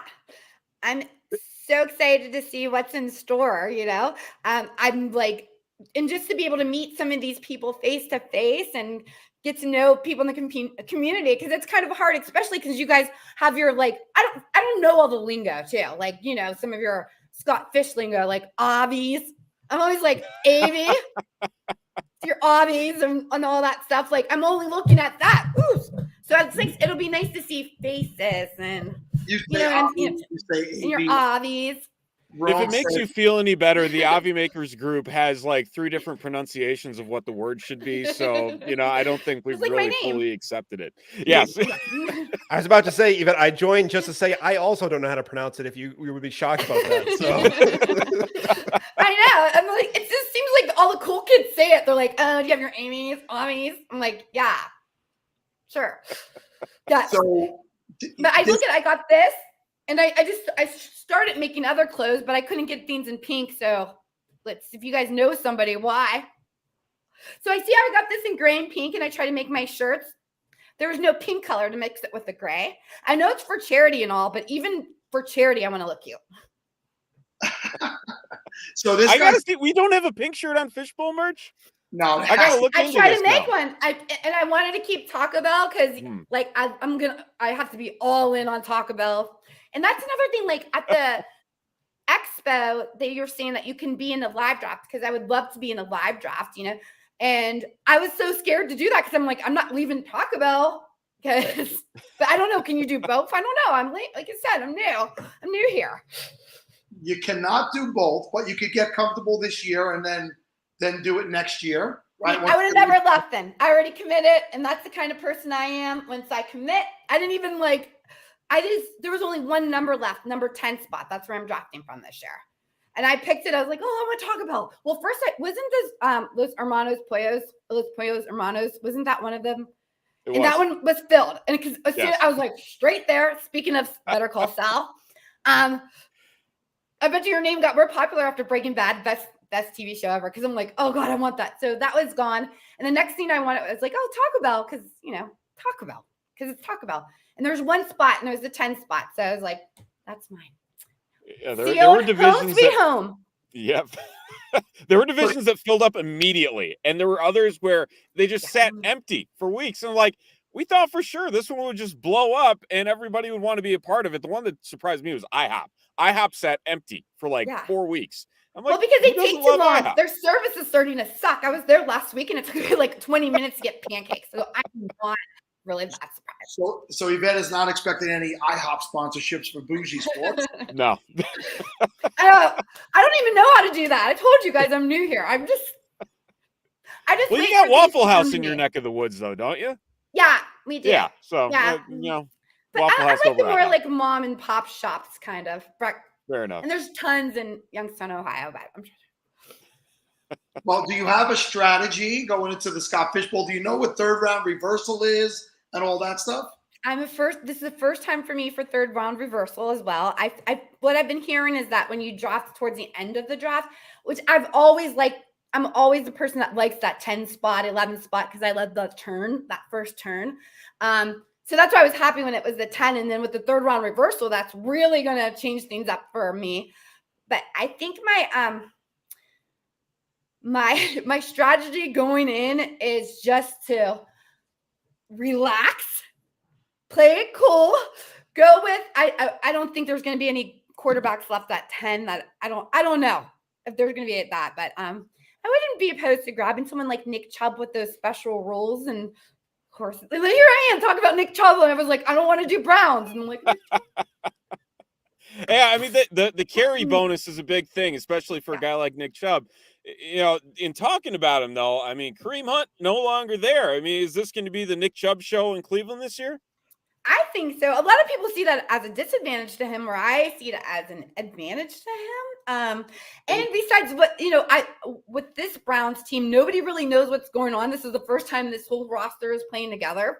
So for a lot of, I think it's even harder to predict what's going on. But did anyone see Nick Chubb's tweet today? I don't know. I'm sure you guys didn't, but I did. And to me, he's ready. And he don't talk a lot of talk. You know what I mean? So when he talks, we listen. And he's ready. So Nick Chubb is definitely on my radar. I don't know at 10. There'll probably be someone better there at 10. I haven't even looked.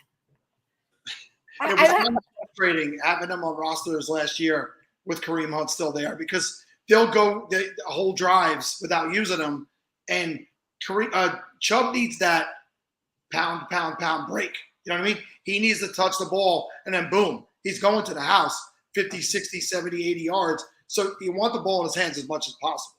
Yeah, absolutely. And I'm fully confident that our quarterback is going – I'm not, those 6 games or whatever, we're just like – and I'm fully confident that our quarterback will be a top 10 quarterback this year too as well. And I wouldn't be opposed to taking him in the 10 spot if he's still there. And I just think it's funny because we all do this. We just analyze it over and think about it. And it only takes like 1 or 2 injuries to just everything goes out the window, Yeah. So exactly. I don't know. I have a really good feeling though, because a beginner's luck. It is one of those things where I feel like you want to get your bearings in place, and it's not as chaotic. I feel like if you're doing the first one and just going in just kind of with the thought like, okay, just figuring out what exactly this is going to be like. And even the slow draft too, you know, an 8-hour clock, you don't feel rushed at the live like you do. You know, it makes it a little bit easier to navigate. So I do completely understand that. Yeah. And you know how it is. Every time you have in a league and that new person comes in as a person that's like, I have no idea what I'm doing, or they're always the one that wins. I'm going to be that person in my league today. I'm going to be like, oh, I have no idea what I'm doing. Oh my God. And then I'm going to end up kicking ass. Did you hear what my name is? O'Doyle Rules. So when I win, I can say, O'Doyle Rules. Every league, I think I'm going to do it. I just want to see it in every league. I love that I just logged in and just heard O'Doyle Rules. I want to say this before Russ stops me, because now he's here and he likes to rain on my parade. I think you've already got a big following and you've earned a ton of additional fans from our crowd today. I'm not saying I'm in love. I am saying I'm single. That's all I'm saying. That out there. See Russ's reaction. No. Don't be mad. You should wait till after football season. Just wait till after the Podathon. And like all these fantasy football leagues, everybody's gonna be changing their mind when I'm like, fuck you. Russ is just show some professional decorum, Sal. I am not. This is a professional establishment. I'm honest. I'm not professional. Steven, what have you been letting happen in the 2 hours that I was not here? Look, I have chats. I'm just going on about charcuterie boards and it's the end of the night. Just everything. I can't help it. Well, to be fair, he ate a charcuterie board for lunch yesterday. We're drinking. It's wild here. No, in all seriousness, I respect what you're doing. Don't go that way. You know, I can tell by your personality that you get that we're joking around here. And Russ came like my little brother who likes to yell at me. So, parting words to the Podathon crowd. I just want to say thank you guys for all of the support. Honestly, like since I've joined like the Scott Fish Bowl, I have gained more followers, and I in turn follow you guys. And I love reading your content because, like I said, I'm the person that reads your content. I'm not making content because I don't want you to ask me who to start, because I'm not going to tell you, and I'm not going to ask you who to start, because if you back me up, you don't want to talk to me for a long time. So, but I'll read what you say and I'll make my own decisions. That's what I like about the content creation, because you guys do all the work and we kind of just like take your work and steal it. Maybe you should date Sal. I take it back. Like that is something Sal would have said. Like maybe I take back my protest. And Yvette, I'm also gonna add your Twitter handle here, because we have some people asking where they can follow you as well. So if you want to talk about where they can find your work and where they can follow you along on social media. Absolutely. You can follow me on Twitter at, am I on the right side where he just put it? Right side. Yeah, you're good. I am on Instagram. I'm starting like my YouTube. I do a podcast and they're all timeless, and I try not to just concentrate more on the Browns, but they're fun, and I plan on doing a lot of content at the expo, so that should be fun. I have a major question. All right, fine. I'll just bring it out because I really had this question I wanted to ask Scott Fisher if he goes, but I'm just going to say it. Like, why do you always write your son's name with a lowercase L? No, his name is Ian. Oh, so what's this? No, it's I-A-I-N. Ian. All right. Well, then never mind. I'll have way better questions than that, though. All right. Well, good. Yeah, weed out the embarrassing ones first. Good move. Well, everything I say is embarrassing. Hey, Russ. That's my stick. Don't be mean to my new friends. You bet. Okay. All right. Thank you guys so much. This was so fun, and I'm looking forward to meeting you guys out there. And Doyle rules. Doyle rules. That's how we're gonna close it out right there. All right, we have our next guest meeting. So yes, so let's get some live reads in before we head on to the next segment. Podathoners, if you want to win your fantasy leagues, you need to visit goingfor2.com. Why going for two? Because you can't go for three. Going for Two has some of the best up-and-coming writers who want to share their passion for the game with you. From redraft to dynasty to daily fantasy, goingfor2.com has it all, including live shows at Going for Two Live, found on YouTube and syndicated on all major podcasting networks. Visit goingfor2.com today because no one remembers the extra point. Also, Women of Fantasy Football began as a way to highlight outstanding women in the world of fantasy football. Now, WOFF is a movement through partnerships with sites like Club Fantasy and Fantasy Alarm and organizations like Galvanize. We strive to support women who want to pursue careers in sports and build a sisterhood through a shared interest in fantasy football. For more information on Women of Fantasy Football, follow us on @women_of_FF on Twitter and Instagram, or check us out at www.womenoffantasyfootball.com. Okay, nobody say anything. And before Mike jumps in and yells at me, I'm just gonna say, Kate Michelle, was I wrong for shooting my shot? You guys tell me. No, you're fine. I mean, maybe not the best timing, but I will say, Russ, you had us dying laughing when you're like, okay, yeah, get out all your embarrassing questions. She was like, that was amazing. Yvette is in my division. Oh, for so Scott you're Fish. Yeah. creating some competition Yeah, right now. yeah. I want us to end first and second. Obviously, I want to be first, but I want we're the only ladies in the division, so I want us to take it also. I'm on Yvette's side totally, but that was hilarious when Russ was But like, good job, Sal. Yeah. I'm proud of you. Try like if you want to get any like practice shots out on us, like that's fine. It's very non-threatening. Okay. I will say you've Sal? never asked us out. Well, Sal? I'm kind of Podathon. Do not hit on a woman when her wife is sitting next to her, Sal. I don't know. Russ, there's plenty of will you- guys that might not abide. There's plenty by of guys that do that. Let Sal go. The viewership went up by the amount of people that are DMing me saying, "Did Sal just hit on a guest?" Sal Our says viewership it's for went up. charity. I spent one night in a bar hitting on a woman only to find out her wife was home pregnant. It happens. You really don't think that Actually, so the new shtick for the rest of the Podathon is every time Sal asks a girl out, like what? I don't know, the donation increment grows. Like, Oh yeah, I think we dollars? have to I get don't know. $20 per viewer every time Sal Yes. hits on a woman. All right, so let's do this. Michelle, could you go get Kate a drink? Hey, Kate. Oh, we have them. We already have them. So you can't get us alone. You know, you're gonna have to Every $20 donation, We're Sal already has to ready. work a pickup line. That's how it works. Like Sal's pickup lines is like is the code. Every $20 So donation. Sal, then you were that's gonna how go we for do it. Kate. That's Yeah. so rude. No. Don't get Sal wrong. He was gonna, switch it up in like Yeah, 5 oh, minutes and oh, yeah. ask the other one to go leave so he can try his shot. on I the would have other. to get Michelle a drink in a couple minutes.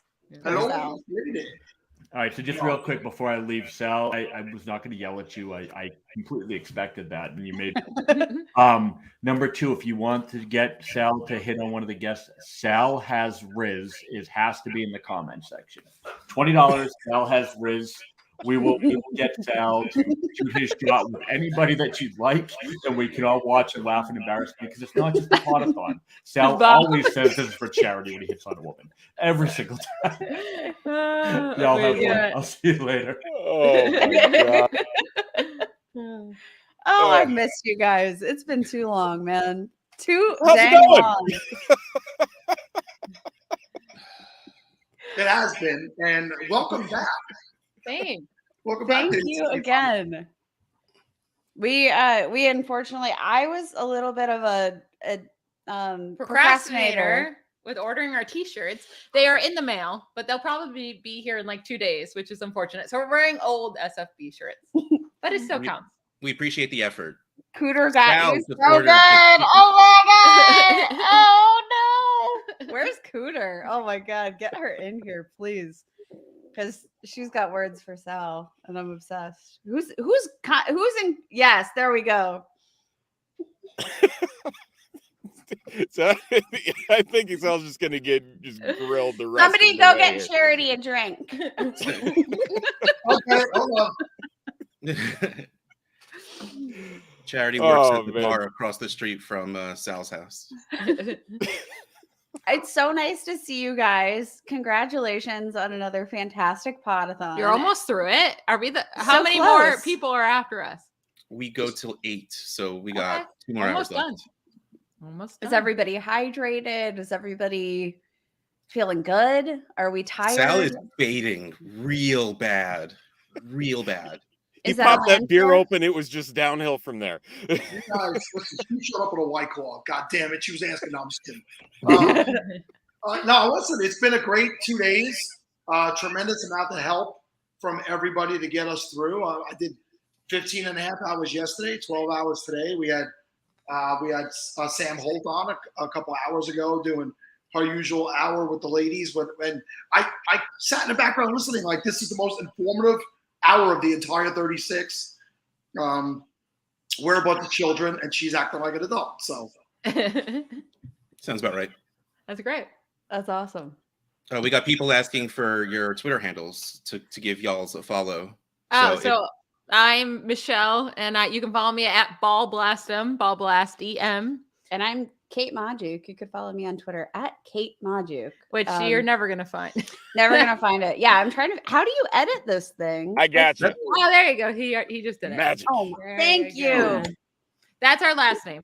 this is the first time. Okay. Yeah, it's the first time with the right side. Hey, good. There you go. I like Steven's hand motions for magic. It was magic. The full Shia LaBeouf Saturday Night Live. Great man. So Good actor. let's try. Let's try Okay. and at least start straight lined, not straight faced, because that will just make me laugh more. We're what actually division? lesbians, so I don't know if that can we do this or straight line, straight, so much straight. Oh, Sal. Just kidding. Oh my god, that didn't land. I got You it. didn't even laugh. I got it, but I want to know what he was going to ask. You gotta laugh at my jokes. Okay, I'm sorry. We have to take care of our sponsors. It was just wonderful that it took Sal like 10 seconds. Yeah, to I get took him to a the really long laughter. time to get it. Yeah. I froze. I'm just like, yeah, my bad. So what division in Scott Fishbowl are you on as I try like hell to erase the last 3 seconds from my life? And what position are y'all's drafting from? Taco Bell, number 1. I must have got in so fast because I was like, I need Taco Bell. And I for some reason, I thought I wanted the number 1 spot. I highly regret that at this moment in my life. That was a terrible decision. But yeah, number 1, Taco Bell. Representing Chili's here. Chili's division, also drafting from the number 1 spot and also regretting that I picked the number 1 spot. I did it. What was I doing? I did it because she did. But more importantly, I know that you two are smarter than I am. I spent this entire podathon asking people what I should do from the 1 spot. So Josh Allen. It's not even a question. It's Josh Allen. that week 13 bye is terrifying me because that's playoffs. But you still get the average, right? Do you? Yeah. They normally do that where you get the average of what they were getting throughout the season, which is almost safer than going with a guy that, maybe won't do well in week 13. The last like time- Josh Allen's average is going to be amazing. So if you get that, I don't actually know if that's true. I'm just making that up, but that has been true in the past for Scott Fishbowl. So yeah, like I've been on this Yes, but I'm podathon right. for 20 something hours. I helped create the video where Scott talked about the scoring. I didn't look at it until yesterday afternoon, so I have no idea what I'm doing. And again, I was hoping just everyone's on here to tell me what to do. So I have a list of people I could blame when it goes horrible for me.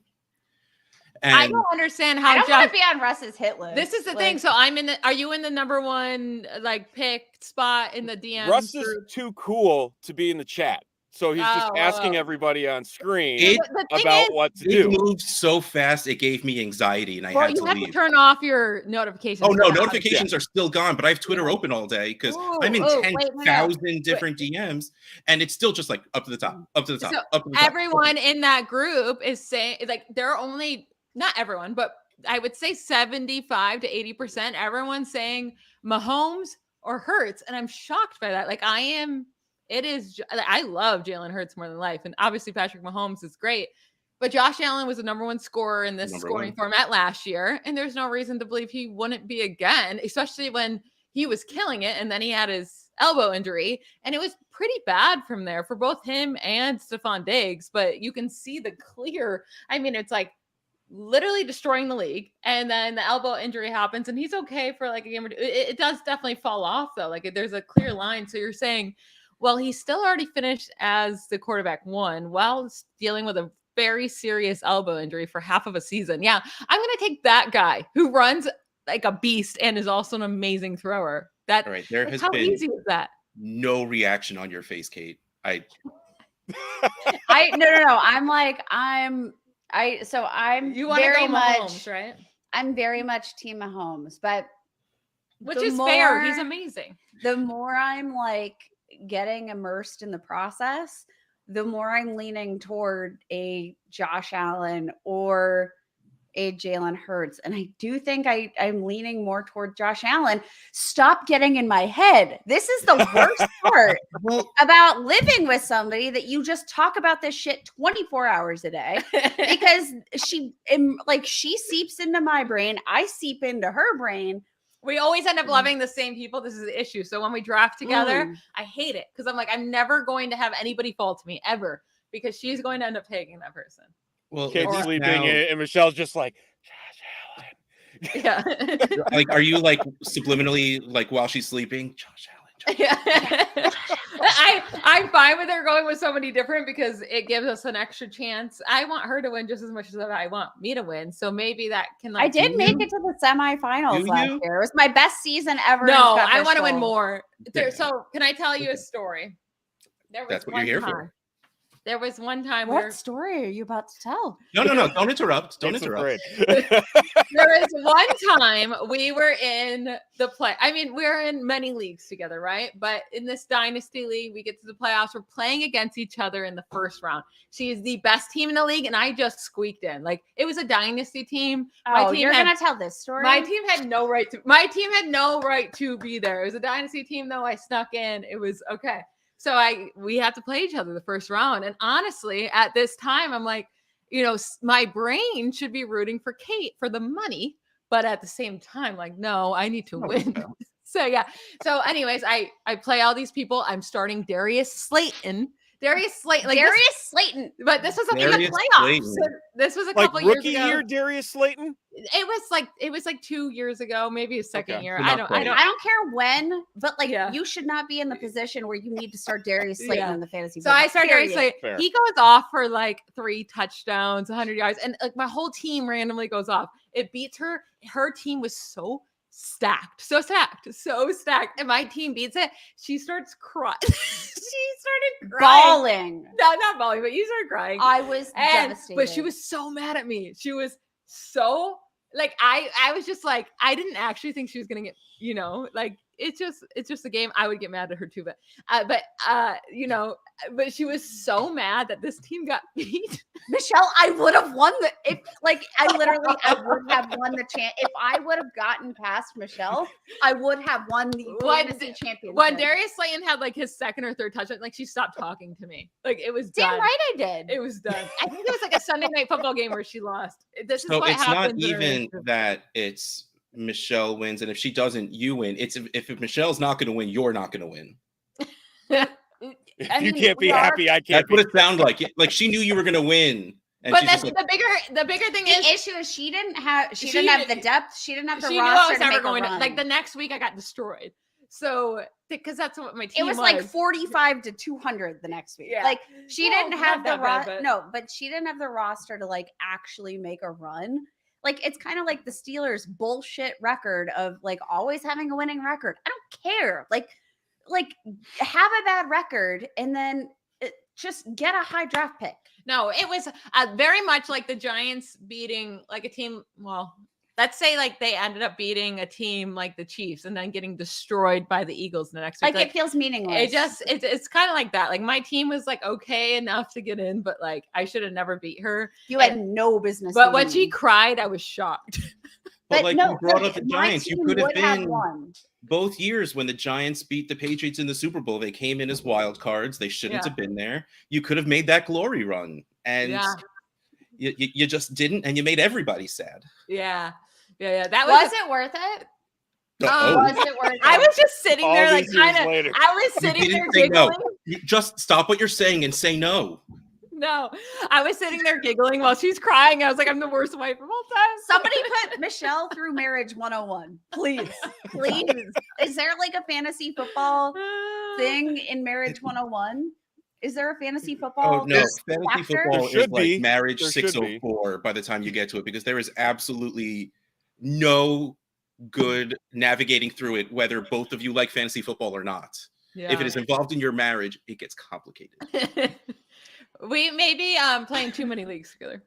Yeah, get out of my leagues. Yeah. Oh. You want to be mean. Oh. She's the biggest copycat of all time. I am. Yeah. I kind of am. Thank you. Thank you for admitting that. I am. I just want to. I never want. I have FOMO.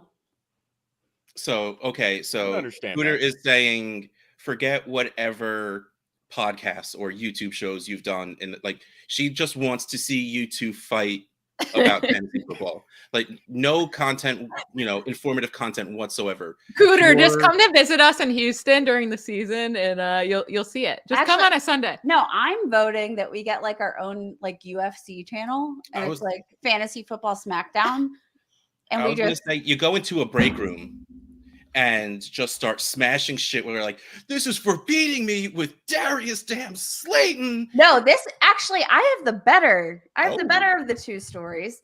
Do you remember, was it just last season when, I don't know, we were in a league together and we're heading to the fantasy football playoffs, going to play each other in the first round. And no, then, it was the championship game. Oh, sorry. Was it the championship game? Oh, man. That is a bummer. We were going through Sarcasm meter waivers. is up here. We were going through waivers, and it was so weird because it was like, "Ooh, Deion Jackson is here," or "Ooh, Zach Moss is here," and Jonathan Taylor's not playing. So one of these guys is going to win you a championship. We both put in waivers. We both did not discuss our waivers because obviously we are going up against each other. I put down all my fab on Zach Moss, who is literally our brand. Mm-hmm. Michelle puts all of her money down on Deion Jackson, loses the championship. Good night. Due to those two players, difference in the points in those two players. Zach Moss had like 10 more points. I lost by like 7 points or something. I will never get over it. It's fine. It's fine. Can we talk about anything else? She is better at fantasy. Zach Moss beat you in the championship, which is literally all I ever needed in my That life. is, He is yeah, better that at is fantasy literally than I am. brand right I there. learned from the best too. Yeah. That's been brand a couple of years in the making. I mean, Cooter's going to come My visit blood you guys. pressure's high, guys. Damn it. Cooter's going to come visit you guys on a Wednesday and just going to walk in, and you guys just aren't going to be talking on like day 4 because of a No, they're matchup gonna be the prior knives week. drawn. Like things are gonna get nuts. I'm going to go stay at a hotel down the street. Oh. So Football season, beyond they sleep the 101, it sounds like quarterback's the way to go here for both of you. In terms of past that, obviously there's big gaps there with the 22 picks in between.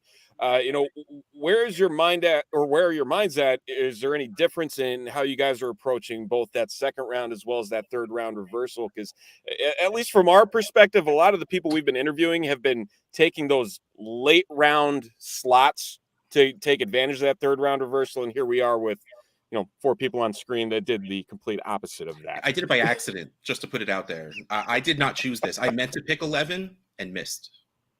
I will say I am still so confused about the second round. I think that's the hardest pick of this draft right now is the second round. So I've been doing mocks, and lately with the Stephon Diggs news, out there that he wasn't, all the issues, right? So he's fallen just a little bit.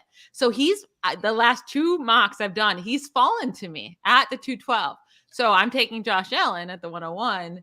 It's like an automatic. You have to take Stephon Diggs there at the 212 to have Get the stack. But I do think running backs in this league matter so much more, although you have to start 3 wide receivers. So you kind of have to it's so hard, but running backs just score more points. When I was looking at how many guys scored over 18 fantasy points per game, it was like so many running backs and not a lot of wide receivers when you're looking at the scoring format.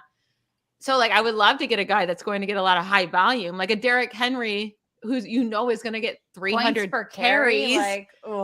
like he could land there at 212. So that's my biggest issue right now is, do I go with one of those top wide receivers or go with one of those like bottom end running backs? What have you decided with Kate? We've seen a couple of actual like the live drafts where Derrick Henry and Jonathan Taylor are falling to the two. Yes, they're there. They're Yes. always there. Yep. When I do mocks, they're always there. I think it's going to be like I think it's going to be like a floor thing. I definitely also think it depends on what the tight end situation is. Like if I have TJ Hawkinson available to me at the 2-3 turn, probably going to use one of my picks for TJ You only Hawkinson. get one pick. You only get one. Oh my God, that's right. Oh no. But And TJ also- Hawkinson I makes say it, I'm taking Darius Slayton with my third rounder. Safe move. but No I one will will say ever expect it. TJ Hawkinson makes it back to the 312 at times, not always. Oh, I forgot about the reverse. But I We don't just think talked about I it. don't think I can take him at 212. Doesn't that feel a little too early? Nope. But I He's- love him. Well, Hawkinson, like this dude's hoping to take him at he has the 11. He's hoping to grab him in the second. At He's pointing to 211? me. He's pointing to me. No, so I have Yes, him- you. 211. No, he has the 11. No, he has the 111, so he's hoping to grab him at the Oh, 202. well, he's going to easily be there. I've never seen him go earlier than that. No, not the 111, the 202. Yeah, I've never seen him go. Like I've actually got him at the 312 many times. So we have it was the Buffalo live draft, and the person with the 12th pick took Andrews and Hawkinson this year. Yep. That is savage. But it's not Boy. really. That's a losing formula.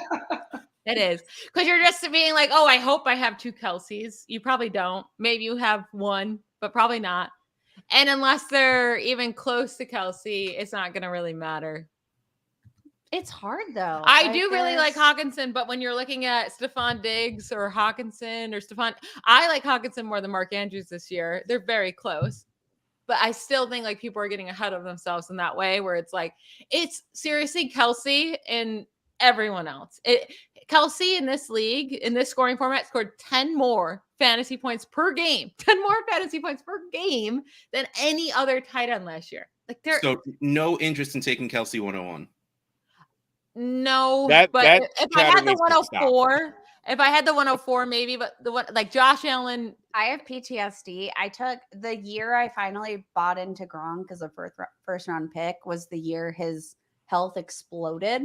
So I'm really scared that if I buy into Kelsey at the 101, I will be the reason for the implosion of health for Travis Kelsey. And I just don't want to do that to him. He's too Okay, talented. so if I'm gonna take my draft clock, you let me know if you did pick Travis Kelsey because I will not. At that I'm not point. picking Travis Kelsey. I'm not.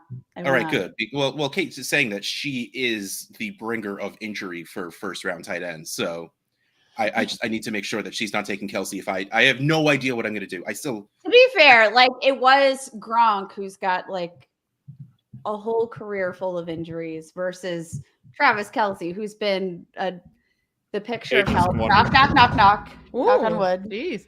I do think if we ever have another Kelsey in this, if we have someone that can be a Kelsey this season, obviously, like I don't want Bills fans to get mad at me. Dalton Kincaid can become a Kelsey down the No, road. he's We're not. not. Okay, I'm saying, but not this year, probably not next year. But I do think it's TJ Hawkinson with the Vikings, with the way they used him at the end of that season. So that's why I would consider him at the 212. If he was still there at the 312, I would smash. Oh, take yes. him. Smash. He's never going to be there. He has been in mocks, but mocks are very different than the real thing. So I don't know.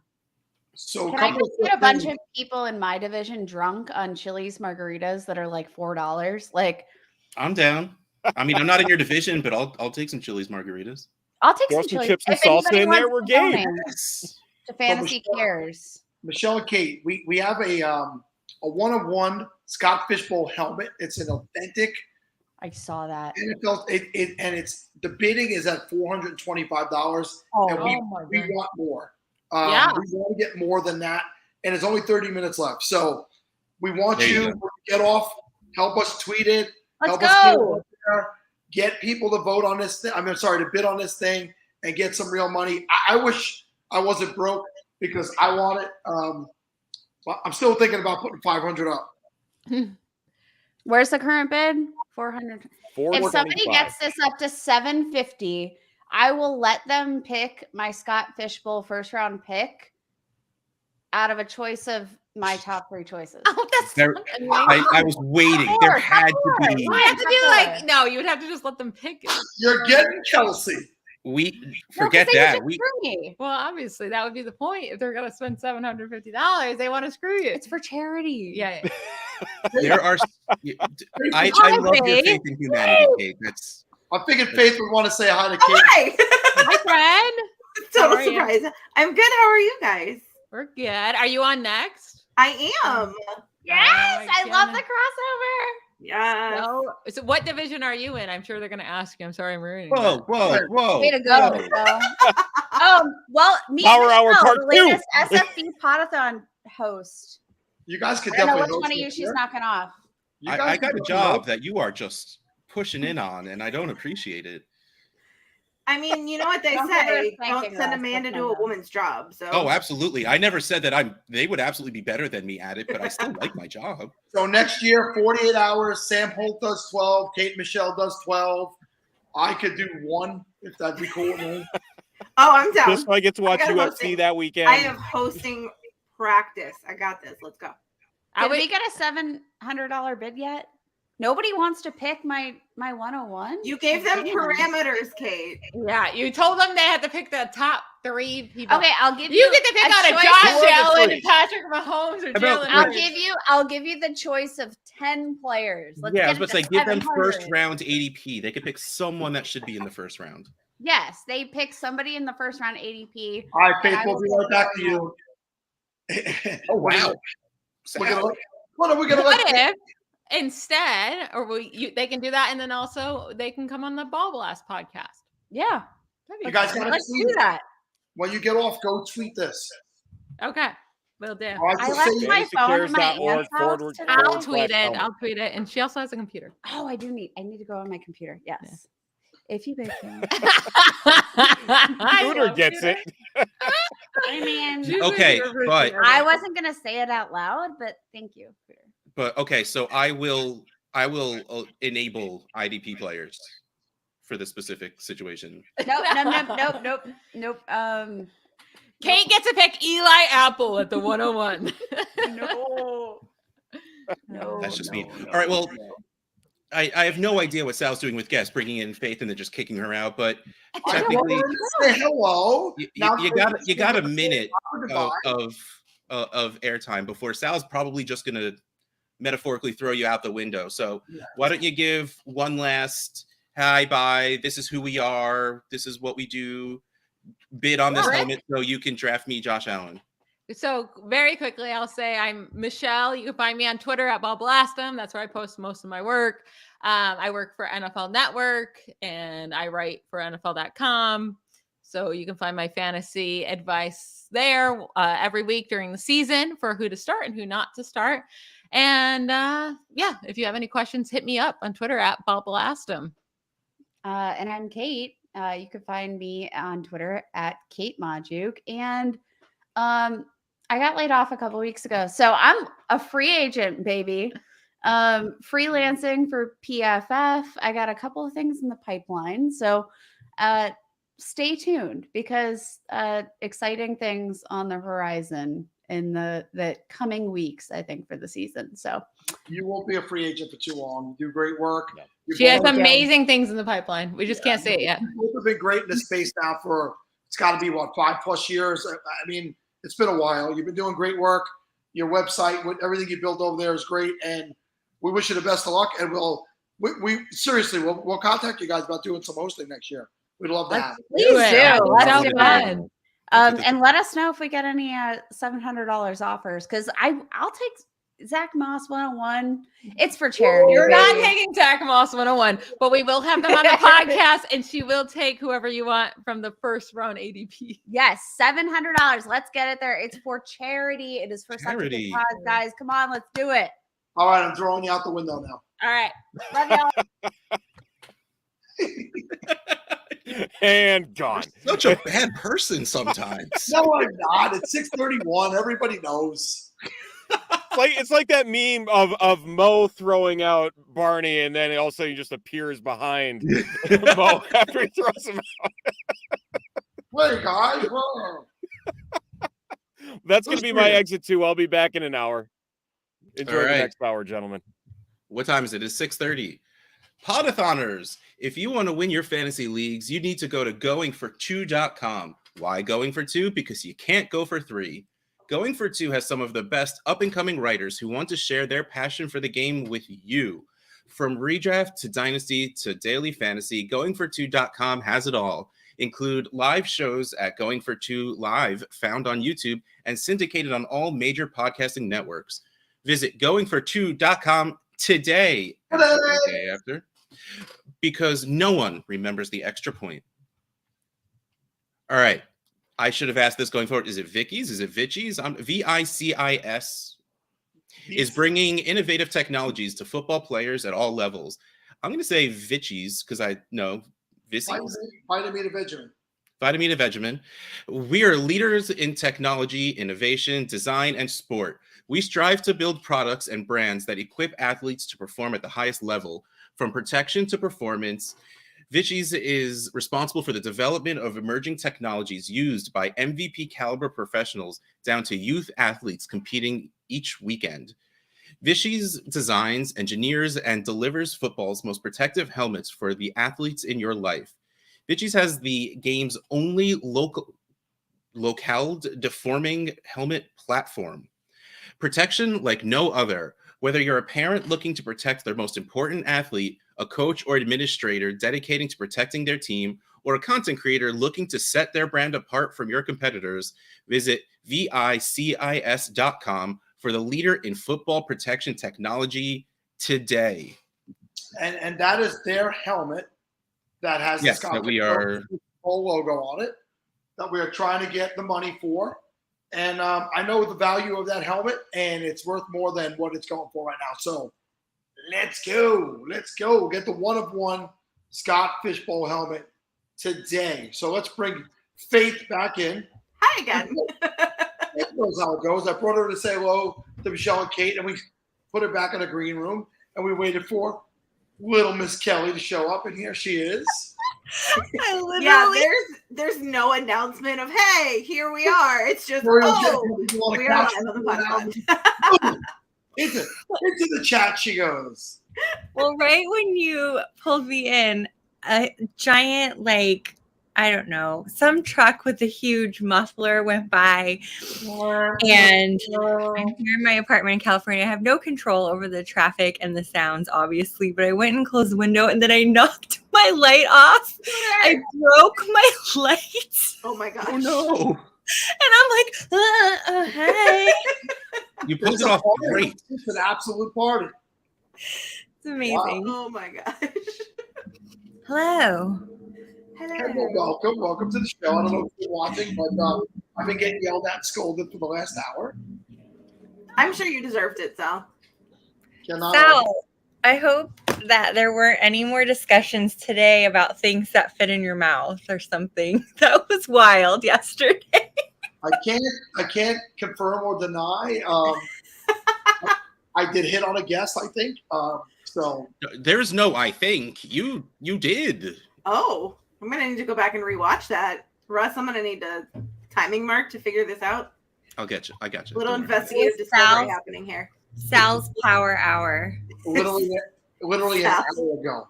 Sal's Power Hours being a little nice to what Sal is capable of. Oh Lord. I'm a good man. So yeah, all Faith, good fun. Kelly, how are you doing? Good. How are you? Okay, so I've put it in the chat, but I haven't actually been able to tell you in person until this very moment.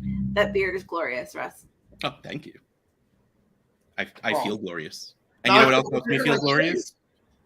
I should have shaved. I feel bad now. Oh, he brings out the Hufflepuff. I mean, I could just start gathering every Alex and Ani Ravenclaw bracelet that I have.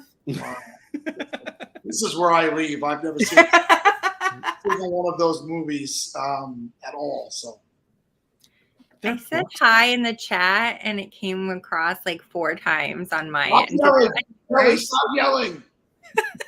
Oh No, yeah, 'cause that's not yelling. Josh Hudson is yelling.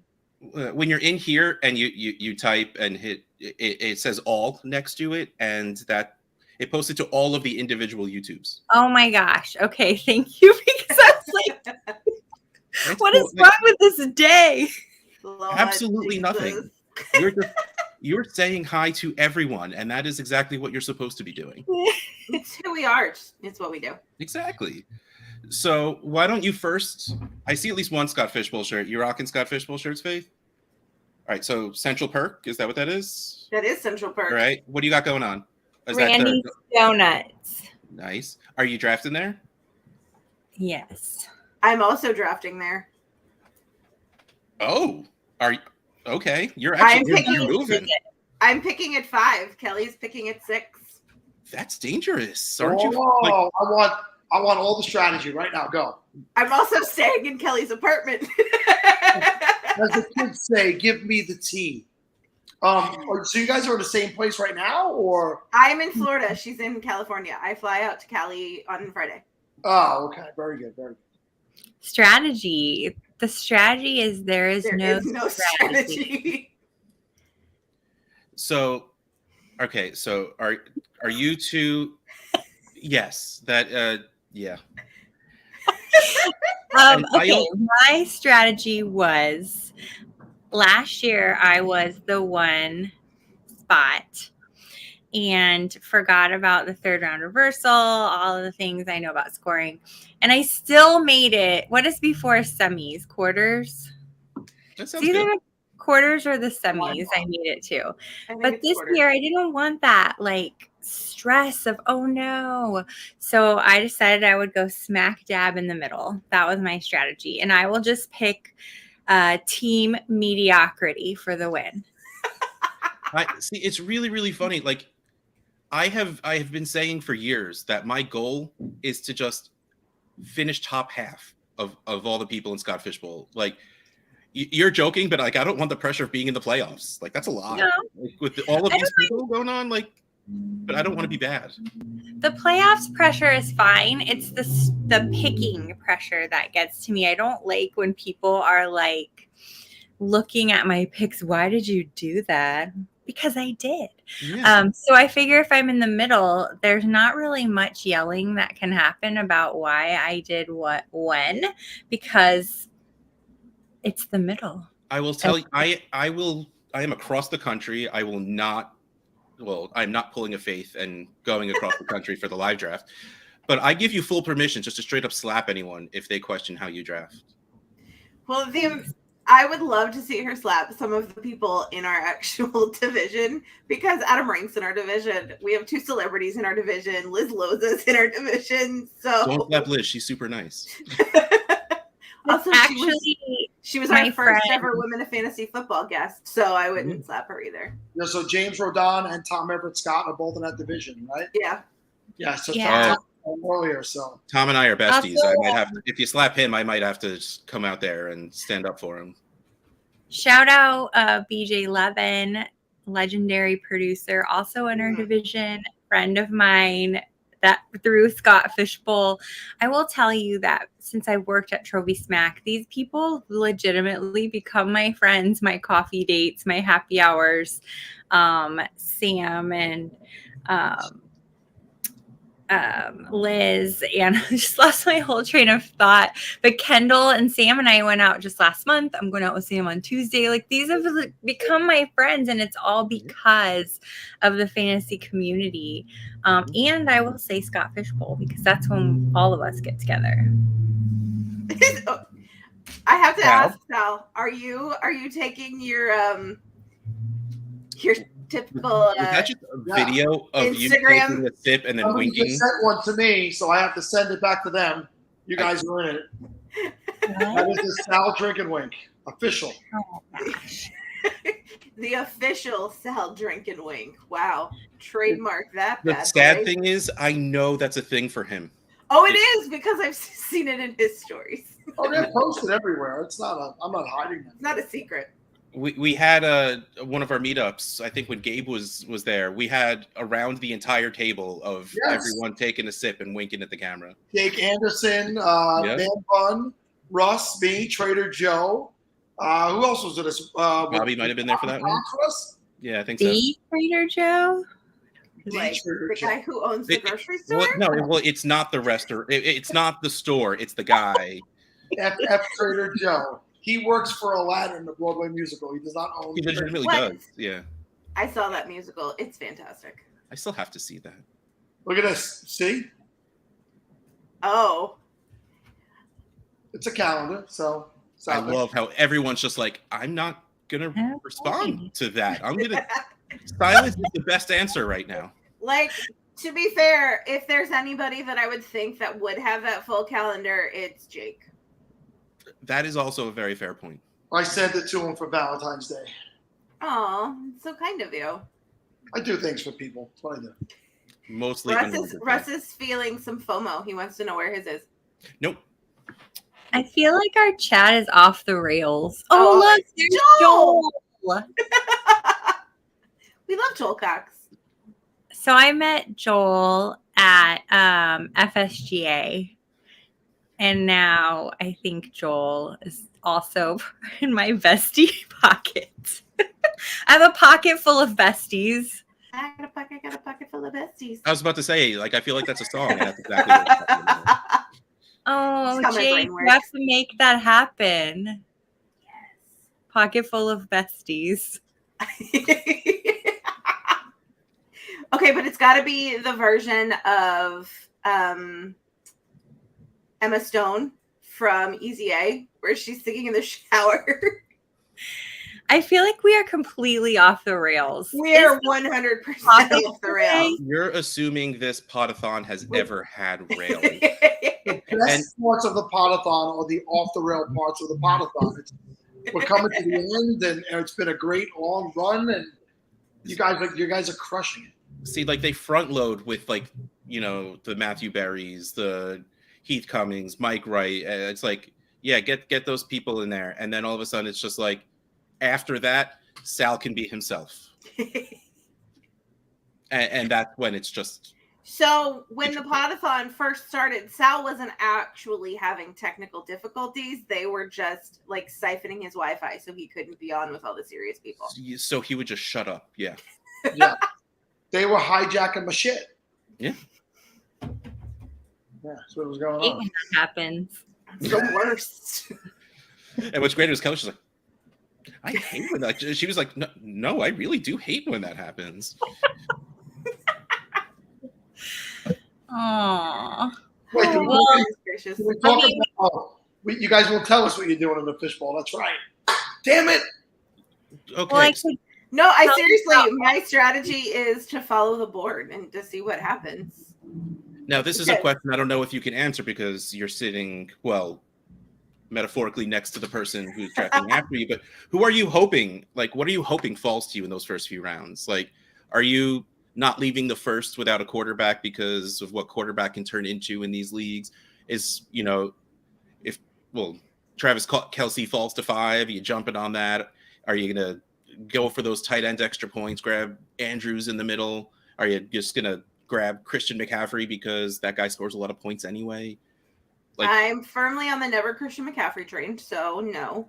And my plan as it sits right now is to take a quarterback at 105. But plans change, so. The way you laid that out made me feel like I have to grab Mark Andrews. well, he won't be there on the way back. I could tell you that. I know that. So now I'm thinking Kelly's a big Mark Andrews fan too. So I am not just a Mark Andrews fan, but I also have a pocket full of tight ends. Okay, that one's a little bit more awkward. I love a good tight end. We don't shame on this show unless it's Sal. Tight end position is the most undervalued, and I know we have experts that write about them, and I am so grateful for those people. My whole strategy around tight ends is the fantasy points value that nobody ever really looks at how many points a tight end actually brings in before they go ahead and take a super, mediocre running back or even a wide receiver. I'm like, why? Because that's what the fantasy playbook told you to do in this round. So you will probably see me grabbing potentially a tight end in the first round, but definitely a quarterback on the way back. So it's going to be quarterback, tight end, or tight end, quarterback. We'll see. We'll see how much I've had to drink by then. That is also See, one of the that's the thing, reasons the I festivities did not want a start, live like, draft. 2 hours before the live draft. So it's Hey, going buddy, to who be. knows what's going what to tight happen. end are we taking in the 22nd round if they're still available? Anybody? Anybody remember which tight end we're taking if he's there in the 22nd round? I It's don't Jeremy know. Ruckert. Jeremy Ruckert of the New York Jets. Okay. I have a hard time rostering any Jets though. I He know has the boys known are Jeremy 6 Ruckert years old, since goddammit, you take him. I'll take it. Stall me. Write it down. Sal has known Jeremy Ruckert since before he was born. He was Oh, I heard this. coaching Ruckert while in the womb. The childhood games, the high school games. I heard His womb tape is amazing. Those are called ultrasounds. he was holding on to that ovary like his life depended on it. Didn't body catch. Had it out. Had his hands out and it everything. rolled Yeah. away from the body. It was beautiful. It was like a Bobby Orr type, full on body length splayed. He was catching that ball. It was very Edelman like. Ah. As long as it's not Baby Gronk, then I'm fine. He was nicknamed Baby Gronk coming out of high school. Well, at least he's not the real Baby Gronk. Okay, now all that my brain can process is Baby Gronk, but to the tune of Baby Shark. You are an awful human being. Now that you said Baby Shark, all I can think about is the horrible photo that Scott Simpson posted with Charlie Buckets and his tiny little baby shark teeth in the back. And if you don't know what I'm talking about, just go look at Scott Simpson's Twitter and have nightmares for life. Kelly, you have any sharks in your pockets? Do I have sharks? You have any sharks in your pockets? You have pockets full of sharks? No pockets full of sharks at all. Scott Simpson, by the way, follow him on Instagram because his Instagram stories they're great. I love his Instagram stories. He is a funny guy, and he told me now I gave him nightmares because I found like a baby Jesus that had little teeth like Charlie Buckets today at the thrift store. It's been quite an afternoon. Yeah, I saw your shoes. Hello. Oh, I did get some really sexy shoes today at the vintage store. Oh wait, can you see? I was about to say. Those are weird. What the hell? Those are your shoes? It's very weird. No, those are Charlie Bucket's teeth, and they're scary. Yes, You know what? And I didn't think that anything from that movie could be scarier than the riverboat scene, but I was wrong. And did you know they didn't tell anyone what was going to happen? It was just Gene That's Wilder that knew. amazing. So like those That kids were explains legitimately terrified. Here's the shoes I got. Oh, all right. Those are awesome. Yeah. They look kind of like Redskins in this photo, but they're more like Lakers. I was gonna say I took it as more like a purple color. Oh, Being that I'm here. I'm partially colorblind, so they look like the Cavaliers colors to me. But again, I don't see colors the way everyone else does. Also the same-ish color scheme. Color rush must be horrible night for you then. Well, I'm not that bad, but like To be fair, color rush is horrible for everybody. yes, Love that's it. what I was getting at. Most of those were awful in general. I loved it. Like when most things have a red light when it's bad and a green light when it's good, they're just gray to me. Okay. How do you drive? That's enough, and it's only one at a time, so that doesn't that I could still see red and green. But like if it's small and next to each other, or like if it's supposed to be one or the other, sometimes it's just all gray to me. Like, Also, the lights are in the same order, so at least you can learn. Sometimes they're not. Sometimes they're like horizontal and not vertical. but it's still red, yellow, green. Like Green. You would think. all right. Well, now I'm afraid to drive. Thanks, Faith. I love you. They're just throwing a curveball. Just watch. I'll be driving with my wife, and she'll be like, "Honey, you were supposed to turn that way." Yeah, but I saw a horizontal traffic light, and I just can't do that. Faith told me about it, and I can't. No, I'm scared. I just got to make 4 lefts, and then I'll make that right. Oh my I'll be getting goodness. hit by a purse. We're gonna be late. Stop being an ass. I'm really excited though for this this year's Scott Fish Bowl. We had some really fun surprises last year, but we're gonna have some even more fun surprises this year. I think that's why people want to travel out here to the LA draft. There's a lot of people traveling in, and it's because Matt and Dax love to do these wild things. There's going to be some secret guests, some secret prizes. There's always drinks and food, but I mean, just the people that come, it's wild. Let me just tell you. And on top of it, Kelly and I are going to Disneyland on Sunday. We are. That's going to be really fun. I'm so excited. I've Tell never us, been. next year I come there instead of New York. Is there any awesomeness at this live draft you can actually tell us about? Well, I mean, Kelly and I are going to be there, so. Other than that, no, I can't.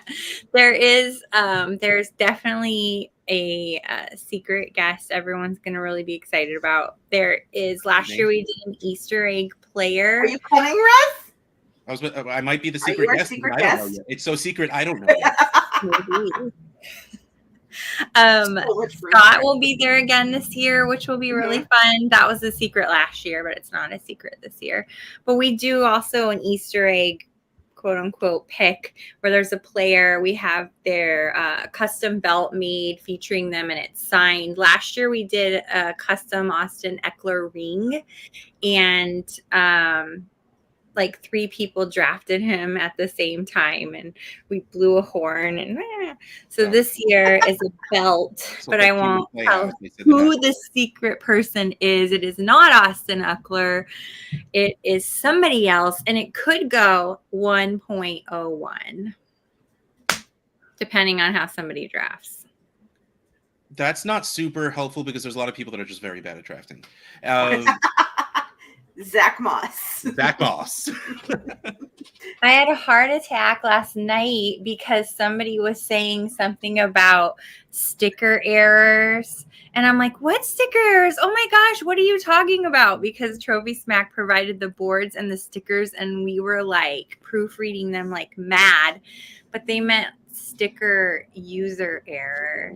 Like, Scott Fish showed a picture from one of the draft boards of the Minneapolis live draft, and everything looks great, but the 112 pick, literally the sticker is like this, and I was like, no, that was me last year. I It's- did that.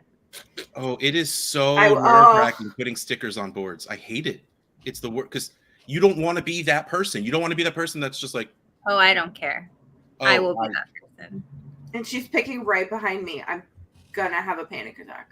I actually ended up I will just tearing need more some of food. my stickers in You're half. just gonna put hers up there for her. Just go up there, or stick Kelly, up who are there you when you're done, drafting? or I'll put your sticker up go there. up one early. Yeah, Kelly, You you need would to. do that. You've done a lot for this. You need to rest a little bit. Exactly. Use it. Let me I'll help take you. care of you. Faith is not above putting my sticker up for I am me. not. I would I not am doubt that at all. not. Like, This was perfectly me last year. Oh, Kelly. Oh my gosh. Well, at least she can't really do that anymore because she's not picking at the turn. You literally just you didn't want someone to have better ADP than the other, so you just made it seem like they're both in. That's very I've fair, got dude. some torn in half because I was on the turn. I've got some crisscrossing. I'm like, this is done with. He's creative. It is creative. Oh, here's another fun thing. We're having silent auction and raffle. And the silent auction, if you happen to be a wine drinker, my good friend Rick K, I always forget his Twitter handle, but it's Warriors something or other.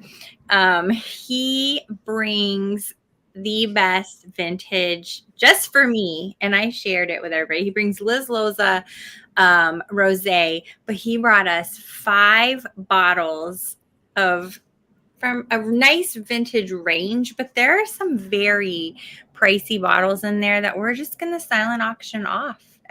You could get something really great at a really good bargain price and still be donating a hefty chunk to Fantasy Cares.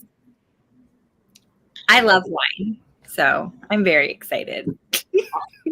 I don't drink wine at all, so I'm absolutely one of those ride. people that would not be able to tell the difference between a $2 or $2,000 bottle of something. Yes. Just Russ give me. Russ likes to drink hooch. That's what he drinks. Hooch, a bottle of hooch. Hey, we got Hey, Little guys. Ron in the building. Little Dave Little just space came. man. Little Dave just came by. He's been away all weekend at the in-laws. Hi, buddy. And he just wanted to say thank you to the Women of Fantasy Football for their donation to the Yay. Podathon. Yay. And another one for Trophy Smack for being an MVP for the Podathon. So you want to say bye-bye? Bye bye. Bye, buddy. The cutest thing ever. Oh, I miss those voices so much. I don't want to deal with kids again at that age, but I just that voice is so cute. I know how that feels. Oh, also, Joel, you are so nice. I know that Joel has been making the rounds, giving shout outs to Trophy Smack. We also had sponsored FSGA. He has got the ring and loves it. If you guys love the ring that we've done for FSGA, you've got to see the ring that all of these live auctions are auctioning off, the commemorative Scott Fishbowl ring. Oh my gosh, it is so amazing. It's huge, it's blingy, it's deeply embossed, embedded. It's not our typical UV print color top ring with some bling. It's legit. Yes, I saw a video of Scott had it on and then was pulling one of these, and it almost seemed like a edited commercial with how much that thing was sparkling. It was very, very pretty. It's amazing, and everybody can have one. It's not date stamped, so you can get, if you were in a past Scott Fishbowl or you're currently in Scott Fishbowl and you want to commemorate your event, you can go get the Scott Fishbowl commemorative ring at trophysmack.com/SFB. All proceeds go to Fantasy Cares. And there are also what we call wall smack, which is magnetic wall art. Get your division on a piece of wall smack, small, medium, large. It's available to everybody in all proceeds. All that amazing artwork that these guys did. I see Jordan in the chat. Thanks, Jordan, for this Randy's Donuts logo. He said it looks sharp on the blue. It does. I'm going to have mine printed out on Wall Smack. So go ahead and commemorate your participation. If you love your logo or love another division's logo, get the shirts, get the hats, get the artwork, get the commemorative ring, start a shrine in your home. Yes. When at the beginning of the Podathon, when Scott was randomly popping on, he would he had one hanging right behind him. He had one of his son playing football. And I sent that to him. Yay. And he has it right behind his right behind his podcasting. So whenever he's standing there recording stuff, it's right behind him. That is so fun. You didn't know where the Podathon logo came from this year. It's Slant Shark. Oh, that's so cute. I did not put 2 and 2 together until just now. Favorite summertime beer, me, Matt Harmon, and a few other people. So it's just a perfect fit. It's my favorite Podathon logo I think we've had. To both of you, thank you so much for coming, getting off the rails, breaking your lamp, wrecking your home, stopping traffic. Enjoy next weekend. I'm gonna make every effort to come next year to the Los Angeles draft. Because I pictures, could please, see my pictures. daughter. You know, I could visit and then come see you guys as well. That would be great. Come by the Trophy Smack office anytime. We love to have guests. Yes, And- you invited me when I came last time, but I just couldn't fit it into my trip. But I will next time. It's a date. Both Not of you at the next date, expo? Russ. Shut up. Yes, we not only are we at the expo, we are hosting the Women of Fantasy Football panel in the main room. The main room. Mm-hmm. We are also hosting our Women of Fantasy Football event starting the Wednesday before, August 9th. Very cool. All right. Well, Sal is actually being insanely polite to both I of you. know, it's after 7 o'clock and we're still and he here. has not just straight up booted you out of this room I was just mid-sentence. Sal. then tell us more about you. I've already like, told what you. the heck, yo? Okay, being respectful. Bye. Thank you. Bye. Follow at women_FF on Instagram and Twitter. Yes, absolutely 1000% do that. All right. It was lovely speaking to both of you. Bye. All right, Russ, do these reads, my friend. I'm picking them up right now. This guest is brought to you by yardsperfantasy.com. You may know Yards Per Fantasy as one of the many content platforms in the fantasy football space, but what you may not know is Alex, their founder, was too terrified and anxious to get on camera for years, but now has their YouTube channel closing in on 1,000 subscribers. Or Zach, who has been seeking therapy to become more accepting of himself. Britt has survived sexual, mental, and physical abuse. Ryan was diagnosed as bipolar. Matt lives in Australia and is an essential part of the Yards Per Fantasy team. And Drew, who has started writing about fantasy football as an escape from depression. These are our people. This is Yards Per Fantasy. JWB Fantasy Football is more than a fantasy brand. We are a tight group of fantasy fanatics building a community, helping others, and sharpening our fantasy skills. JWB brings different perspectives together to find an edge in all aspects of the fantasy football world. We offer daily mock drafts, rankings, projections, and weekly dynasty content, including a clips catalog that provides video takes ordered chronologically on every player in the NFL. Don't miss our free Scott Fishbowl 13 projections at jwbfantasyfootball.com. Check out the JWB Fantasy Football YouTube channel and links to all of our content and our entire team in a pin tweet at JWB_FF. Give the family style JWB team a chance today and every day going forward. All right, so we have coming up our final guest because we're going to close the show out with the Podathon crew. And I got to bring Dave is extremely close to his camera. Nose hair is looking on point, man. You got it. Dave and Curtis, mainstays on the SFB Podathon. So awesome. You guys are either opening or closing the show, it seems like, every year. Welcome back. Man. Thanks for having us, guys. We just love being part of this. It's so exciting. We say every year it feels like the official kickoff of redraft.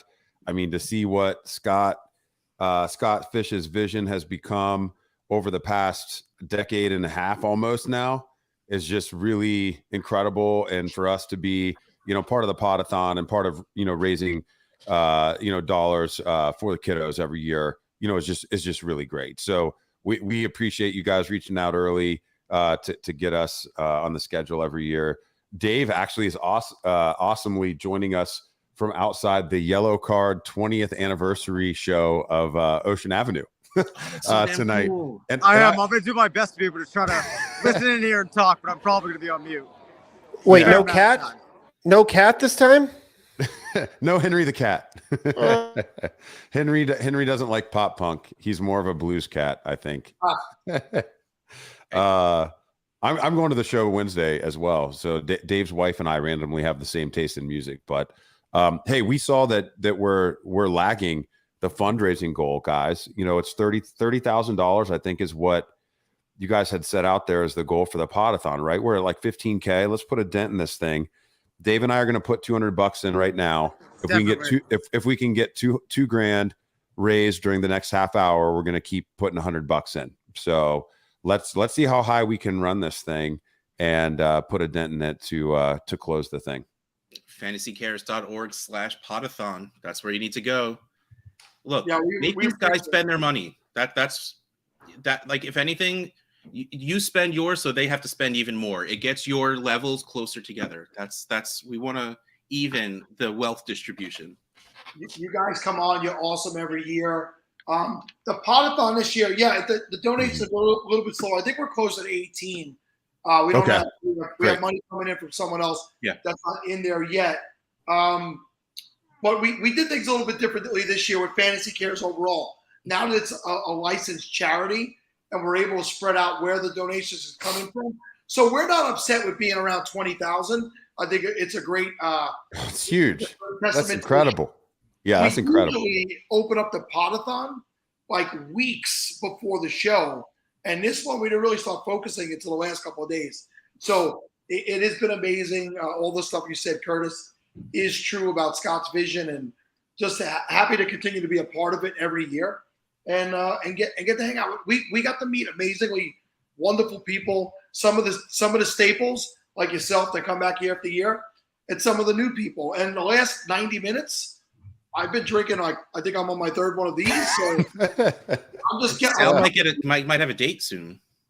Yeah, I might have a date with myself. I'm very lonely here in this apartment. But okay. Sal's done. Sal's oversharing an hour 35 and a half of the Podathon. All right, book it. 35 hours is Sal's limit. I love it. I love it. I feel another Bales bet coming on. That's where's Matt Freed when you need him. I'm as delirious as you guys. Actually, I spent the last week down in Florida in the 30A area, and I just drove 16 hours last night overnight, and so I'm like I'm on fumes here, but we'll talk fantasy anytime. We'll talk about Scott Fishbowl anytime. Russ, say something intelligent. Something intelligent. Nice. Yes. All right. So what? Well, Dave, if you can hear us, Curtis, I'm hoping you can hear us with those headphones. What division are you playing in? Where are you drafting from? And what do you hope to happen when you get on your first pick? So I was actually able to hear that, Curtis. So I'm going to jump in here. I'm in the Sunkissed division. Absolutely huge fan of Sunkissed, with a slew of fantastic competition, I might add. A lot of heavy hitters in there. I'm drafting out of the 4 spot, hoping that, maybe I can find my way into a Travis Kelce. Oh, there we go. Yeah, Sunkissed. So, it's going to be a lot of fun, a lot of big names in there. Curtis, where are you from, my friend? I am in the Jif peanut butter division. I elected in there, love peanut butter. And I'm actually playing with a bunch of people, mostly people that I don't know. Jack Miller, ex RotoViz all-star, is in there with me. And then a bunch of people that I'm looking forward to getting to know as a part of playing. I'm drafting from the 101. I selected the 101, and I'm just deliberating between which quarterback I want to take here. So I like that 104 spot for you, because you can kind of go a couple different ways depending on what happens in front of you. I've just got to, at that 101, I'm really trying to determine which QB I want.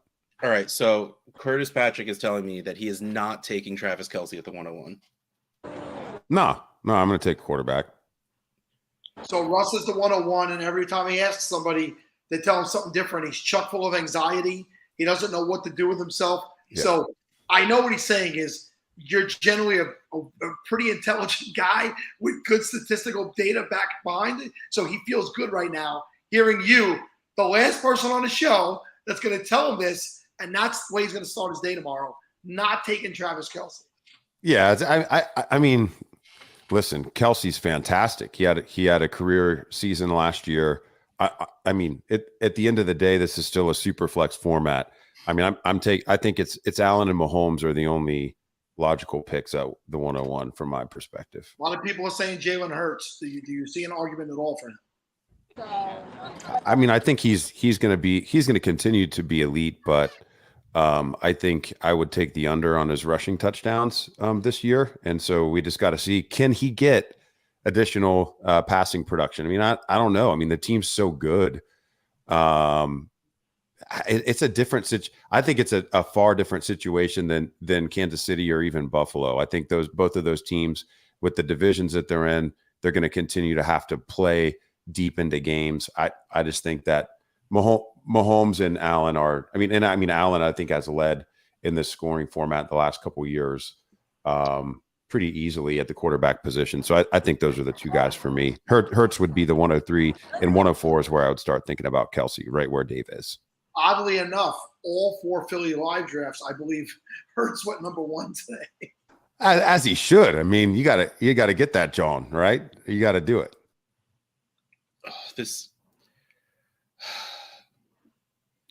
Wait, how many people am I listening to? Oh, just me. I'm the last voice. That's what it comes down to. Hey, Russ, if you can't get on board for recency bias, then it's because Joel said listen to you, and then Zach said listen to Joel, and I've been staring at this screen and Sal's face and talking for way too long to have my brain be able to work those transitive properties to get me to where I needed to go at an easy pace. So it took me a minute, but I got there. So, all right. So I'm going to go quarterback. I feel like Mahomes is the safe choice, like super safe. You're not feeling strong on Hurts. And do we think Allen takes year number 6 in a row of being the QB1? I've no, you know what? I think I'm just going to put it on Twitter. I'm going to let them pick for me. And again, I'm all for being able to blame someone else for my misfortunes. Oh, come on. Let's find an alpha mentality before your draft starts here, man. Have some conviction. My therapist has been trying for years, man. Don't leave it up to the fates, Russ. I mean, figure out whatever criteria it is that you want to use. Remember why you use that criteria, and just live and die by the decision. But I think Mahomes is pretty interesting just because, and you don't even find this just in SFB. I mean, we don't have the ADP yet, really, but I've done over 200 completed best ball drafts this year. And it's so much easier to stack and correlate with Mahomes because of the discounts on all the other players in the offense. So even if it's just hey, I'd really like to have a stack for that, those playoff weeks. If I'm lucky enough to get there, fortunate enough to get there, you're not going to have to force it quite as much as you would have to with Allen. I mean, with Allen, you would almost have to certainly try to get Diggs if he fell back to you in the second round. You'd have to maybe go early on Gabe Davis, or I don't know if you're if you're a Kincaid guy or not, but you'd have to be around early. Come on, Dave. Come on. Well, at least I love Dawson Knox. This year, it makes more sense than ever. Yeah. If you work through projection of the teams, you can easily see Knox coming out at the exact same spot as Kincaid, going 10 spots later in ADP. Him or Khalil Shakir are the way to do it. You got Trent Sherfield late. There's a lot of options late. Yeah, if you do that, I do like Shakir and Kincaid as cheaper ways than Diggs or Gabe Davis to stack with Allen. But with Mahomes, I mean, you're not, other than Tony, all those other wide receivers are going to be double-digit round picks probably this year. So it gets pretty easy. Then you can even correlate him with some of the running backs because of the way they used McKinnon last year. It's the 101, man. You should be flexing. You can't go into a tail tuck. Just the 101, baby. Let's go. Okay, but the real story is I meant to pick 11, but somehow picked 1 instead.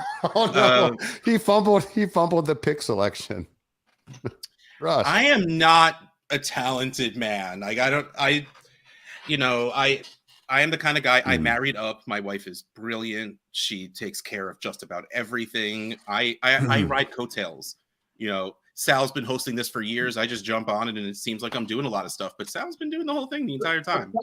Dave, we're gonna have to do deep thoughts with Curtis just to encourage Russ on the pod this week. We're gonna have to bring that back. Reenie's got a question in there, Sal. What do you think? Purdy and a 25 first. I got for Purdy Ridley. and a 25 first for Ridley. Did I lose? No, probably not. Super flex then? No. I think that's fine. I think that's more than fine. Yeah, for sure. I mean, You might Calvin have Ridley you might have scored 18 objectively touchdowns this won. year, so Yeah. That's your loss. But so if you were to pick one of those Kansas City receivers, like if you were gonna try and stack Mahomes, do you have a preference on any of those wide receivers? I've kind of been spreading all the seed to the wind there. Tony feels a little bit priced up right now, but I do think he's the most exciting option. But I mean, I think rotating between Sky Moore and Rice makes a lot of sense a couple of rounds later. So I mean, I don't know. Outside of best ball, I don't know how much non-Tony wide receivers I'll be drafting from the Chiefs. I do think he's got the inside track to what maybe like rookie season Tyreek Hill usage looked like. I mean, that's the type of skill set he's got. He's definitely not Tyreek Hill, but if you remember before Tyreek Hill became 150 plus target monster every single year and a polished wide receiver, he was the original Deebo Samuel before Deebo Samuel was Deebo Samuel. That was one of the wrongest things I've ever done in fantasy football. Yeah. Dude's a gadget player. He's not going to be the real thing. Nope. My bad. Like that was one of my wrongest calls. Hey, we got Zach in here. Russ is awesome. He says, Russ, you're awesome. And he could use some deep thoughts with Curtis. So we'll make sure we do that, Zach. And then go to the next one where it says the absolute truth of Russ has had his tail between his legs all day with one-on-one questions. And it's not just today, yesterday too. I've asked literally everyone what I should be doing. And that's even the worst answer because I haven't been paying attention. Like if I wrote it down and I was taking the stats of, the average of how many, but no, I've literally just been like, okay. Oh, I like that. The next person. Okay. Oh, I don't like that anymore. I like this now. And I'm going to draft. And this happens to me every year, especially with SFB, where everyone starts posting how their draft is going. And I never want to do it. And finally, I'll just be like, you know what? I hate this team. Tell me what you think. Dude, you're crushing it right now. No, you say that, but when I finish like 800th, I'm not going to believe it. Last year, I finished around 2,235th, I think it was, because I was Mr. Injury Predictor and drafted too many rookie wide receivers, and it didn't work out. So that one was a straight up my bad on that one, but. Nobody bats 1,000, man. I think last year might have been the first year that I missed the playoffs, but I'm looking forward to getting back in there this year. Now you get a redemption story, though. Yeah, you got a redemption story. If you make it all the time. Let's do a quick check-in. Hey, Sal, it looks like we've raised about $800 maybe since we started. We've got 10 minutes left. I mean, I would love to see if we can get another 1,000 in the next 10 minutes. Dave and I will throw an extra 100 apiece in. So let's see what we can. If you're listening. Let's do it. Let's get there. Hey, I love how Curtis is just talking for Dave's money right now. Mike,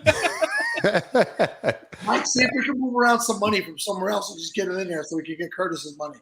We do have $100 coming from a different account in a second, and I will say that's kind of how it usually goes in the pod anyway. Dave just speaks for Dave's money, so Curtis usually speaks for Dave's money, so that's how it works.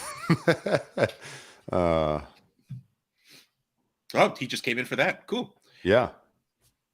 All right. So, what is? I mean, you got about 10 minutes left. What is your goal of being on the Podathon? We know you're here every single year, so it's not like I signed up and this is my dream to be on this Podathon. But you're here in front of the millions of viewers that we have worldwide because we are internationally known. And while that number says 48 up there, I believe that they don't put the zeros afterwards.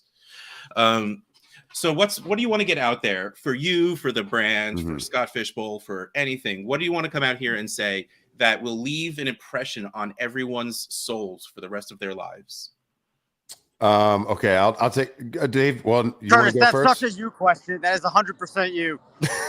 Okay. Well, just a couple things. So first, I think it's important to highlight just how incredible the fantasy football community is. And it has become more of that. I mean, we've had millions of people playing fantasy football in the United States and worldwide.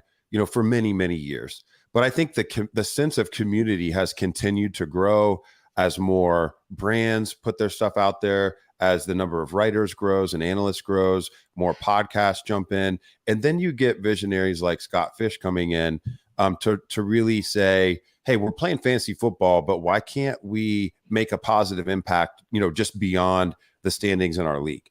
And so, RotoViz fully stands behind, Scott's vision and everything that he's been able to accomplish. And so that, first and foremost, on behalf of the rest of rotoviz.com, Dave and I just like to come on and make sure that everybody understands, that we are staunch supporters of Fantasy Cares and staunch supporters of Scott Fishbowl and everything that they're trying to do. And then we just like the contest. Beyond the charitable element, the idea of bringing, thousands of people together to play in a bragging rights only league like this, essentially. I know there's some prizes, but it's a bragging rights league, right? If you win the Scott Fish Bowl, you don't say I won a subscription to whatever website. You say I won the Scott Fish Bowl, right? And then you take a picture in a unitard with your junk out for the world to see. Oh my gosh, yeah. And so, I think that is what is so fun too. And I really have tried to, in Dynasty especially, I've tried to balance my entries in like industry/analyst only leagues versus playing in the public type leagues. And there's just so many great and talented players out there. And at the end of the day, no matter how much research you do, there's still that little element of luck and catching lightning in a bottle to a fantasy season.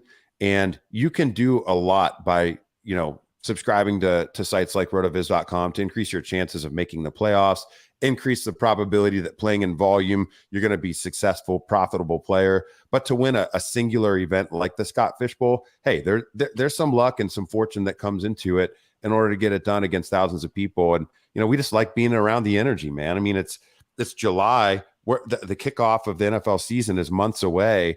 And we've got everyone just feverishly and rampantly drafting, live drafts all over the world to see what's happening, across the pond. Com Kelly, our a producer at RotoViz Radio, I saw him repping the brand in the London draft earlier today. And we've had numerous analysts all over the country drafting this weekend. It's just awesome, man. And so we just like being part of it. It's just exciting for us as it is, this year versus 5, 6, 7 years ago when we got on the Podathon the first time, however many years ago it was. This is it, man. If you can't get behind the Scott Fish Bowl, what are you even doing? That last line should be the tagline. If you can't get behind Scott Fish Bowl, what are you doing? I love that. That's beautiful. All right, Dave, top that. No, nothing. All right. He's gonna act like his screen's frozen. I'm back. He's I echo everything Curtis says. This guy has a way with words. I can't say anything better than he already did. I don't know if anybody is a Blazing Saddles fan, but he's like, ditto, you provincial putz. I think you say this eloquent thing and you're just like, yep, me too. Yep. Yeah. Listen, Zach Reed agrees, right? And I'll say this to Curtis and Dave. These guys gave me an opportunity for a year to host one of their DFS podcasts, and they would have let me keep going. It didn't work for my schedule any longer when I switched jobs, but they legitimately paid me money. They sent me money to record a show weekly for them with two awesome dudes. I miss it. I wish I had the time in my real life to actually get back to doing it, but they made me feel like I was legitimate in the industry, and you guys do great work at RotoViz. You always come on here and you're very generous with your time and your money. And I've said this before, RotoViz, all the app stuff is legit. Yes. Go there, spend a little bit of money, get access, and you will win fantasy leagues. There's so many fun things. I get lost for hours sometimes going there and tooling around with stuff.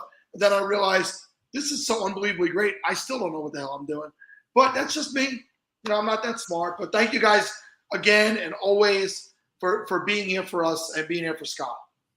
Yes. Thank you. Thank you very much. And I will say I have written, podcasted, done videos for DLF. I love DLF. RotoViz was my first subscription. And so I agree.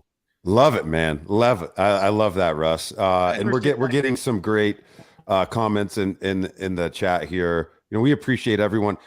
36. Hey, you're 36 hours in. If you are one of the 40 plus people listening in hour 36 of the Podathon, I mean, you are absolutely everything that's right about the fantasy community. So pat on the back to all of you for listening in and supporting the Podathon right down to the final minutes. I'm appealing to your sense of achievement right now. I want to see $500 in the next 5 minutes, and Dave and I will make it. We're lowering the bar here because we're up against time, but I want $500 more in the next 5 minutes, and we'll hit another 100 each year. Let's go. Listen, who's with us? Do it. I mean, the whole idea of this thing to be in the Scott Fish Bowl. If you're playing in the Scott Fish Bowl, you should be making a donation. There's no league fee, but there is a donation desired to help out what we're doing here. So now's the time to do it so that we can get the match. You know what? We are going on a silent strike. No words for the next 3 minutes until we get. No. Oh, man. Okay, let's see if we. Yeah, I mean, I feel like that's a hollow threat. I would never let that happen. Right, McGonigal says I'm driving. Pigskin Panic is in. I saw $20 just come through. McGonigal says he's in for 25 later. So we'll see what happens. We'll see what happens. The Scott Fish Bowl helmet. We still have a little bit of time left on that.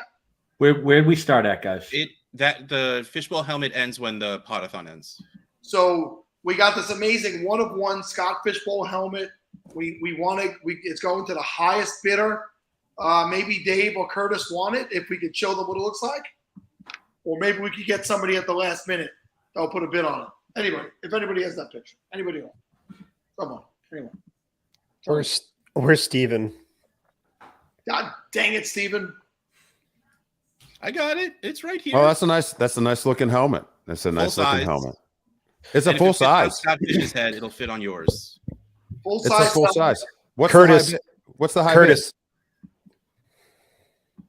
Bid? $425, I believe, is where we're at right now. Curtis, this helmet's from Vicus.com or Vicis.com. I think Vicus.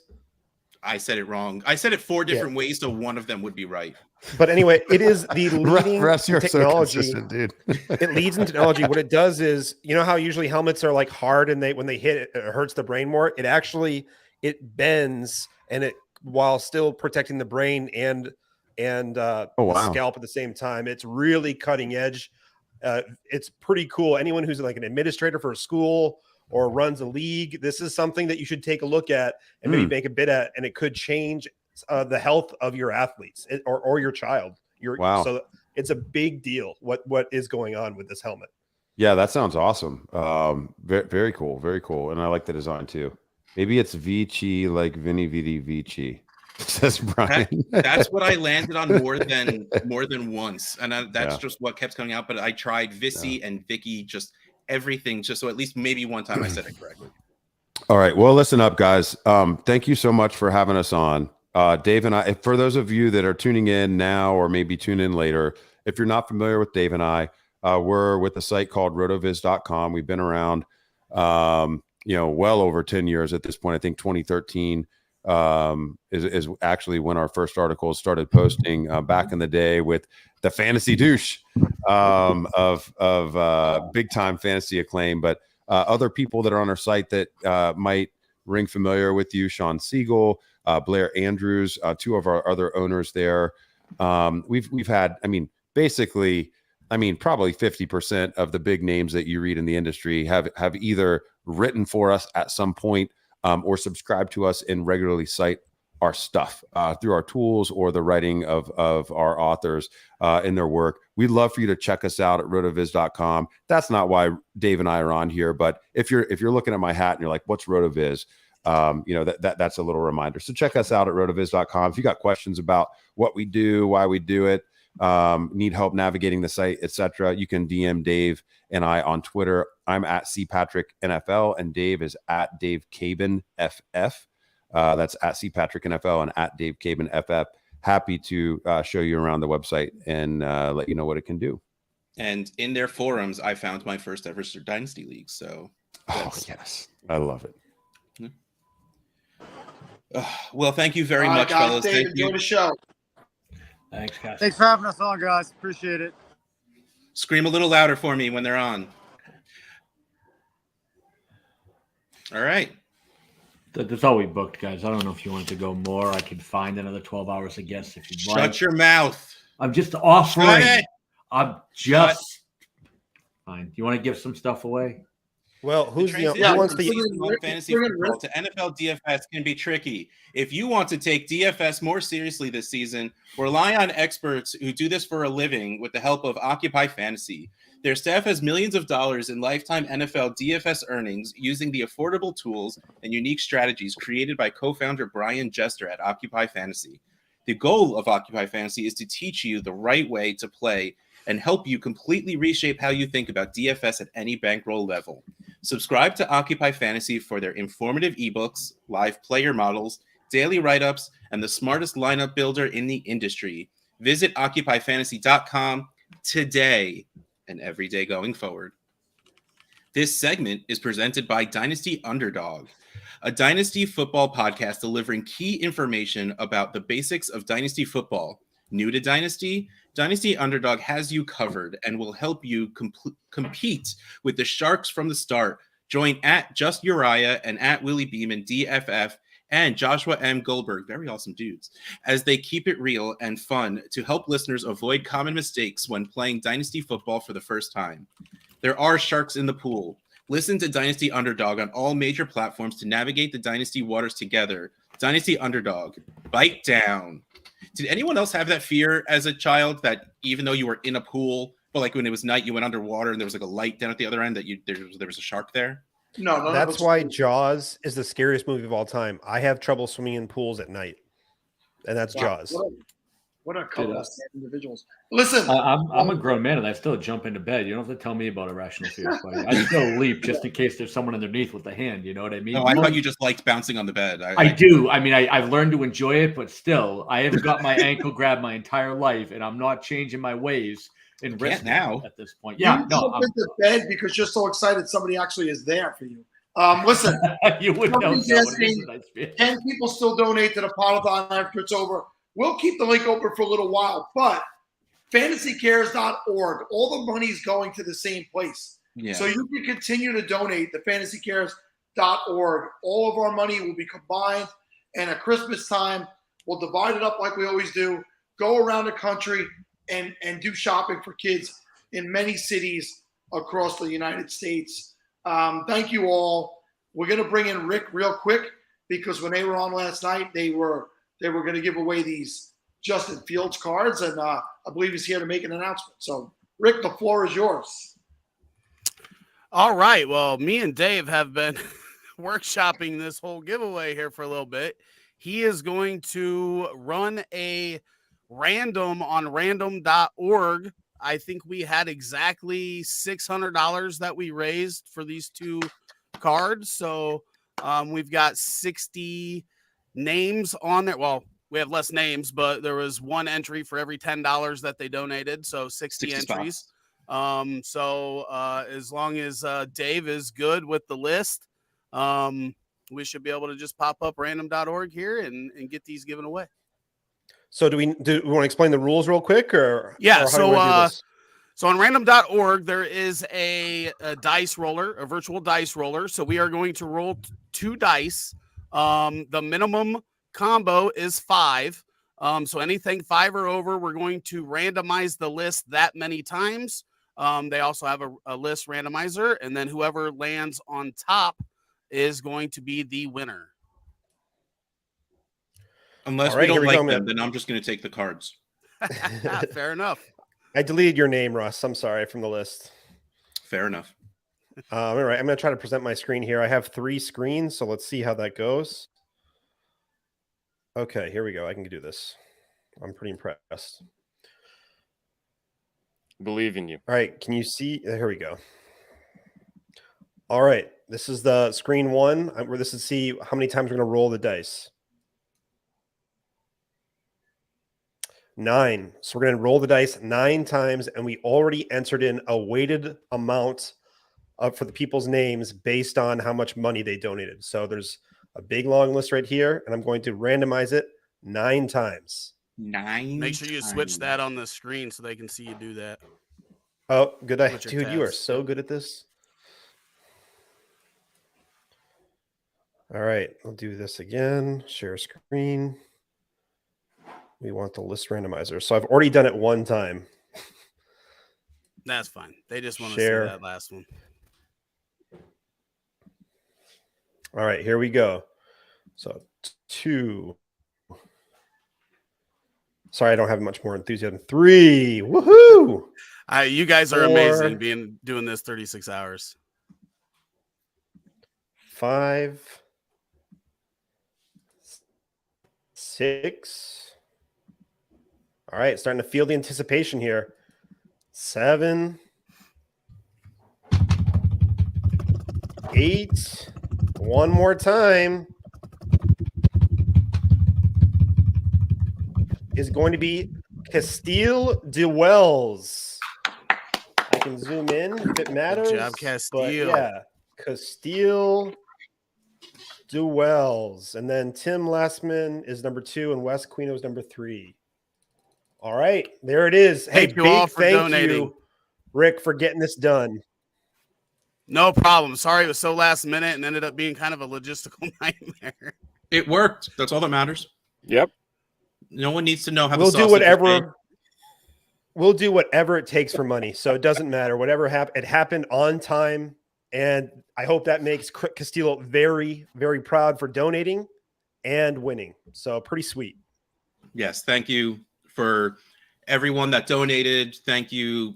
Well, I don't know if those are your cards, Rick, or if they're Roto Heat's cards. So No, they are mine. I'm a huge Justin Fields collector. That's what all Oh, that is. then back screw the there rest is of all those Justin guys. Fields. Thank you, Rick. But it was on behalf of all the guys here at Roto Heat that put in a ton of work. So we all appreciate everybody. We appreciate you guys. Again, 36 hours. You guys have been kicking ass. We appreciate you letting us be involved, and we want to do more next year. I was telling Dave I'm terrible at Twitter. I miss everything. So just let me know, and I'm ready to go. Anything that I can help with. And a lot of the guys on the Roto Heat team I know feel the same way. So thank you again for letting us be involved. Awesome. Sweet. Thanks, Be Rick. good, Rick. So JB Barry was also doing a giveaway, and we did that randomizer, and he's informed the people who won. So the person who bid the most, we keep doing it, right? I hit Rick back in. Somebody takes him out. I got him back out. So he made the announcement. So the person with the highest bid during JB's time frame was Shane Hallam. Shane is a longtime supporter of the Podathon, longtime supporter of the Scott Fishbowl, just one of the nicer dudes in the industry. So congratulations. Awesome dude. He gets to pick out whichever one of those 2 items he wants. And the item that he doesn't pick will go to Brad Rumbaugh, RUMBAUGH. And JB, has contacted both of them. Yeah, Brad was a multiple-time racer to get into SFB. We saw his name a lot during those days. And JB just told me that Shane took the autographed DK Metcalf ball. So the autographed Tiki Barber jersey will be going to Brad Rumba. All right. Guys, I That's don't know roll. anything left. What do you guys want to say? Right? Like, why did we put the tired people on by ourselves at the last half hour? This is a terrible idea. All right, I got a little bit left in the tank here. This has been 36 straight hours for me. I took an involuntary 20-minute nap this morning. That's all you took? Yeah. Yep. It's about 3 3/4 liters of Sunkist the last 48 hours. So that was exciting. But there's a reason why I did it. One is because the people you're seeing on the screen right now, everyone put in their 100% effort doing what they did to contribute. And it's been special. And that's honestly, I was like anxious for like the last like 2 or 3 weeks because I was afraid I was going to let people down. And it's because of the effort that I see what people do. And I'm like, I got to keep going. I got to step up my game. So that's number one, is why this happened. Number 2, we have some of the best sponsors in this space. I believe 85% of our sponsors this year are repeat sponsors. And when I told you guys what it was before the show, I missed like 4 or 5 sponsors. And after seeing some of the production of the show, several sponsors went and donated more money just because. So that is why we're doing this, because that is we've raised. I think we're what, Sal? What's our official total? Do we know right now? I'm gonna open it up. Donor box is at 15,254, but I think we have 2.5 not in there, at least. That's like 3.3. Yeah, whatever's right? coming from going for 2 is still not in there. And we got the helmet up to 525. Oh, sweet. So 3.3. So that's like a little over that. Yeah, it's a little over $19,000. That's quick math on a spreadsheet. So that is why that is $19,000 that will be going to kids. That will not be going to some corporate head, who gets to get 60, 70, 80% of the donorship or of the donations. It doesn't go to any of that. Everything goes to the kids at Toys for Tots. It will not be getting any toys at all. Would not be getting any toys during the holidays. That is from the people in this community. That is from the people who are on this Podathon. Bob, I don't know where Bob is, who's a huge help. Scott Fish, I wish he was here. Ryan McDowell, I wish he was here. They are leaders for us. They started this 20K-ish right there. So that is why we did it for the kids. And that's about the energy I have left. But I really have to say, for everyone who's on the screen right now, hat tip for you. I'll be a little personal. When I got off this morning, like an hour after I got off, I kind of broke down a little bit because of how amazing my overnight time was.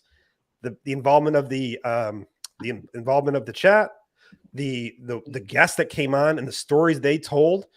If people who miss sections, this is going to be on YouTube. Sal, I forgot to follow up with the Aussie guys. They wanted to come on. They dressed up as burgers and donuts and did fast food trivia with me and Peter Howard. I feel so bad that I missed it, but I slept right through. It was at 4:30. Every single person on the overnight told a story that epitomized Fantasy Cares, community, charity, and fantasy football. And then also an international component that spread all over the world to South Africa, to Brazil, to Spain. And that was Fantasy Cares. That is the Podathon. And it's emotional to me. It means so much to me. And hats off to you guys. You guys are fucking amazing. The sponsors are amazing. Woo! That is what it's all about. He's rolling. So no, that's it. That's all I got. Steven Johnson was here while his meat fridge broke. He left. He came back. Earlier tonight, I don't know if you saw it. Somebody said, "What's my pickup line for Steven?" I couldn't get a word in, so I typed it, and it was, "Is that a meat stick in your pocket, or are you happy to see me?" So, guys, I could not ask for a better group to do this with. As my life has gotten busier, you guys have stepped up to organize this show, to put it all together, and allow me the opportunity to still come in and host it. And I can't thank you enough for making me feel like you guys took something. It was an idea of mine. You guys crushed it. You expanded it. You made it better than I could have imagined. This is a professional production now, something I'm not capable of doing. And I'm beyond appreciative. Those are legitimate tears in my eyes. Thank you guys, every single one of you. Yeah, and Dave, real quick, I need to jump here and say you are literally the goddamn superstar of the past 36 hours. I mean, Daddy, I don't want to put you down in any way, shape, or form with everything that you've been doing and everything you did to put all of these people in order for, I know you had to set, it's like, putting the tables together for a wedding. You can't put too many people next to each other because you don't want the, scratching at each other under the tables. So both of you just so much work put into this. And Dave, you're sitting here, I feel you. Yours and my brain seem very similar. Like, you feel no matter what you do, you feel like everyone else is doing 20 times the amount. But goddamn, man, like you heard yourself say you only took a 20-minute nap in the past 36 hours. Like, I slept last night not nearly as much. I got like a good 5-6 hours, and I still power napped every time I wasn't on the screen. Like, I hope you realize we see and appreciate the shit out of every ounce of energy that you have been putting in, and not today, not yesterday, for the past few weeks in all of this. So puff up the chat. And I know, like, I spent the past half hour with Curtis Patrick telling me that I need to, get a little bit of tea going in my life. But I'm gonna take that and pretend he was talking about you, because that's how I deal in life. I don't like people talking about me. So please, Dave, understand that you are not even deserving to be with us. If you were here with us, we'd be hoisting you on shoulders. Mostly Sal, because he's the strong one. Mike was a power lifter, for God's sakes. After the sun kiss, I don't think. After the sun kiss, I don't think Mike could lift me. We'll see next weekend, Dave. I'll give it a try. We'll take a picture for Russ. I'll see if we can do the Wyatt. Actually, Wyatt, we did the Dirty Dancing at Expo where I picked him up over my head and spun him. We'll try to recreate that. I need a GIF of that, please. Stretch beforehand, please. I will. So I will say that, seeing what Dave did really was the engine for all of this. Man, we're all trying to run with you. That's been the case since I started doing this 2 years ago. Not only are you a hard worker, man, you're my sounding board. You know that. I would have lost my mind like 10 fucking times during this if you weren't there. So I appreciate you. Like I said, Steven doesn't get nearly enough credit for his art, what he did. Russ literally was jumping in, must have texted me, DM me how many times, just what can I do? Where can I fill in? And then Sal, you were here too. Now you showed up. Go on, man. You know this is yours. This is what we do. But honestly, to all the guests, they made it so easy. To our overnight guests, they just jumped in and said, whatever you need, Mike. The undroppables right out of the gate, like Tommy's first DM was, I'll do the overnight, man. We're in California. Kurt from Springbooks from African Fantasy Football is always like, what do you need? Aussie guys always take in the night shift. We had 5 Yard Rush. These folks are signing up saying, how can we make it easier? I actually booked the overnight shift that Dave did before I did the prime time. So we had so many people saying this was probably going to help out. To see people doing that is spectacular. And all of you in the chat, I have seen so many of the same names for the entire 36 hours. Y'all must be exhausted. So thanks for hanging with us. But honestly, guys, I just love being a part of this. Love seeing all the faces on there this year. I couldn't be on camera much this time. I popped in when I could, but I was watching y'all crush it while I was running around, had you in my pocket the whole time, as creepy and odd as that sounds. Y'all were amazing. Unbelievable hosts, unbelievable guests, unbelievable production. Just unreal, and the best chat I've ever seen in a pod in my entire life. Yeah, Bob finally got his kids to sleep in a hotel, so that's why he's not jumping on. JB, I have no idea why you're in the chat and not on here, pretending like you weren't part of this.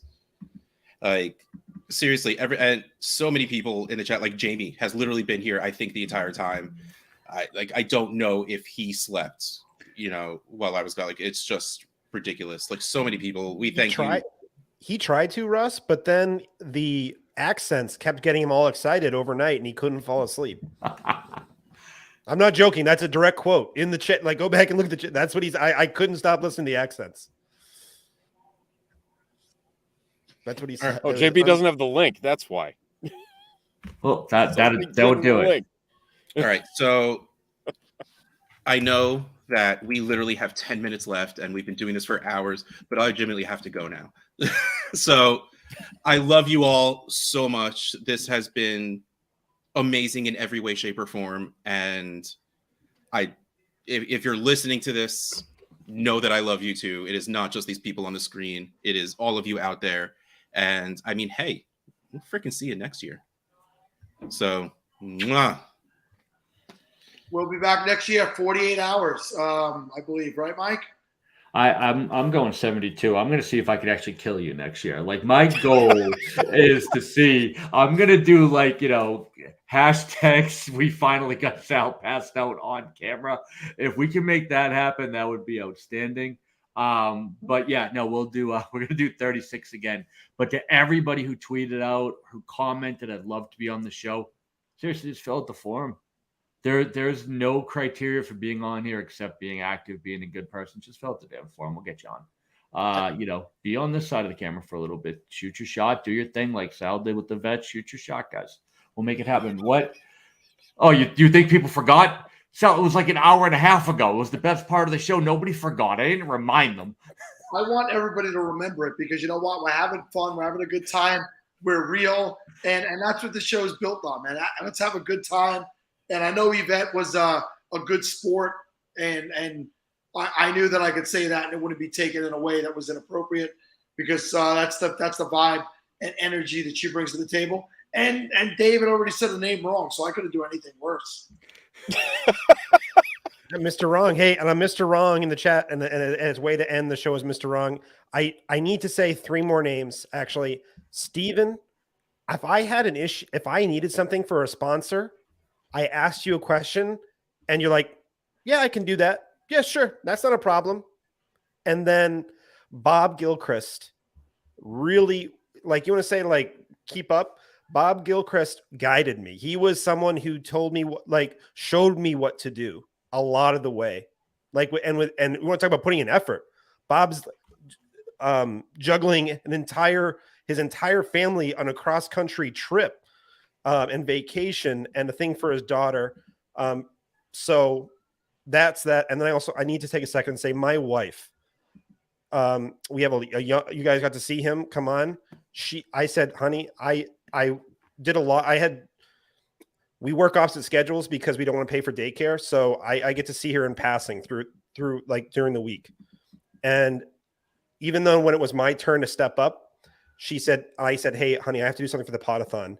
She didn't say complain. She might ask me, hey, can you do this first? And then she's like, I got you. So without her, it wouldn't have happened. I could not have done it without her. Like, she was with my son for a ton of the weekend.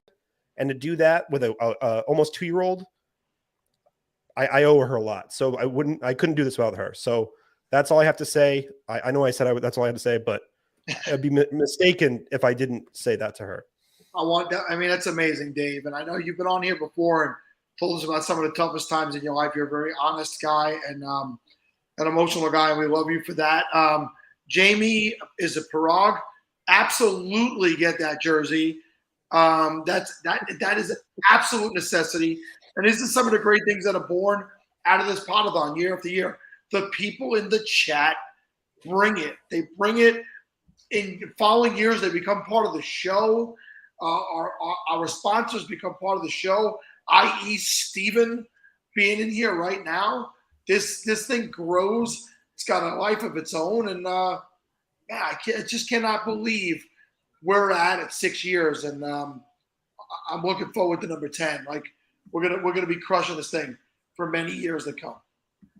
Yeah, I just to chime in quickly, like you mentioned, 4 years ago, 2020, it was SFBX. I reached out to you, and I believe also got connected in with Dave as well. It's just like, hey, I want to sponsor, and they're like, oh, are you in SFB? I'm like, no. Like, I've loved watching the Podathon.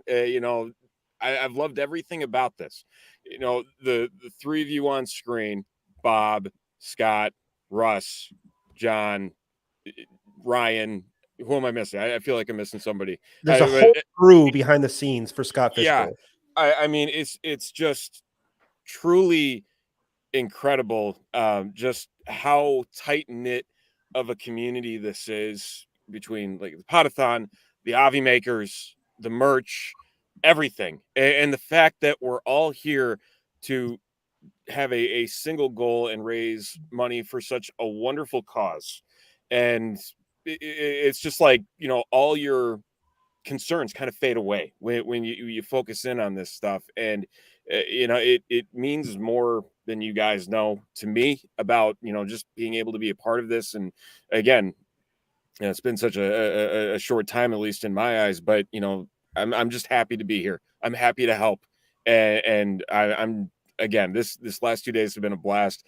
Tons of laughter. Whether it's Sal shooting his shot or telling us what kind of sticks he's had in his mouth.